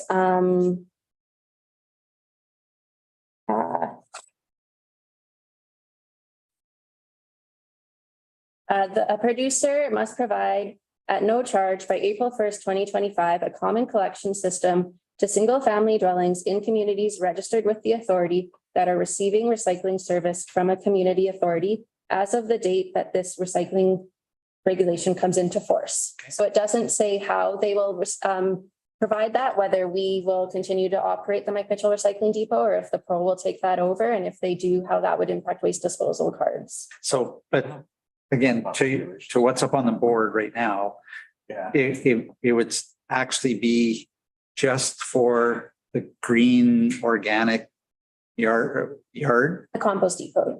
compost. It It doesn't say that, and that, I picked it up in your presentation, but I want to make sure that we understand what we're. Well, I think the point was that we would just request a business case from us. We may have more information by the time we actually reach the budget process. Right now, it makes sense to only be organics. Yeah. Not sure what it's going to be in 6 months. So I totally support it, Louise. I totally get it. I just wanted to make sure everybody else understood what was being proposed in. Yeah, I thought it would be item. Mike Mitchell. The risk with Mike Mitchell is if we went down that road that quickly and Pro took it over, then be kind of a wasted program, right? So the intent, the long run, what Kitty was saying is that we would have a for both, if assuming we maintain Mike Mitchell in the future. Right. Yeah, and she's saying we should have information shortly on that. So if we got the information that Pro was going to take it over, then it would just be the compost depot. If we got the information that we were maintaining Mike Mitchell, then it'd be both. If we're waiting and waiting, then we would probably proceed with just the compost depot. The latest information is that shortly after the election is when we're going to hear. Is it provincial? I know we're in spring 2023 now, but the election's going on, so. So is there an opportunity then just to try and focus? Because I think with extended producer and changes that are likely to happen at Mike Mitchell, that we would just focus the development of this business case for waste disposal cards just for the organic site and get started with that. Kind of, I'm trying to look to simplify it. But I guess, Councillor, if I could just jump in, I think it depends. And so that, you know, if you allow us to sort of digest what we get, what does come from the EPR perspective, it makes sense to do both. We'd come back and make that recommendation. If it didn't, we would go with the one at this point in time. You know, I think if you sort of trust it, we'd come back with that recommendation and work with it for the business case then. Okay. I don't think you need to necessarily be that specific. Okay, I was just trying to see if there was an opportunity to simplify it and focus in on where we get the biggest bang for our buck. Okay. The other one goes back to the infamous sodden waste, sodden grass. So we know that that is the largest single contaminant in our green bin. It therefore, if you get sufficient of it, that truck dumps it at Rose Ridge and it becomes garbage.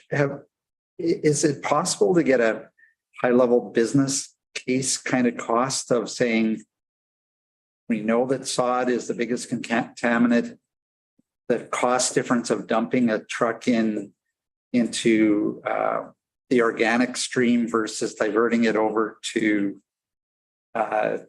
Rose Ridge garbage? Does it cost us more money when it goes to garbage or less?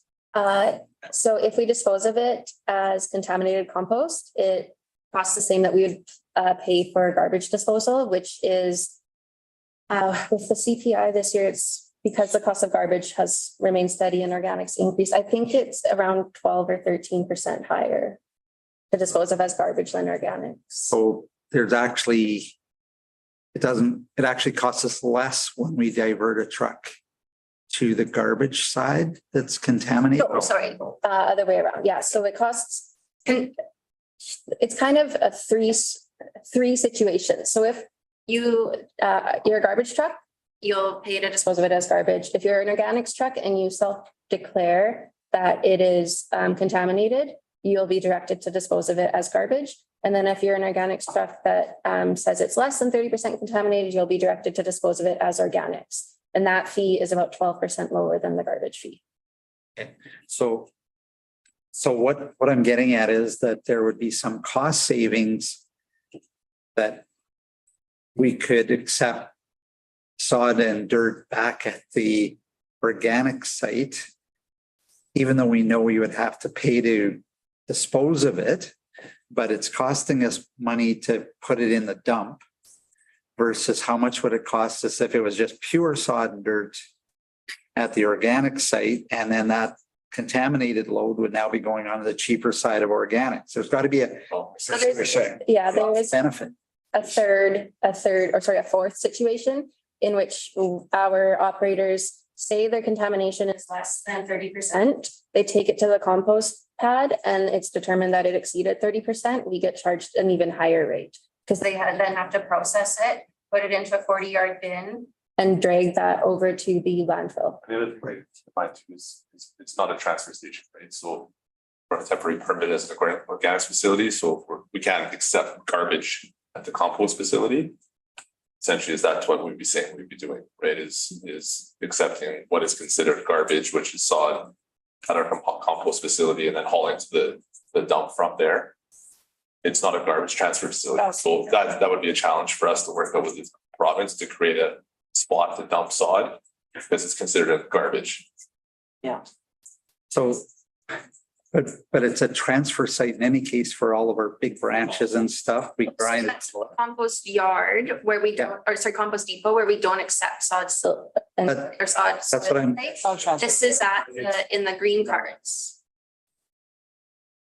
It's considered garbage. Yeah. So even it. You would have to have. So all the comments that people have made that, well, we couldn't do it because it costs us money to dig it up and put it in a dump truck and drive it away. It really comes down to, we're not allowed to dump it there in any case. Because it's treated as garbage. That's originally was supposed to set up as an environmental class, whatever. This is good clarification because I've asked this question multiple times and I've never had that clarity. So that this is very helpful. I was hoping that what I was getting at is I was hoping that sod and grass could still be dumped at, and we would pick it up and put it in a dump truck and take it somewhere, right? And yeah, without, it was interesting comment about how we could try to divert and have cost savings based on the diversion stuff. In previous IRs, when we were talking about the cost, it was more based on us having to separate a separate vehicle to come to that and drive out. That's where the costing was coming from, was that it was essentially another garbage route. But yes, I mean, we in theory, we can't utilize it as a garbage transfer station. So. What was that idea? Well, you could find out what it would cost to get the environmental approvals. I don't know, does that even? Well, the site would have to be different. We would have to hard surface it, that, those kinds of things. So there would be capital costs associated with that. And the reality here, the difference between organics and landfill is decreasing every year now, between the two. So there's not much difference in landfilling organics or listing organics versus landfilling garbage. That's potentially Mrs. thought is to reuse. Correct. So The way I. something, Yeah, okay, something we could consider is how to set up a reuse program, right? Yeah. Awesome. Take it out. Swap my divided tiger people. Katie, I think in some of our analysis, we had identified that some neighborhoods were quite significantly worse at waste diversion than other neighborhoods. And have we looked at targeting like way more communication to those new neighborhoods? And I recall it was like, well, there are people moving from Edmonton, they don't know the rules, they're maybe younger households, they don't know the rules. There's some way to try and address that neighborhood specific problem that. So I have had like kind of an anecdotal conversation with our communications advisor. And you can, within targeted ads on social media, target a very, very small geographic area. So in theory, you could target, if your phone is pinging a cell phone tower in Northridge, you would get this targeted ad versus if it's pinging in Ainsdale. How effective that would be, I'm not sure. And the other thing is, we really want to encourage participation in this program through positive reinforcement. And if we were to say, hey, Jensen Lakes, you're doing way worse than Woodlands at posting, it probably wouldn't be the best positive way to approach this challenge. Well, I don't know. I mean, people don't know what they don't know. And if they're a new neighborhood and again, because they've moved from Edmonton or wherever that they don't do something, it could, and I'm not saying in a punishing way, I'm saying in a positive encouragement way, like there's some messaging that could go out to try and. You'll get your sidewalks replaced and actually be paved, you become the number one. So qualitatively, we have that data in curbside waste education. We see that some neighborhoods are substantially worse than others, but quantitatively from the curbside waste composition study, there was actually no discernible trends between neighborhoods. The exception, if you look at the spring study, Zone A, in the spring study, Zone A Monday was really bad, but that's just because they were the neighborhood that had the sod in their cart, which skewed contamination. Darn sod again. I'll probably be, I'll be bringing forward the motion, but I'd like just one other question that, so if we bring in item 3 here, there are some sites that St. Albert garbage would be able to service, but we also would say there are some sites where we absolutely can't. And that would, this bylaw would still make that the responsibility of the condo multifamily unit owner to still find another alternative, right? This is not an all or nothing. This is we know we can address this piece of the problem, but nonetheless, other ones that we can't get to, they have to figure it out themselves. We're not going to let them off the hook and continue to pollute, if you will. Yeah, so most municipalities that we scanned do make it the property owner's responsibility. They mandate it, they provide education and outreach, and you can go on, I know Vancouver and Halifax, you can go on their city web pages and you can download a bunch of information for property owners on how to enforce diversion or how to introduce it within your complex. But yes, they are making, and at Edmonton as well, it'll be interesting to see how that goes. So you've led to my final question is that by changing the bylaw Q1 2024, does Edmonton is actually introducing it by 2027. Does Q1 2024 give people enough time to implement and even ourselves? Does it give us enough time to get the rest of the bins and change routes and everything else that needs to be done? So I think that we want to introduce it into the bylaw in 2024, but make it a phased approach. Okay. The other thing to be cognizant of, though, is that any household that is receiving community provided or municipality provided recycling services on April 1st, 2025 will automatically receive EPR. Right. So if we are to mandate this prior to that, then the property managers would struggle for a year, but then they would have that already introduced and mandated by the province. Whereas if we don't introduce it, they're waiting for another year to have the province mandate it. Yeah. So it's going to happen eventually. So it's actually advantageous for us to kind of set the stage, if you will, and get them thinking about it early. Yeah, because it's going to come in any case. Yeah. Okay, good. Awesome. Yeah, and then she. Yeah, I just quick one in relation, it was interesting under the EPR Act that you read off, thank you. They don't have regulations for that yet? There's no regulations for the EPR Act that would outline kind of how to or wherever? So the initial regulations will come in. So the producers will be responsible for having all of their documentation in order and everything figured out by April 1st of 2024.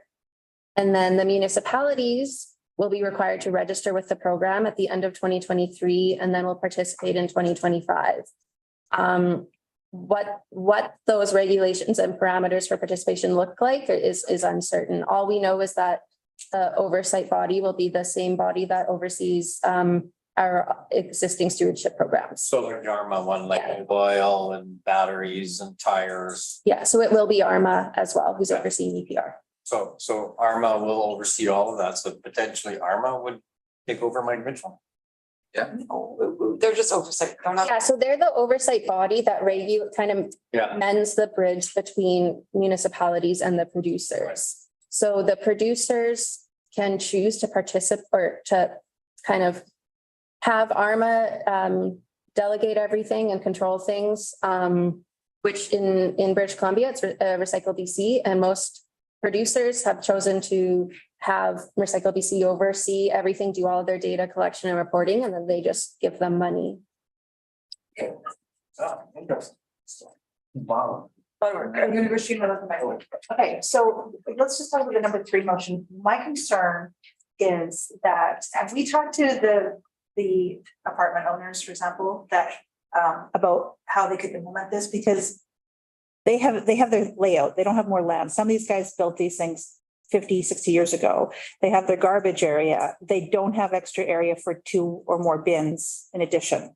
So I don't really know from a practicality point of view how that they could possibly implement this without actually interfering with really people to park their cars or something else like that. So have we considered if this is actually even possible for some of these places to implement this? Yeah, at this point, we haven't done any stakeholder engagement with property managers. We wanted to receive that direction from council before we move forward to even engage with them. But I think they will have to implement this. Like this is not going to be an option. It's about when. So I think one of the advantages to us looking at it is it becomes a phased approach. We can work with them to get them there, as opposed to in 2026, they will do it whether they like it or not. And it's good for new builds, right? For sure. And I remember in 11 or 12, when we brought in the CART program, Kristen met with every one of these individually, and you sit down, you look at the layout, and then as Jay said, if it just doesn't work, there's exceptions available, right? So if they were not, let's say we did not do number 3, and then 2025 or 2026 came, would they then still have to be responsible to do it? Yes. So it doesn't matter. They have to do it, period. They'll be responsible for recycling in 2026. Okay. And so for us to do it now, we were to phase it in, but perhaps not. Like they'd be under our umbrella, but let's say not enforced under our umbrella, so they have some time, then they would have assistance in 2026 when this has to come forward. Would that be correct? Yeah, how EPR will be phased into multifamily complexes is anyone's guess. Anyone's guess, really. Yeah. So if we were to implement this now and help them out, it would set them up better for when it becomes mandatory. If we give them some time and tools now. And what are we planning to do for tools, other than tell them they need to do it? How are we planning to, because my concern is just like sometimes you just cannot put more clowns into this Volkswagen. So I'm not sure where we're supposed to find the land on a land that doesn't have that ever considered when it was being built, to find that location without impact, because like I'm looking at organics. Organics is smelly, people. So whoever gets to win that lottery by being right beside the organics for a week or two before it's being picked up could severely impact both their property values and their ability to actually enjoy their own property. So even more than the garbage. So I don't know how they're going to solve this problem. And so what are we doing to help them? But right now though, too, I'll add, they're just throwing everything all in the same bin. Yeah. Your organics, your garbage and all that. So whoever's living beside the smelly dumpster is still living beside the smelly dumpster now. They can also move it away from location of somebody, but they may not have that option. If we ask. They may not have the option, but ideally, maybe it's not as big as what they've got right now, because now they're being required, if number 3 passes, to now separate that big one into 3 streams. So are we doing anything else other than telling them they need to do it, just help them out if they are struggling or? Well, I think, sorry, you can go ahead after Kate. I think the issue was to gauge the count, like if you were to tell us today that like you're not doing this, then there's no point spinning our wheels, I think. We start doing it. Right? Correct. And I think, sorry, go ahead, but I think there is an education, implementation, communication plan that would follow this. Right? Yes, yeah, extensive communication. And education. And the one thing to note is that even when we have an organics cart at our household, we're still putting 30% of our garbage cart is full of organics. So if we're to mandate this diversion, then we're cutting the volume of garbage significantly. So, you know, the potential to have a smaller bin for garbage at your facility and then an equal sized one for organics, something like that. The hope is that by mandating diversion, you're reducing the amount of garbage that your tenants or occupants are producing. And so you would require less space to have a garbage bin, and you could then have a larger bin for organics or recycling. So as soon as this passes, then is the intention then to go back and talk to them and try to figure out some kind of solutions to actually assist them? Or just to tell them that good news, this is happening and find a solution on your own? The other municipalities that we referenced did conduct extensive engagement prior to implementing the program, and we would be no different. Okay, thank you. Go ahead. Will the province be providing funding for this when they're going forward with it? Because, you know, if we're educating people, we're doing all this advertising, we're doing all the research and whatever, and then come a year and a half or whatever, we have provincial directive. Are we wasting our funds jumping into it? And it may not be identical to what they might implement as well. So yes and no. So with extended producer responsibility, the producer will be responsible for providing education as well. And the chances are that they will pass that responsibility on to the producer responsibility organization, who can then provide that education and outreach for the whole province. So everything's united. But that's only recycling. So organics is not on the radar for the province at this point. And so if we put that education, outreach, and resources into the 3-stream diversion, we would see the return from mandating organics, and it wouldn't really be a waste of money in that sense. What the producer responsibility organization does come April 1st, 2026, whether they've already introduced all of that education and outreach to these multifamily complexes, or whether they plan on introducing the legislation and the mandates and then following it up with education, I'm not sure. So they could introduce it in 2026, but they're not getting pamphlets or resources out to residents in these complexes for another year or so. But the province could do that. The pro will be responsible for education, yeah. Be the province. Where do I put vegetable oil? You can put in your green card. Like a lot of it. Yep. Okay. Just making sure. Or, you know, Ask. Actually, it's not on our app. Add vegetable oil into the app. just don't put it down your drain. No, of course not. Shredded paper in there on top of your Just green. saturate it. Saturate it. And then light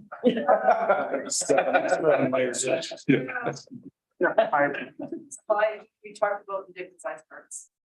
Just want to make sure I kind of understand the situation and where we're going from here, because I remember really well, we had a linear model and we made it to an exponential model to keep the medium carded kind of what a normal family would be, you know, and incentivize financially people to go to the smaller. So questions I have, do we even know how many have the medium or small cards, like percentage wise? Yeah, so that's what that graph at the bottom, sorry, Okay. I don't know if I can zoom in, let's see. So it's decreasing, as you said.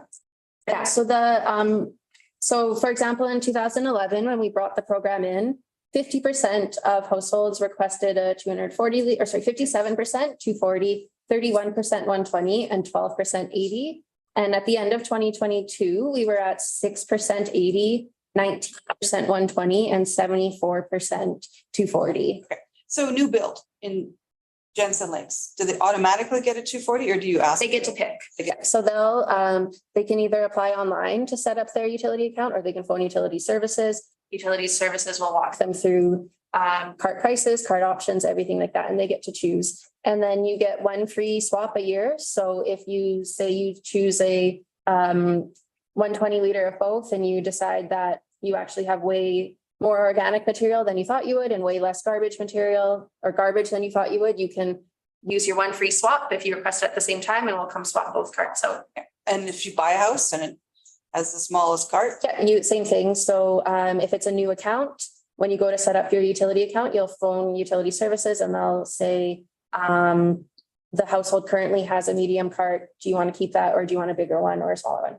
So you're not proposing changes to rates, so that's what I guess the question. Because you said that the economies of scale for the smaller carts are just not there anymore, right? So we have had some meetings with with utility services and financial services to discuss the model, and they actually, based on how the model is formed, you can't amend the rate, like you can't decrease the rates. It just doesn't work with the model. But when we introduce, or when EPR comes into effect, they'll have to reassess the model, because we'll be essentially removing recycling from their monthly fee. So at that point, I would like to see there be a financial incentive to have, you know, right now, liter to liter, you're paying the same whether you have a medium or large cart. But if you're paying a third of the price to have a medium cart compared to a large cart, the overall revenue the city receives to offset the costs of disposal and hauling would be the same. It would just be shared differently among the subscribers. So as long as no changes now. Right. And my last question, the motion asks for mandating source separation at multifamily. It does. Calgary has it for ICI as well. Have you guys had conversations about that sector, or are you waiting for EMRB to do their work and then maybe regionally we do it? But as you said, 70% of the waste is not residential. And we really need to be incentivizing, I guess, yes, right word, to get like the restaurants and everything to start separating out. So as the member of the Solid Waste Collaborative within the region, I think that our priority or desire would be have it be a regional plan. So a regional ICI diversion mandate, because, you know, of all the surrounding municipalities of Edmonton, so many people live in those municipalities but work in Edmonton. So if you are at home, you're mandated to do your source separation, and you go to Service Place and you're mandated to do your source separation, but Edmonton doesn't require it. It's going to be really confusing, and resident behaviors and habits will be all out of whack. But it is within our authority, right, to mandate it for ICI sectors. Because Calgary does it, right? So Like within St. Albert's, yeah, we could, yes. It would involve a bylaw amendment and work with legal, I believe, but But I agree that Edmonton has to do it as well, at least that we can't say now we're together. What's the timeline on that? We don't even know because it's not approved. it's not approved yet, but the hope is to begin it in spring 2023 and to have it completed either Q4 of 2023 or Q1 of 24, phase 1. I'll watch it. That's what I was talking to you about. Yeah. I have no other questions, so it's all good. Anybody? You wanted to make the motion? Yeah, no, there's nobody else got a question. We're all good? Yep. Okay.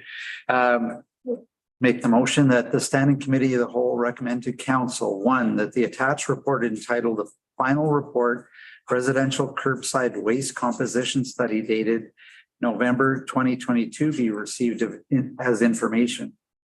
Number two, that administration be directed to present an operating business case for waste disposal cards for consideration in the 2024 budget process. And number three, that administration be directed to amend the residential solid waste management bylaw 17/2018 to include a requirement that the property owners separate waste, organic and recycling for collection for multifamily dwelling developments by Q1 2024. Yeah, great presentation, lots of detail and data to support the recommended motions. I'm personally very pleased. I issued an IR around the multifamily one, so I'm super happy to see this coming forward as a recommendation directly from administration. And we just have to do better across all streams, and whether it's recycling and education to residents, we know we can do better. Other communities seem to be doing better, and St. Albert can do it. As far as the multifamily, again, I would just observe that if they can do it in Vancouver and they can do it in other municipalities, we should be able to figure it out with our multifamily units here as well. Great, three great items, and I'd like to move forward to get them adopted.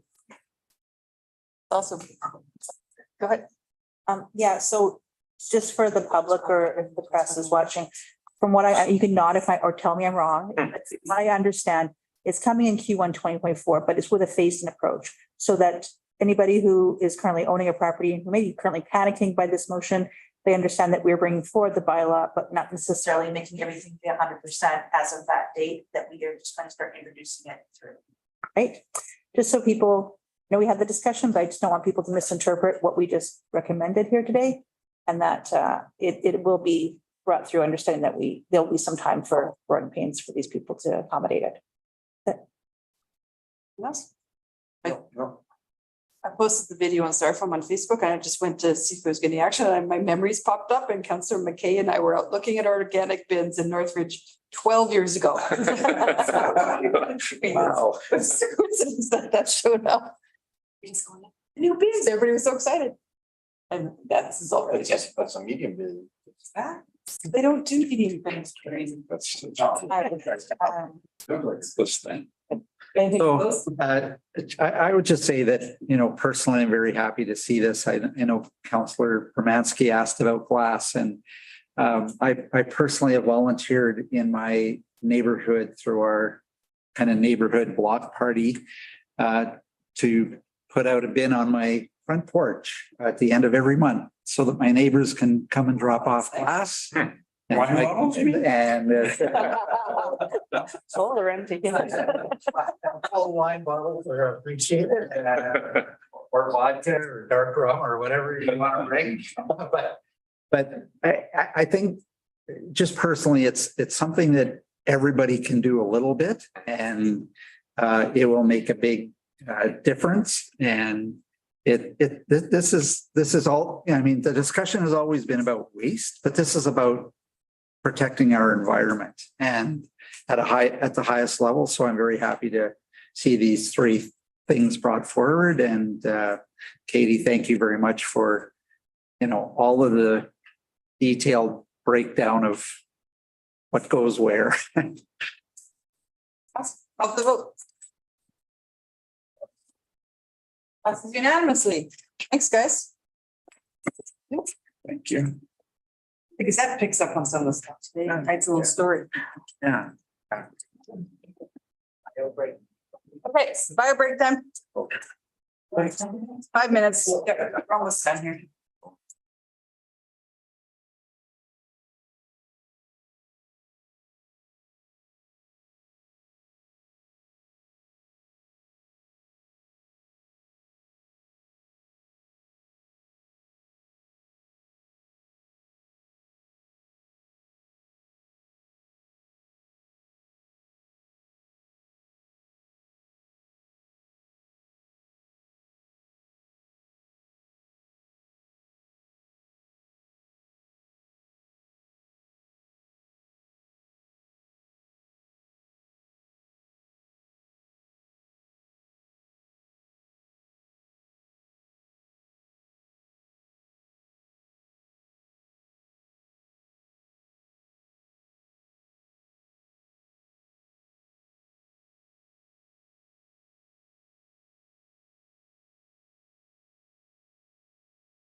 Is Amanda online?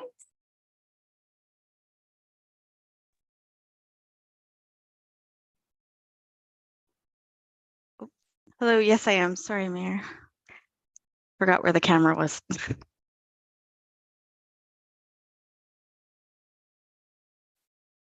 Great. Well, I guess we'll just lead in. So thanks, member of committee. We are here today to follow up on postponed motion about Oakmont Trail Phase 2. And Ms. Wild has a presentation she'll go over today, and then we can have discussion from there. Amanda, I'll turn it over to you. Thank you, Danielle. So this will not be nearly as in-depth as Katie's. I'm feeling a bit jealous with all the good data she had. 21. And of course, it's probably sharing the wrong screen. So one moment.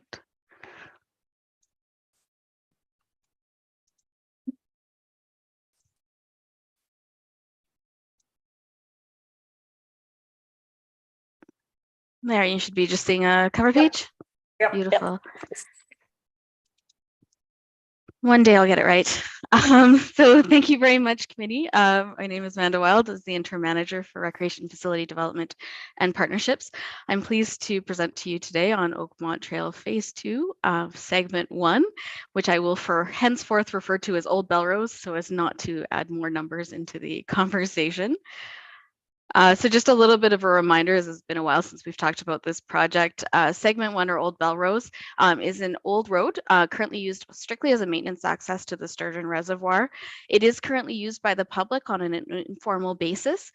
So people do walk their dogs down there, and they're using the roadway kind of as a pseudo trail.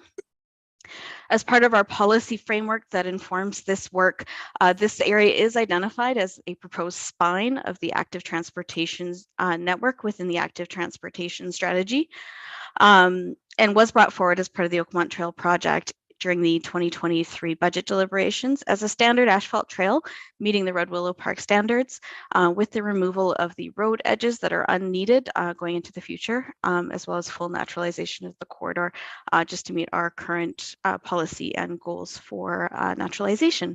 So that's just a little bit of background for the site.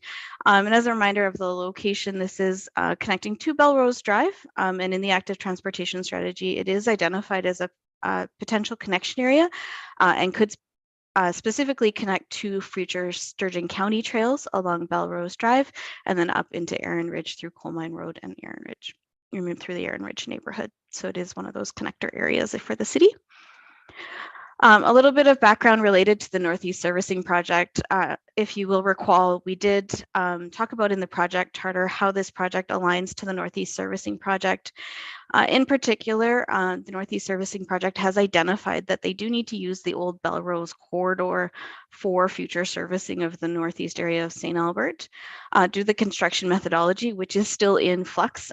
So a little bit of grain of salt here, but the best available information is that project will disturb somewhere between a 6 meter to 13 meter width along basically the entire length of Old Belrose.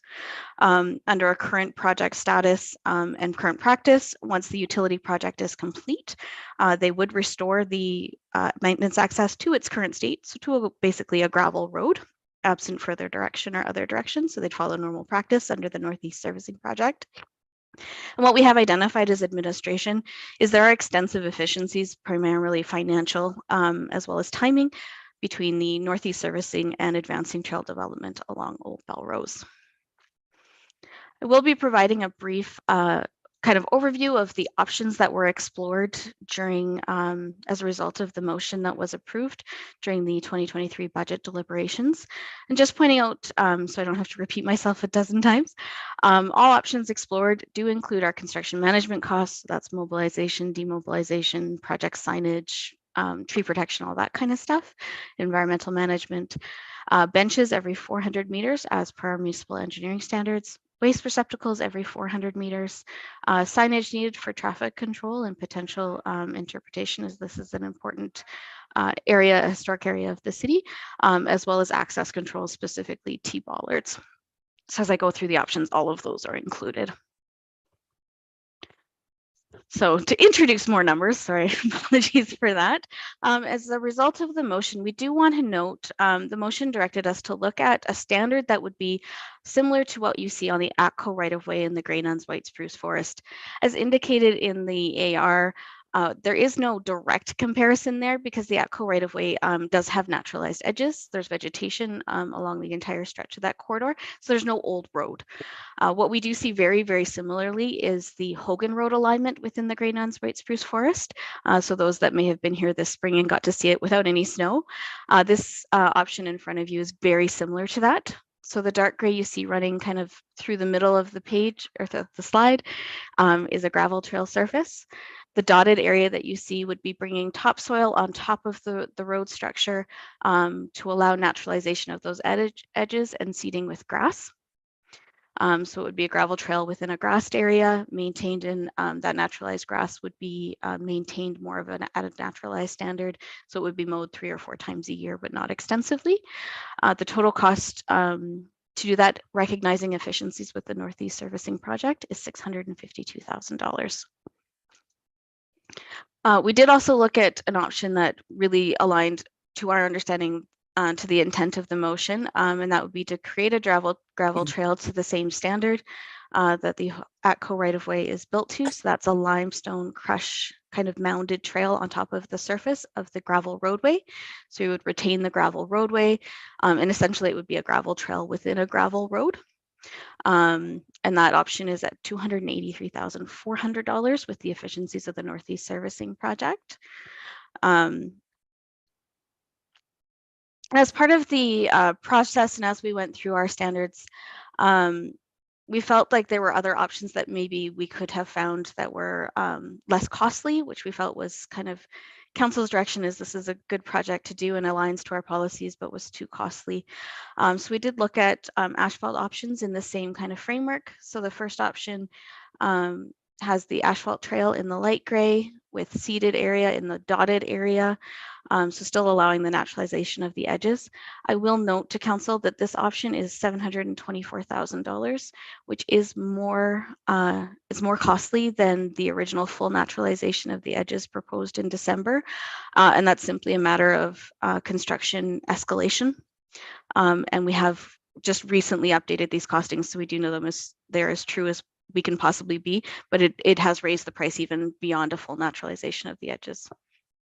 So the last option that we did explore is the idea of creating a asphalt trail within that gravel roadway. So similar to option 2, this would maintain the road structure in that really light gray with that weird fuzzy gray crosshatch being the gravel roadway. I will note this option, the alignment is showing a little bit differently than what we would see on the ground, where we'd actually pull that trail to one side of the roadway, or the maintenance access, sorry, allowing maintenance vehicles to use the gravel and have pedestrians use the asphalt trail surface. And the most notable benefit, and the reason we looked at asphalt as well as the gravel as explored in the motion, was really because we can clear this in the wintertime and we can provide that year-round accessibility. It's a smoother surface and it does meet our Red Willow Trail standard. In recognition that cost was a major factor, this option does bring the cost significantly down at $322,000. So in brief, we are recommending that the Standing Committee of the Whole receive the agenda report as information. We have provided alternatives at the end of the AR should council want to discuss moving forward any of the options or the design options that we've presented today. And with that, I will invite any questions you may have. So you don't need direction from us, like you just want it for information, like that's what's moved. You like, I feel like you need direction. We did, in recognition that we did have a standing motion that's said to remove Old Belrose from scope of the Oakmont Trail project, we did want to leave it open to council to explore the 4 options that we presented today. If you do not choose to make any of those motions as committee or recommend to council, sorry, as committee, we would remove this from the 10-year capital plan as directed by the approved motion in late November 2022. Oh, so if that happens, then we will do nothing. Nothing. We will do nothing. We will do We'll nothing. take no further work on the project if he fails to make a motion. Yeah. Thank you for the option here. Hey, Councilor Hughes. Okay, so if, let's just say that we didn't do anything as we said before, what would it look like? Because you said it's going to be restored to like previous standard or something like this, right? So what would it look like if we don't do anything today? So if no motion is made today, it will look pretty much like it does today. A gravel maintenance access, it would not be maintained for public access at all. Yeah, it would just look like it does today post restoration of the Northeast Servicing Project. How would that differ from option 2 then? Because that option 2 is a gravel, right? So we have gravel now and we wouldn't be doing any mation from the edges. So how does that differ from what we're doing for option 2? Oops, apologies.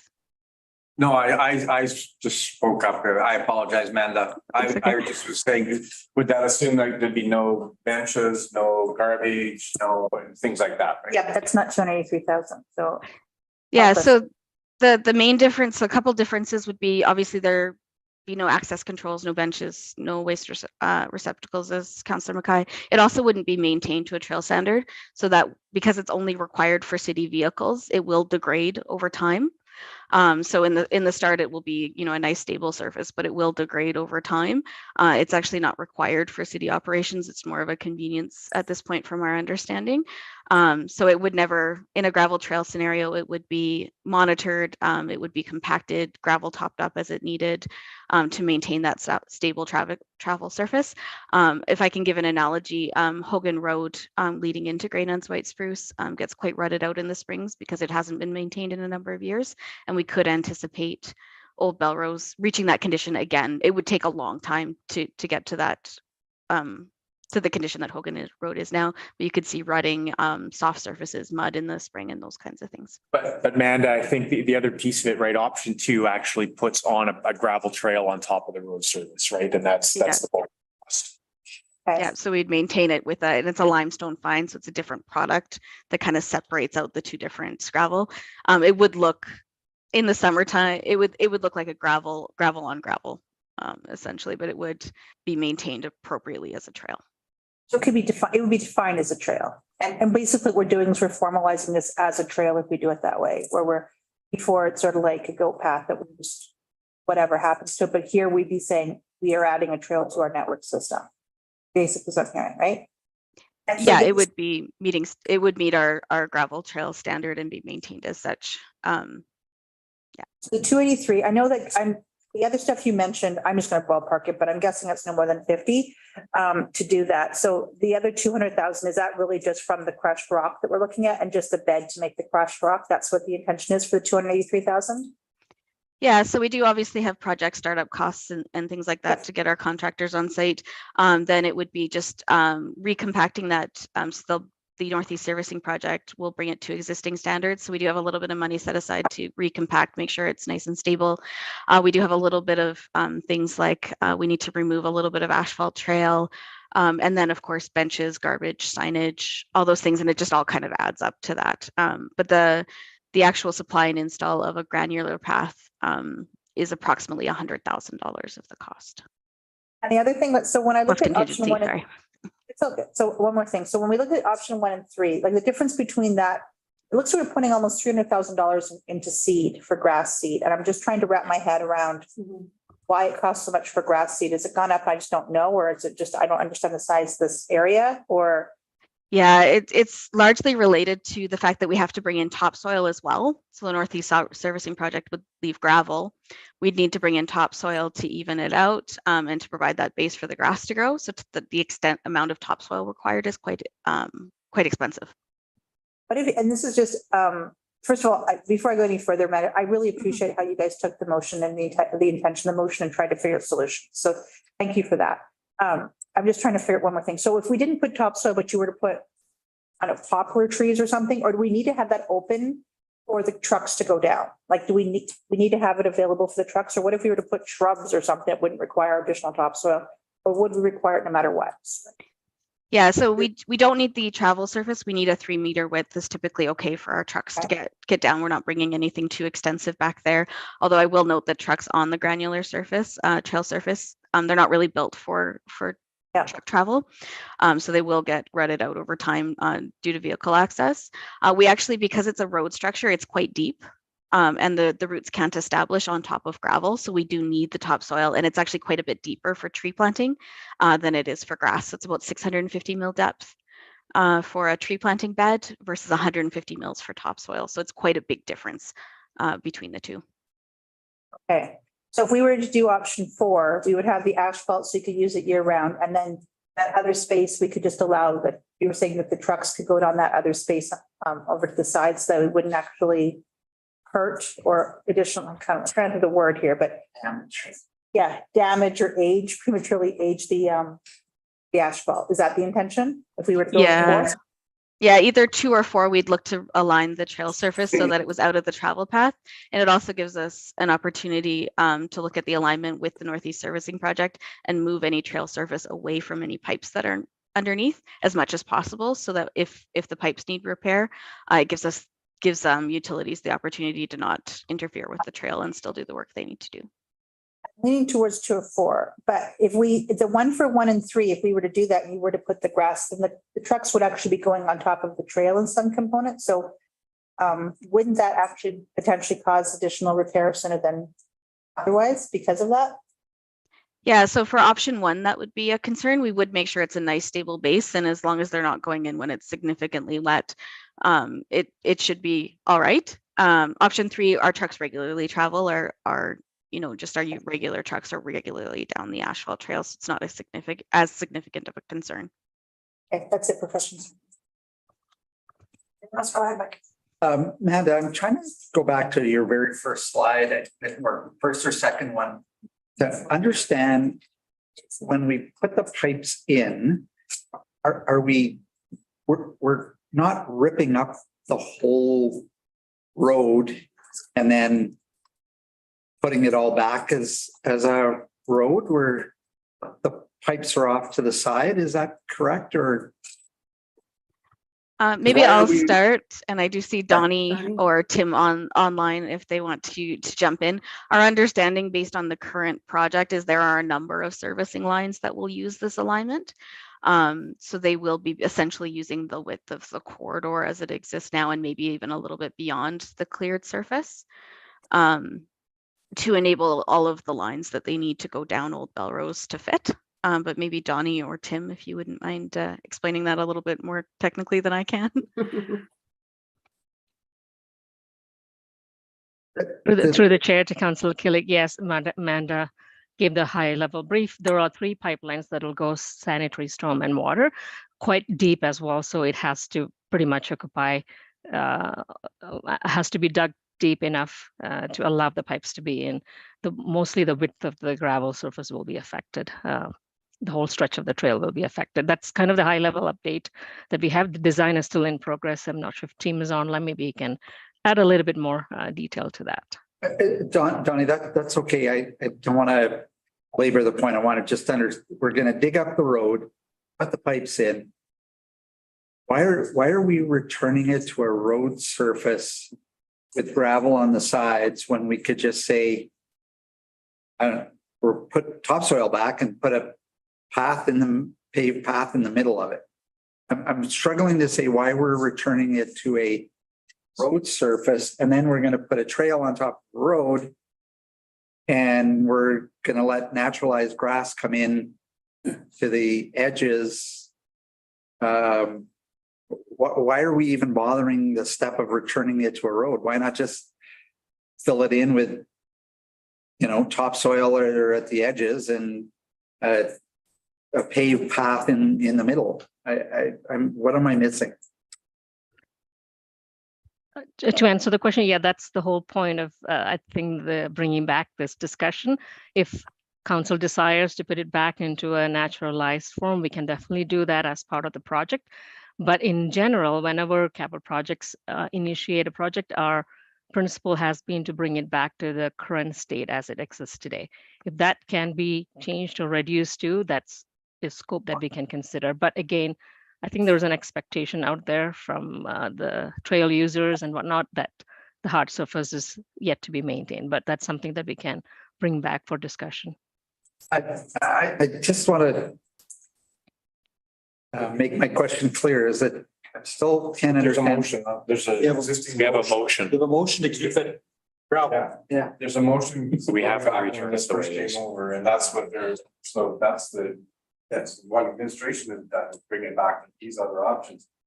Realizing that there's an opportunity, so you're. But it's still, one of them is still a road. Yeah. A road with a trail in the middle. Yeah, they've got four options. If I may, Councillor Yeah. Killick Yeah. and Donnie. Let's go natural. Yeah. Just to clarify, Councillor Killick, we have assumed that we will bring it back to road condition as the less costly option than refilling that depth of topsoil. As the Northeast Servicing Project progresses, they may be able to look at cost and benefits of the naturalization of the edges versus the gravel road, but really they need to balance out the costs and be, if it is more expensive, we have assumed that the Oakmont Trail project would absorb those costs. That's why you're seeing the increased cost for some of the options. But we haven't done that analysis to say what is less expensive to bring it back to a road condition, or is it less expensive to bring in the topsoil and seed that? If it were, as Donnie mentioned, if the trail were not to be built at all, then they would want to restore that access because there is some maintenance access needs back there. But does that help at all? It not really. And that's my fault, not yours. I'm still struggling to say why the cheapest option isn't to don't restore it to a road, backfill it with topsoil and with a paved trail in the middle of it. I'm just don't. That's gonna be That's not, yeah, With, sorry, which option? that's the 700, 650. Or whatever, $700,000 option. Options 1 and 3. I Yeah. believe. Yeah, maybe I can ask Tim or Regan. I see is off mute. My understanding is that topsoil is incredibly expensive. So it is often not the cheapest option to bring that back up. The road surface may actually be cheaper, but if Regan or Tim want to speak to that. Yeah, and I can jump in. So as the design is developing, we are going to look for the most cost-effective and efficient use of the area for all of the stakeholders, understanding that it is a closed road. It is not a trail right now. It's a closed road with no maintenance. If we want a trail there, then there will be certain parameters we have to put in.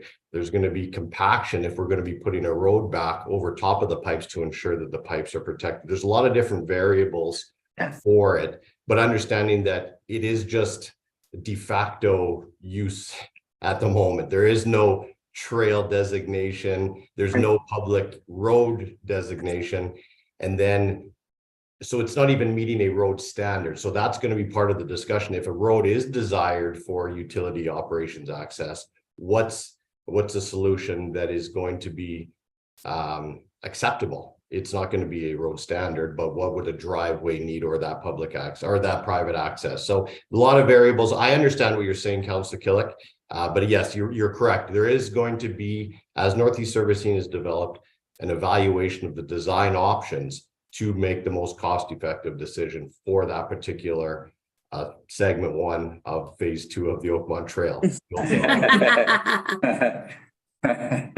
Yeah, and maybe I'll just add through the chair to Councillor Killick, keep in mind the Northeast Servicing Project is funded through offsite levies. So it's developers that are paying for those sanitary and stormwater lines. So we can't upgrade, but we can do lateral costs, right? So our intent is not to replace that gravel roadway, but that's the default, right? So the cost of the project we can justify and rationalize, including a replacement cost for that existing gravel roadway. If we do a trail instead and it's the same cost, we can rationalize that as well. But we can't. There's a point that we can't rationalize building upgrades within that sanitary and stormwater offsite levies project, and then RNP would have to come in and fund the difference with a separate budget. So yeah, again, I appreciate offsite levies discussion and not shifting more to developers after our last couple of weeks ago. So, but okay, I'm still hoping that we get that cheapest solution, which I'm surprised is we can't just backfill not to a road standard, but just to a trail standard. And And that's not a cheaper solution than some of So the if other I, ones. if I can add just Councillor Kellick, when we brought the original project back with the feasibility study on the 3 phases of the Oakmont Trail, the direction was not to proceed with the with this phase stage 1 of this part of the project, but instead to come back with these options. So that's really where we did the work, and Amanda and her team have done the work to come up with options that align to the values we heard from council of what they wanted to achieve, and also the work that our engineering team is doing on the Northeast Servicing project. So that's kind of how it came to these 4 opportunities. Yeah, and may I add, Councillor Killick, to your point, if as the detailed design on the Northeast Servicing project, if that lateral costing that that Rican pointed out, if it ends up being a zero sum, then the project money would just be returned. This is in what we know today to be true in terms of the assumptions that are built in. So as you said, if it ends up being cheaper to build a trail and a road and everyone's content and the design solution is supported by council, that money would be returned back to the pot. So our intention is to find the cheapest option, but we have to go based on what we know today. So that's why the cost you're seeing today. Okay, so good. Thank you. So I guess the question now is, if we do nothing today and we just receive this as information, you're going to restore it to the current standards. But if you find out along the way that gravel's cheaper, will you just do that? I'm looking for the cheapest solution. Yeah. Under the current motion, we are going to do nothing, which means putting it back the way it was. But that could be more money because you're gonna create a road later on. Then we would have to come back for a motion to specifically change. Yeah. But we're following direction, right? I mean, it's yeah. One more question. His service level standard change, right? So this is putting a trail in, but now we've just to current state, right? If you wanted to see trail go in there, we would need a motion. What if the trail's cheaper? Well, if you give us that direction, that if it's cheap to put the trail in, then we could move Give us forward. authorization to do it. Yeah. And that would then still be funded all through offsite levies, and because all of these options are funded through capital. Well, These are above and beyond, right? right, the offsite levy couldn't fund the trail piece because that would be an increased service level or standard. You can't use offset. So option 2 is just put a gravel trail in. Option 3 is put in an asphalt trail. The end. There wouldn't be a road beside it. It would just be, this is it, right? Just if you want a trail, because what my motion that followed Mayor Herons was to do it the same as the White Spruce Forest. This would be less than the White Spruce Forest. And now we saw that that's expensive. Yeah, but there's an option cheaper than the White Spruce Forest, which is just put down the gravel for 283, right? That's what we're looking at. Cheapest is just to. And if we say nothing, then we have it, but we also are not really putting it part of our trail network. Yeah, or that's the having, decision. Do you want this to go back to the way it is now, which is not a trail, or do you want it to be part of the trail network? Go ahead, Councilor Mesty. Thank you. Just one question for whoever wants to answer it within the group here. If we go with option 4, like it's got the asphalt trail and it can be used year round, how soon would that be completed if that was approved? Yeah, thank you That for the be part of your remediation to back to normal? Would it be completed at that time? Yeah, thank you for the question. So we have asked for the funding in 2023 so that we can contract the work as part of the Northeast Servicing project, which I understand is coming forward for council consideration in a little while. But the intention would be it would be part of the kind of the pullout of the remediation phase of that project. So that may happen in late 2024 into 2025, depending on timelines for the Northeast Servicing project. So the funding is being requested now to ensure that we can keep funding aligned and keep project scope aligned with the Northeast Servicing project, but the work won't occur for a year or 2. Okay, and then if you did 4 versus 2, then you'd have a year-round trail for $50,000 difference essentially, or $40,000 difference. Correct. Okay, and they would be accomplished at the same time. Yes, yeah, same timelines. Okay, thank you. That's all. so right now, like Mayor Heron showed me a photo of the trail with her dog on it. It's used year round. It's used year round. Yeah, so right now, are we currently plowing it or anything? Because it's a pretty wide trail that people have stomped down then.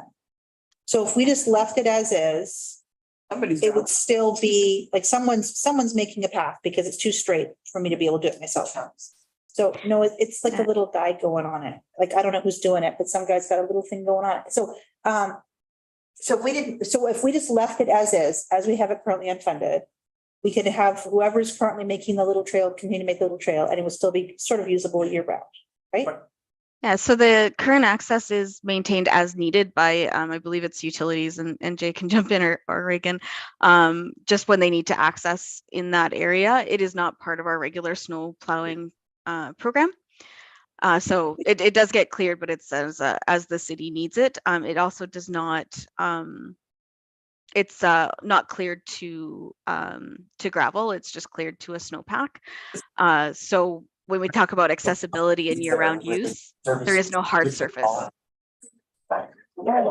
So, can I ask? Yeah. So Tim or Regan, so the idea though is when we put the northeast servicing in, that's gonna be all ripped up. That whole thing's gonna be ripped up. It's gonna take it down to the depth, put our servicing in. And then they're gonna have, if we say, put it back to what it is now, we're gonna have to refill in all the hole. We're gonna have to make sure that it's of a suitable compaction that we can allow even a F-150 on it or whatever else. So I can't imagine that costing cheaper than just filling it all in dirt and running a little narrow pathway down. Like, it makes no sense to build it back to a road. Project charter for the Northeast Servicing is to return it to its current state. Yeah, that's because of the motion. No, that's what we do all projects. Yeah, but Could we not- okay, but if you're gonna, so you're saying that you would return it back to a country road that goes nowhere. Like, Yeah. that makes zero sense. Cheapest one. That's That makes- $0. Everything else in front of you is $200,000 or more. On top of that. But that's like putting a door on the top of a stairway that opens into a wall. Go ahead, Dan.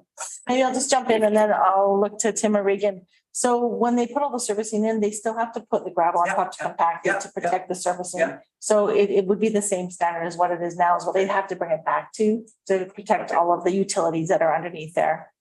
Regan, Tim. Who made you an engineer? Regan and Tim. You would need to bring it to its pretty much its current standard right now, just based on the project, the utility project.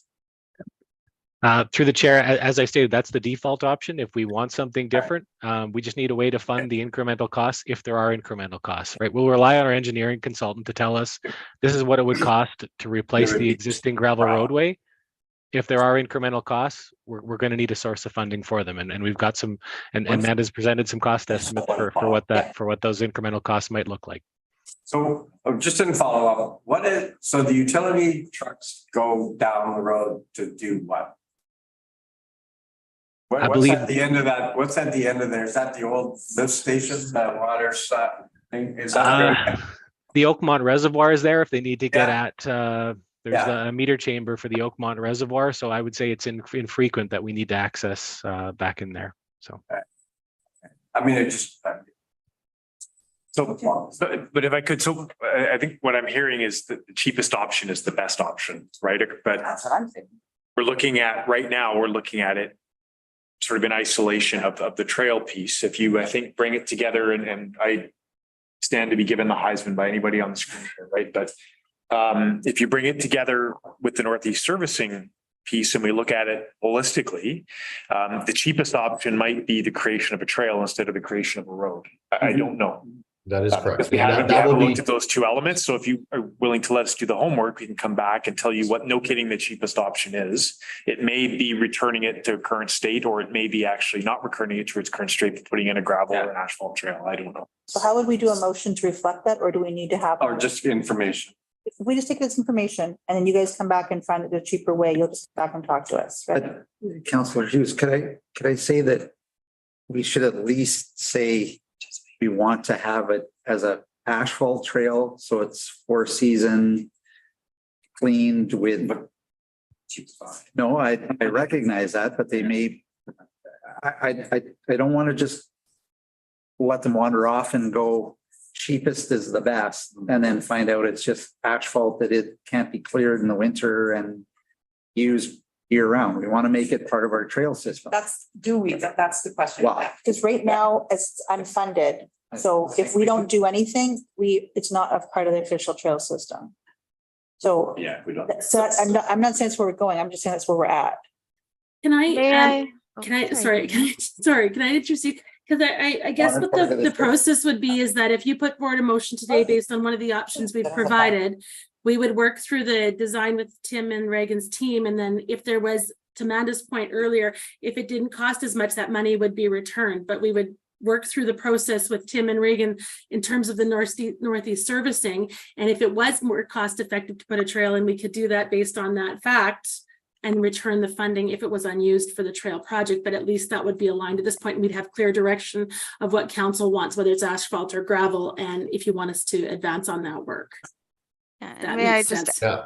add to Ms. Pudlemi's comment? There will be incremental costs should this want to move to a trail standard. And Regan, please correct me if I'm wrong. But just the benches and the access controls and things like that, those are not components that we can justify within the offsite levy model. So there will be a small amount of incremental costs that cannot be attributed to the Northeast Servicing Project that would require funding, just for council and committee's awareness. Yep. And we had talked, Amanda, about bench cutouts, things like that. We could do the cutouts for the benches, and then the benches would come along later separately, but. And I think that would provide us the direction that we need to be able to keep moving forward with the Northeast Servicing Project and align the two projects together. Yeah, I agree. Just a little bit further to what you said, Neil. I think what this options would do is it will protect for a trail. And then as the Northeast Servicing proceeds, we are then looking to refine that design to the most cost effective. And what my intentions are is we're going to look for economies of scale by building this into the overall contract. I have the ability to break these components out so that the visibility is clear as to what each component costs. So that is a way we can make sure that the money returned for one or the other is documented, so to say.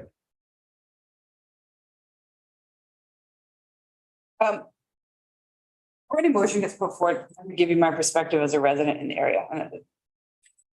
How many emails have you had asking for this to become part of our trail system? 0. How many people who use that do not want it to become part of the trail system? They use it all the time, 12 months a year. It's essentially an off-leash dog park. If they like it the way it is, it's natural. It goes nowhere. So building a trail to Belrose Drive is the building a road to nowhere. And I do not have $200,000, $100,000, $50,000 extra in our budget right now to include this in when we have other priorities.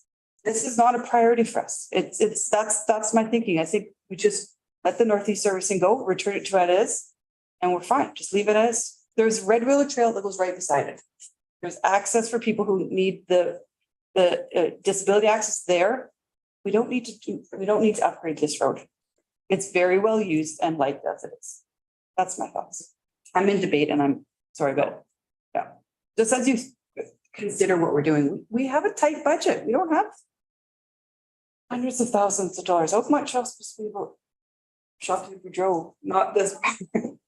Okay.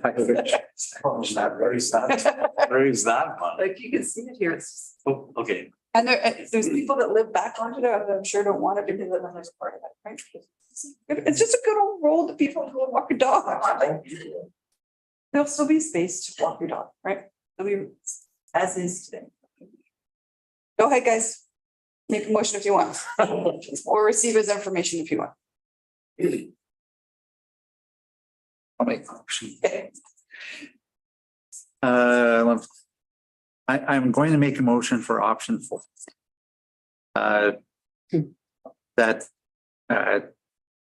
So I want to make sure that where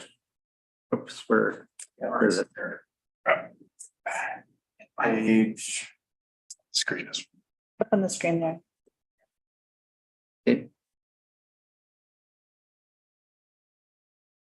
Yeah, that the Standing Committee of the Whole recommended council the trail design option as described in option 4 in the agenda report dated May 9th, 2023, entitled Oakmont Trail Segment 1 Trail Design Options be funded in the amount of $22,000 to be funded through capital reserve.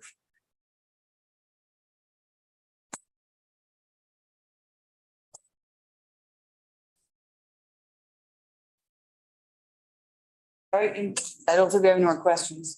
Go ahead. Yeah, I think everything I've heard today has been very helpful. It's clarified that as we dig up the old road bed and put the servicing in, that various departments of administration, Tim, Regan, whoever else, will look and Mr. Fletcher will look for opportunities to do this work at the same time as we, backfill the pipeline right away. And they'll come up with a most cost-effective solution to have a paved four-season trail for our residents to enjoy. So there's the cost savings that will be looked for. There's a cost savings potentially of doing it at the same time as the work on the pipeline project. And they're going to break out the costs so that we don't put any additional burden on offsite levies to our developers for the standalone items that are like benches and garbage cans. And ultimately, doing the work at the same time gives us a better trail system for eventual connectivity. So to me, I think this option number 4 will make a nice trail system in the most cost-effective way. And this motion gives clear direction to administration to work toward that.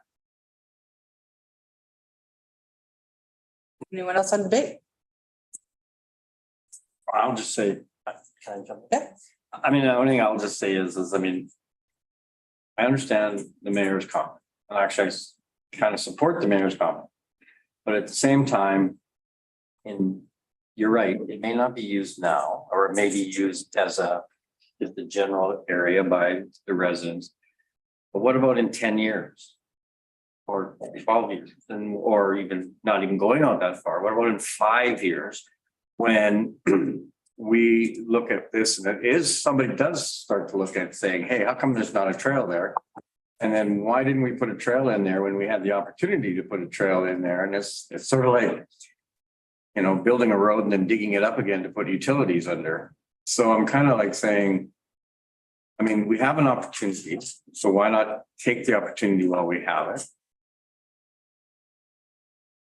But I'm also aware of the fact of your comments around the money, although it does come from an identified capital reserve. So that's where I'm at right now.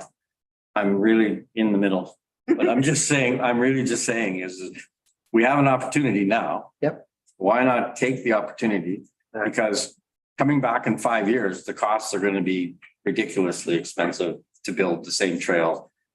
And we're going to be saying, or other councillors down the road are going to be saying, what in the world are these guys not doing? Or why didn't they think the big picture? Why are we not looking at a bigger picture? Anyway, that's where I'm at right now. So I hope that doesn't help. Okay, so Mayor Heron, I agree with you in that this is being well used without having any additional amenities added to it. But the only thing I have is the interpretation right now from administration is if we don't say do a trail, that they're going to restore it back to the original surfacing. And I'd like to have the option that if you can do it with a trail for less, as you said, that hasn't been thoroughly explored, that we would do the trail for less and potentially, instead of returning it back to original surfacing, we do it to a trail instead of original surfacing if it's less. And I don't know how to achieve that without saying yes to this motion right now, because the interpretation I had from our discussion, which I think is amazing that we're having these discussions this vigorously 7 hours into a meeting. But anyway, Exactly. And we go one more. if we say yes to this, then you will go back and try to figure out how we can do it for less and below the 322, potentially for the same prices before, with the exception of just simple the garbage cans, et cetera, that have to be added. And then make it a trail instead of making it into what we have right now, which is not exactly necessary after it's finished from the pipeline in. So I would like to see it, you guys come back with something else and say, this is how we've figured out how to reduce it even further with the trail and not build a road plus trail. And I don't know how else to achieve that without saying yes to the current motion. But I agree with Mayor Herron that we don't need to make something fancier here to achieve the goal of having public enjoy and use it. I just don't know. I'm feeling, I'm stuck. We are both stuck. Okay, I'll let you talk. Councilor Mansky? I'm stuck too. Well, if it wasn't a So- gravel roadway, we I wouldn't be think stuck. the idea of an all season asphalt, no matter where it is though, Yeah, so. so that gets expressed, right? And so for me, whether this motion passes or not, I'm still gonna use it. Right? I just don't want to walk my dog for $322,000. Essentially, that's what I'm seeing. When the Red Willow Trail is there. And if you'll note in your agenda package, they said minimal public consultation was taken on this option. You're gonna get a blowback from the residents. For spending $322,000 and for, building this big public access trail. And that's a little bit NIMBYism, but there's no public engagement on this. I think what you want to do is get the cheapest option, which to me is $0, not 322. A subsequent motion to instruct them to do follow-up after, like when they do when they rip the road apart, if there's a cheaper option than returning it to current standards, that would be appropriate. So it's a follow-up motion. So we don't have to prove this to get what you want. For me, it's just about the dollars, guys. It's essentially that. I'll use it no matter what. And I have a big garbage can there, so I don't have to carry the poop, but I don't care. It's about saving $322,000. Go ahead, Councillor. Yeah, just to close, I think the key thing that I heard is that, again, Tim and team will look at how they can coordinate this with the rebuild or the pipeline. And they will come up with the cheapest solution. There are always economies of scale and economies of time so that we can get this trail sooner than later, 5 years from now. It is part of overall trail connectivity. And I think it's at least giving the opportunity to look at what will be the cheapest solution and a trail that is truly four-season accessible to, people pushing buggies and little kids riding their bikes, their families and being pulled in the wagon. Best solution is a paved trail. And yes, I'm absolutely aware of the dollars, but it's coming from a funded source. So option 4 is the way I think we can achieve all of the objectives that we want here with cheap solution, do it in a timely fashion, and do it at the same time as we rebuild the pipeline.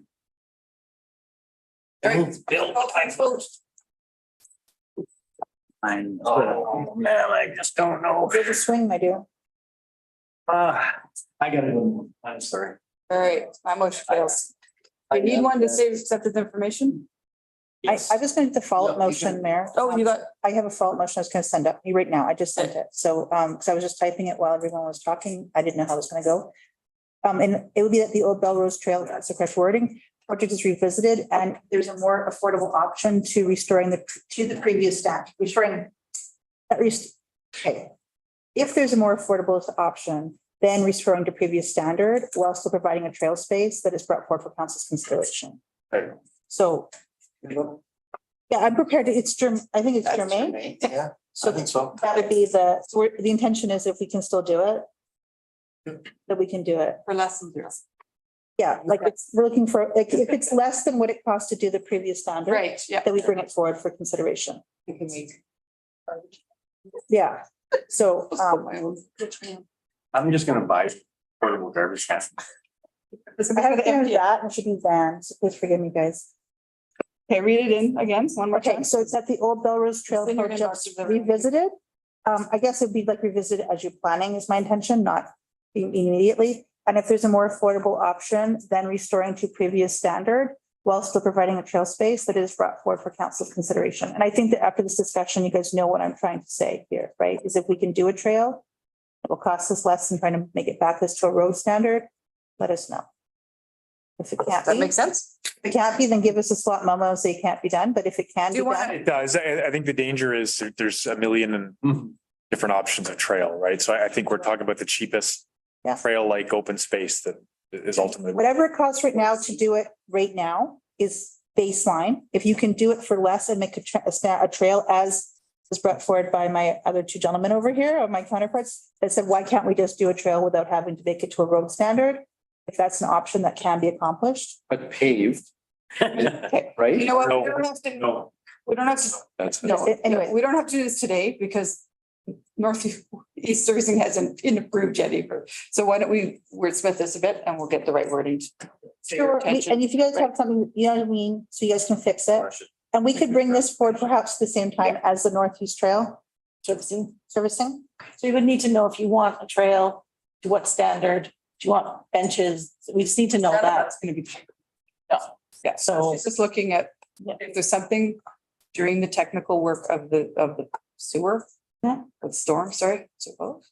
Storm, anyway. Never. Yeah, turns out to be really expensive to bring it to current conditions and you have a better option.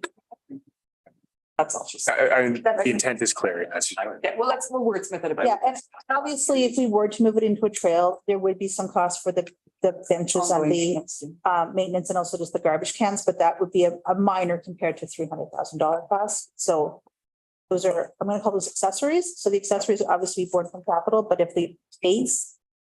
Do we need a motion to receive this information or are we good? You're good. Okay. Okay. Now I'm gonna move that it becomes an. I think we all need the next topic. Yeah, are you guys ready? Go ahead, Connie.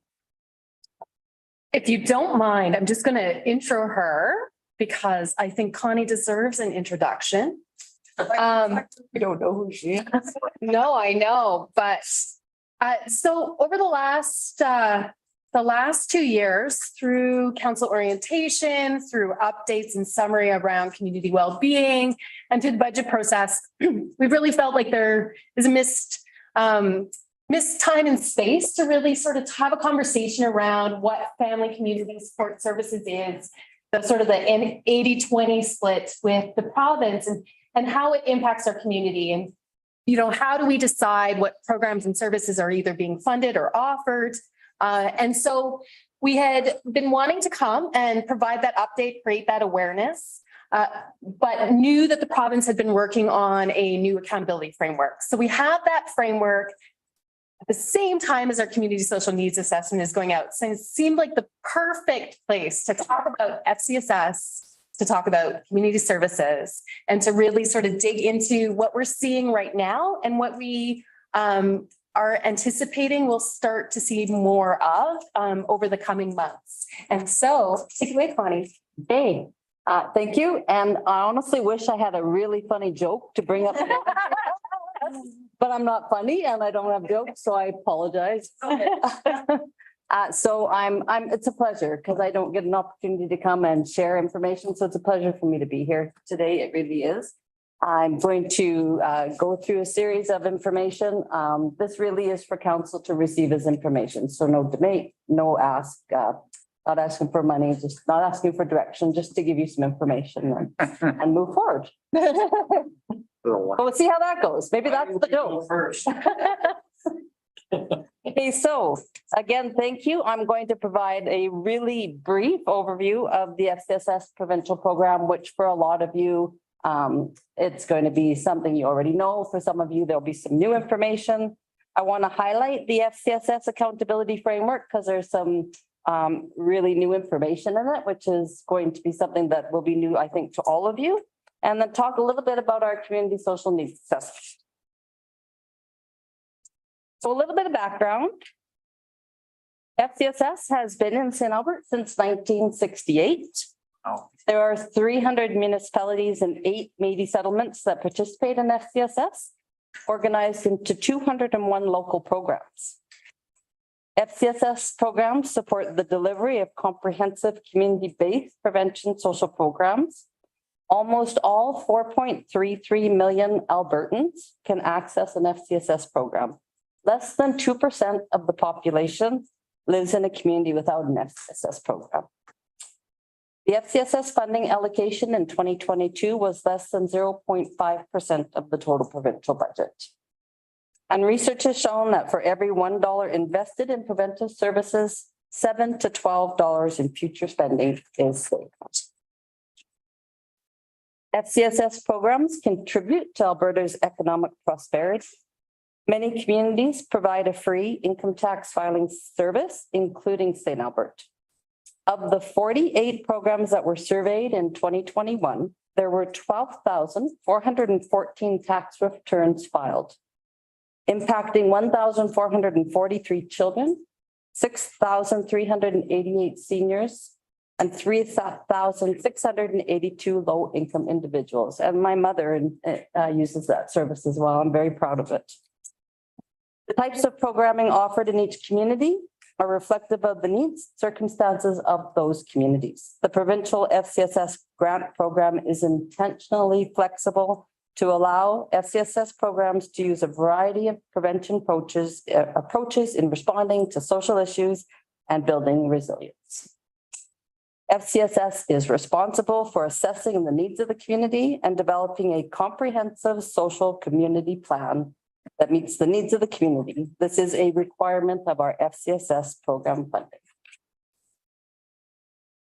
So the accountability framework.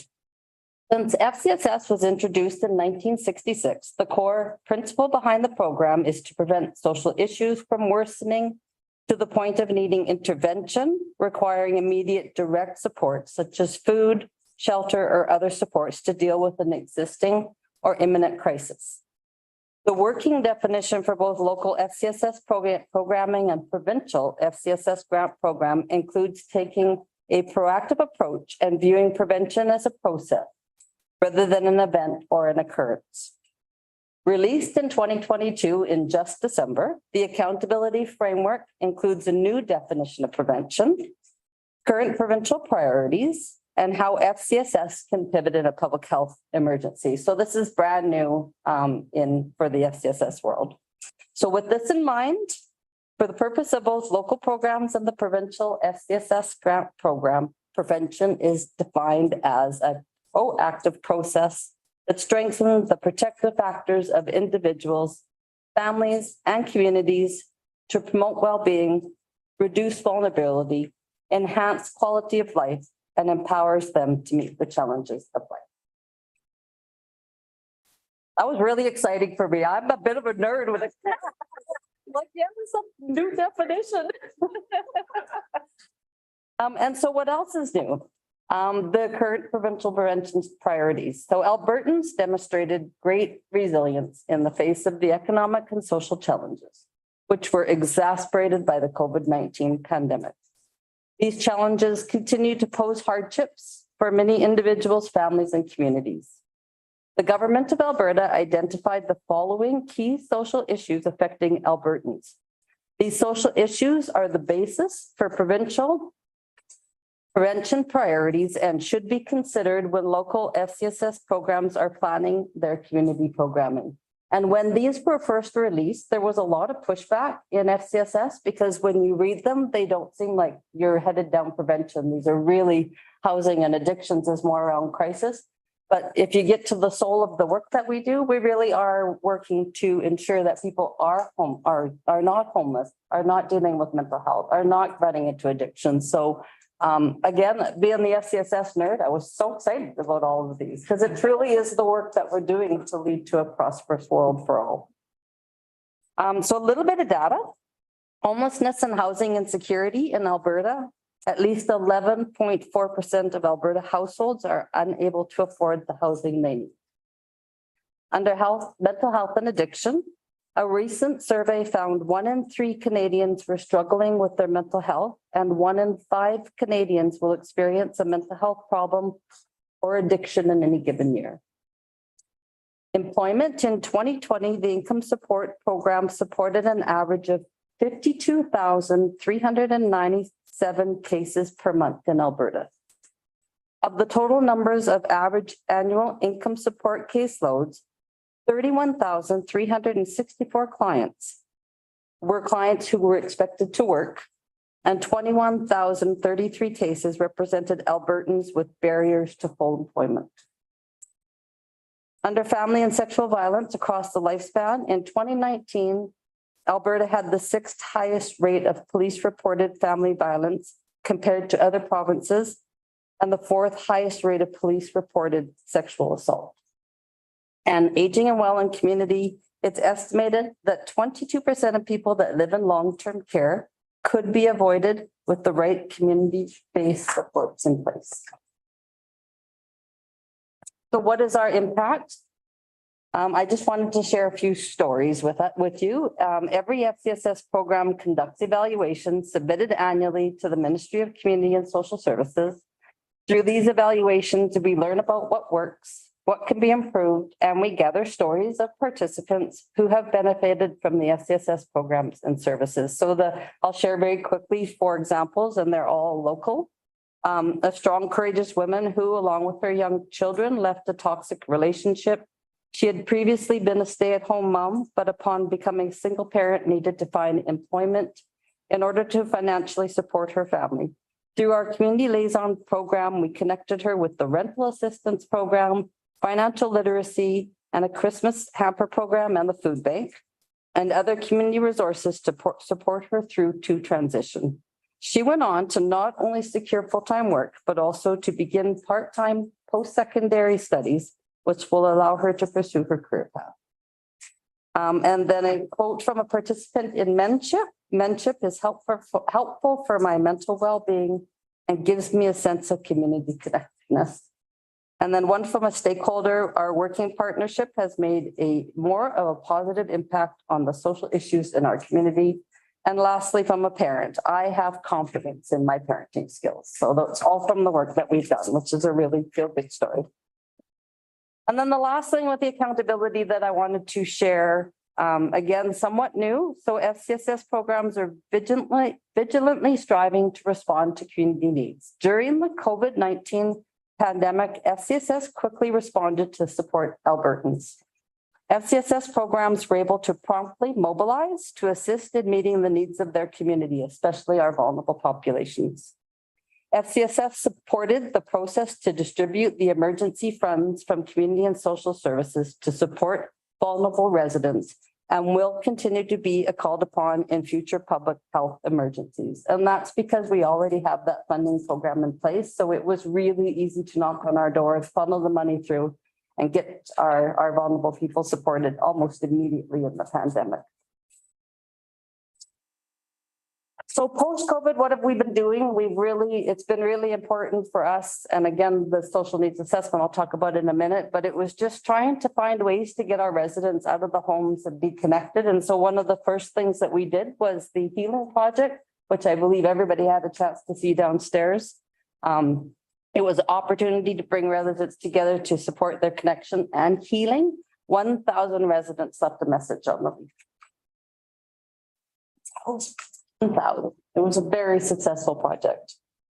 And then some of the other things that we've been doing, and this is primarily internal, not so much with our external agencies, is Menship, which is a program that resulted from a men's mental wellness survey in 2021. There are 15 to 22 guys who regularly attend Menship. The group is centered around 3 values of fun, friendship, and support. They meet to have meaningful conversation, engage in activities, and participate in educational sessions. 4 members of this group have been trained in Safe Talk, and many of the men connect with each other outside of Menship to provide further support for one another. And we are the envy of every community in Alberta to have been able to get this program for men together. It was a very difficult process. So we are truly an envy. And lastly, their mission statement is to create opportunities for men's social and emotional well-being through connection, education, skill development, and community involvement. And then another thing we've been up to is providing opportunities for parents to come either in person or virtually to parent series. And this again was identified by stakeholders as a need. One of the biggest needs we heard from our stakeholders was support for our young people with safety around internet. And so from that blossomed more need for parenting workshops. So to date, we've done help your stressed out teen, financial and food security, healthy relationships and consent, supporting your two-spirited LGBTQ plus youth, digital safety and eating disorders. So far, 140 residents have attended these workshops. Due to the success, the workshop series will be continued to be offered on a monthly basis. And there are 2 more scheduled for this May. And then we have our youth series, which is a peer prep program. And they are going to be offering a youth by youth series of workshops that actually just started. They've just had their first. And so the series of 4, again, offered by youth. Real versus real, bullying ain't it? You versus the mirror, healthy relationships and boundaries. And then lastly, we've been part of a consortium of stakeholders looking at a youth mental health hub because we do know post-COVID, one of the greatest things we're hearing from our young people is that their mental health has suffered. So as a consortium, we're coming together and seeing what opportunities there are. There was provincial funding at one time for youth hubs and it's no longer there. So don't know where we're at with it, still continuing to meet and looking at ways to address that need. And then just wanted to provide really quickly a bit of data to date in 2023. So far, 134 calls have been made to 211. Highest needs still are income support, housing and mental health. Our family school liaison and community support programs have supported over 200 residents. Our crisis fund dollars have supported rent, accommodation, utilities, and medication. We are getting increased requests for transit passes, aged commuter passes, and low-income commuter passes. And over 500 residents have been approved for a recreation subsidy. So that leads me into the community social needs assessment. Why are we doing all that? And here we are. So it's been 10 years since a formal and comprehensive community social needs assessment's been conducted. Given recent releases of Stats Canada 2021 data and the socioeconomic impacts identified and elevated by the pandemic, the timing is right to conduct a community social needs assessment. St. Albert is growing, and we need to keep pace with social trends to ensure that community strategies address and meet the needs of the most pressing social issues that our residents are facing. Albertans have demonstrated great resilience in the face of economic and social challenges, which were exacerbated by COVID-19. These challenges continue to pose hardships for many individuals, families, and communities. Community services will use the social needs assessment to facilitate efficient long-term planning by identifying the most pressing social issues and community needs of children, youth, families, adults, and seniors within our municipality. Interesting enough, there's quite a few surveys that have been going on over the past year, and I really call this the perfect storm. I think all of the information through library, through community amenities site, through our feasibility study that we're just embarking on, all of that information plus the information we gather will give us such a robust amount of information to really capture where we all need to be putting our services and our efforts for the next 5 to 10 years. So again, the perfect storm. To date, as of today, we have had 1,002 people complete the survey, which is fantastic. Our goal was 14. I mean, my goal is everybody in St. Albert, but we got to 1,400. That would be amazing, but 1,002 is darn good. 9 pop-up sessions, and we've actually probably had more than that because we keep getting invited to different places. So that's really exciting. 5 facilitated sessions, have gone out and spoke with council committees. I'm going to one tonight, and then working again, sharing the survey with our stakeholders and our partners. On May 18th, the public survey closes. We will complete our stakeholder and partner engagement by the end of June. We will review and analyze all of the data over the summer. Our final report will be available in September, which we will be providing you information first. And we will be hosting a community engagement of which all of you will have an invitation in the fall to release the data and work with our stakeholders to plan for our future. The annual engagement session in the fall will bring our stakeholders together to explore our community in the context of the current social, political, and economic environment. It will be an opportunity to share what's working well, identifies ways we can improve, and mobilize us in these challenging times of economic austerity. And lastly, in 2024, we will be hosting a poverty simulation. A poverty simulation, for those who've not participated, is a unique and powerful experience which challenges perceptions, changes perspectives, and strengthens understanding and empathy. The simulation replicates a month in the life of a family living in poverty. It is important that we continue to raise awareness of our community social issues. You will all be invited to participate. And so to close, please, if you have not, my only ask of you is to complete the survey, share the survey with your friends, your families, your neighbors. Thank you very much. And I'm happy to answer any questions. And says he's done it. Mike's done it. Shelley, go ahead. Thank you, Connie. I've done the survey as well. So just a few questions that have come up for me on this is, I worked in the inner city in Edmonton for a large number of years, and that you have a 211 phone number, but there's so many people that know the system and they know how to get help. And there's other people that don't have a clue. So other than that phone number, how is anyone finding that assistance? We've had people in St. Albert that, essentially lived on the streets. It's still going on, that don't receive any help. So is there a means of us relaying them to that help, so to speak? That's such a fabulous question. And that's one of the things that we struggle with all the time is how do you get information out? And oftentimes people don't look for information until they need it. It's almost too late, until it hits them in the face and they're in a crisis. And so the more that we can do, which is a part of our mandate, is to ensure that we're promoting, educating through social media, which is the way to do it, getting posters up, getting information out. The social service survey that we're doing right now, in the data, and I'm sorry, I don't have it with me, but the data that we've recently received on how people heard about this was actually in the Gazette. That's the highest number where people have actually learned to do it. So yay, Gazette. St. Albert is famous for loving the paper. So we need to continue to do that. We've probably got to get more information into the Gazette as we hear about that and through social media. And then one of the things that we again take pride in is our social connectors program through neighborhood development. And we have many neighborhoods who have a point person in the neighborhood who we spend the time sharing resources and teaching them so that they can be sharing the information with their neighbors. And that's one of the best ways to do it is word of mouth. 211, we've only recently started to work with them, and making sure that information's up to date is really, really important as well. So thank you for that question. It's a great question. And then the other one is, you said you have 500 residents with the recreations.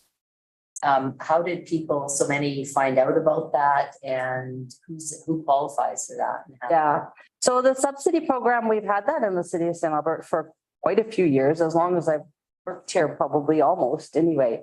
So it's based on income, and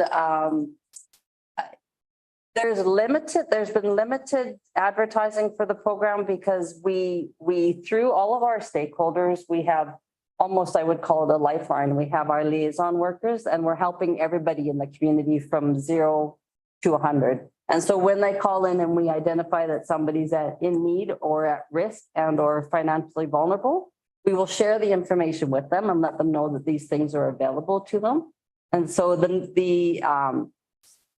numbers we're starting to see increases in the number of people participating in those programs because we did pivot a little bit and change the way that we offer that program. Whereas we had it like a standalone, we now funnel that under community support workers. So again, when somebody calls in, we have a holistic opportunity of things that we offer them. Could you use this? Can we help you here? It's like a menu of all of the services that we can provide to support somebody. So it's really word of mouth and well-utilized program. So is it health focused or is it like? Recreation subsidy? Yes. No, for recreational purposes for families. So Service Place, a lot of them will get passes for Service Place, swimming pools or any of the recreational activities at Service Place. Okay, no, I think that's it. Thank you. You're welcome. Questions?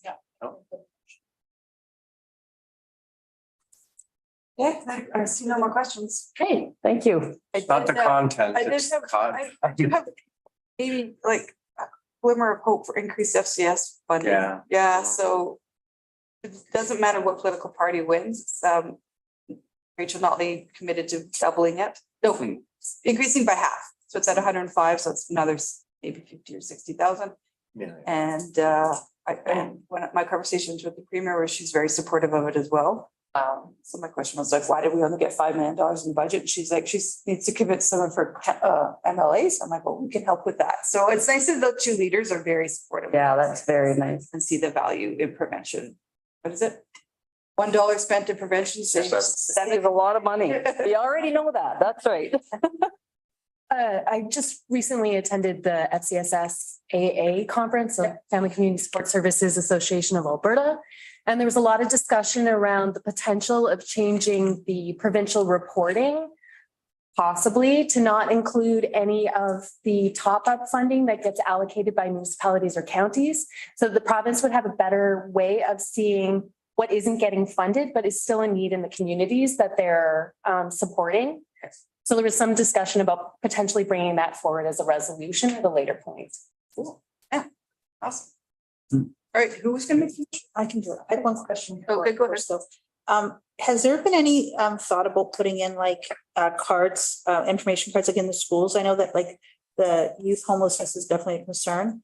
Of like, here's some places that you can get support, because if you don't know, you don't know. Yeah. So has there been any action on that approach? Putting up that kind of information so people would know they have it? Yeah, we are actually right now, it's like you've heard us talking, I've been talking about something like that. And also getting like a postcard in windows of stores. So we are looking at multiple options to get cards and information out to the whole gamut of ages of folks, because we know that there's people out there that need help for sure. Yeah, like if you put the stores, they still have to have something to take with them so they can reference it, because they're not gonna be able to memorize everything. Yeah. Yeah. I know my daughter goes out and tries to tell people, and so the cards of references actually made a big difference to people.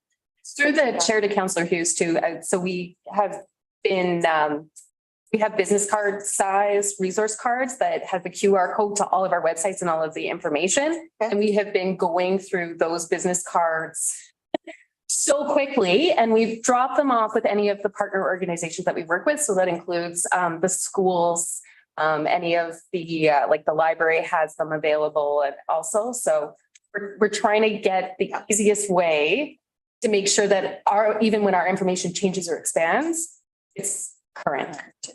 Sounds good. Thanks for all your work. Okay, that the report entitled Community Social Needs Assessment dated May 9th, 2023 be released.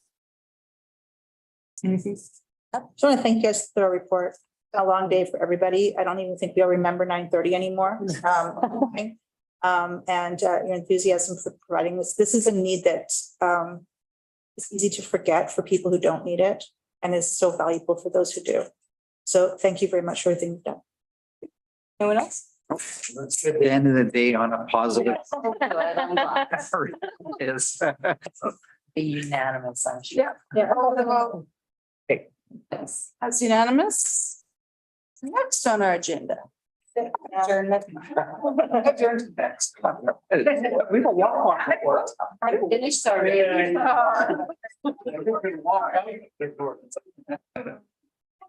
Thanks, Connie. Thanks. Sorry, that's good. And I'm on. Yeah.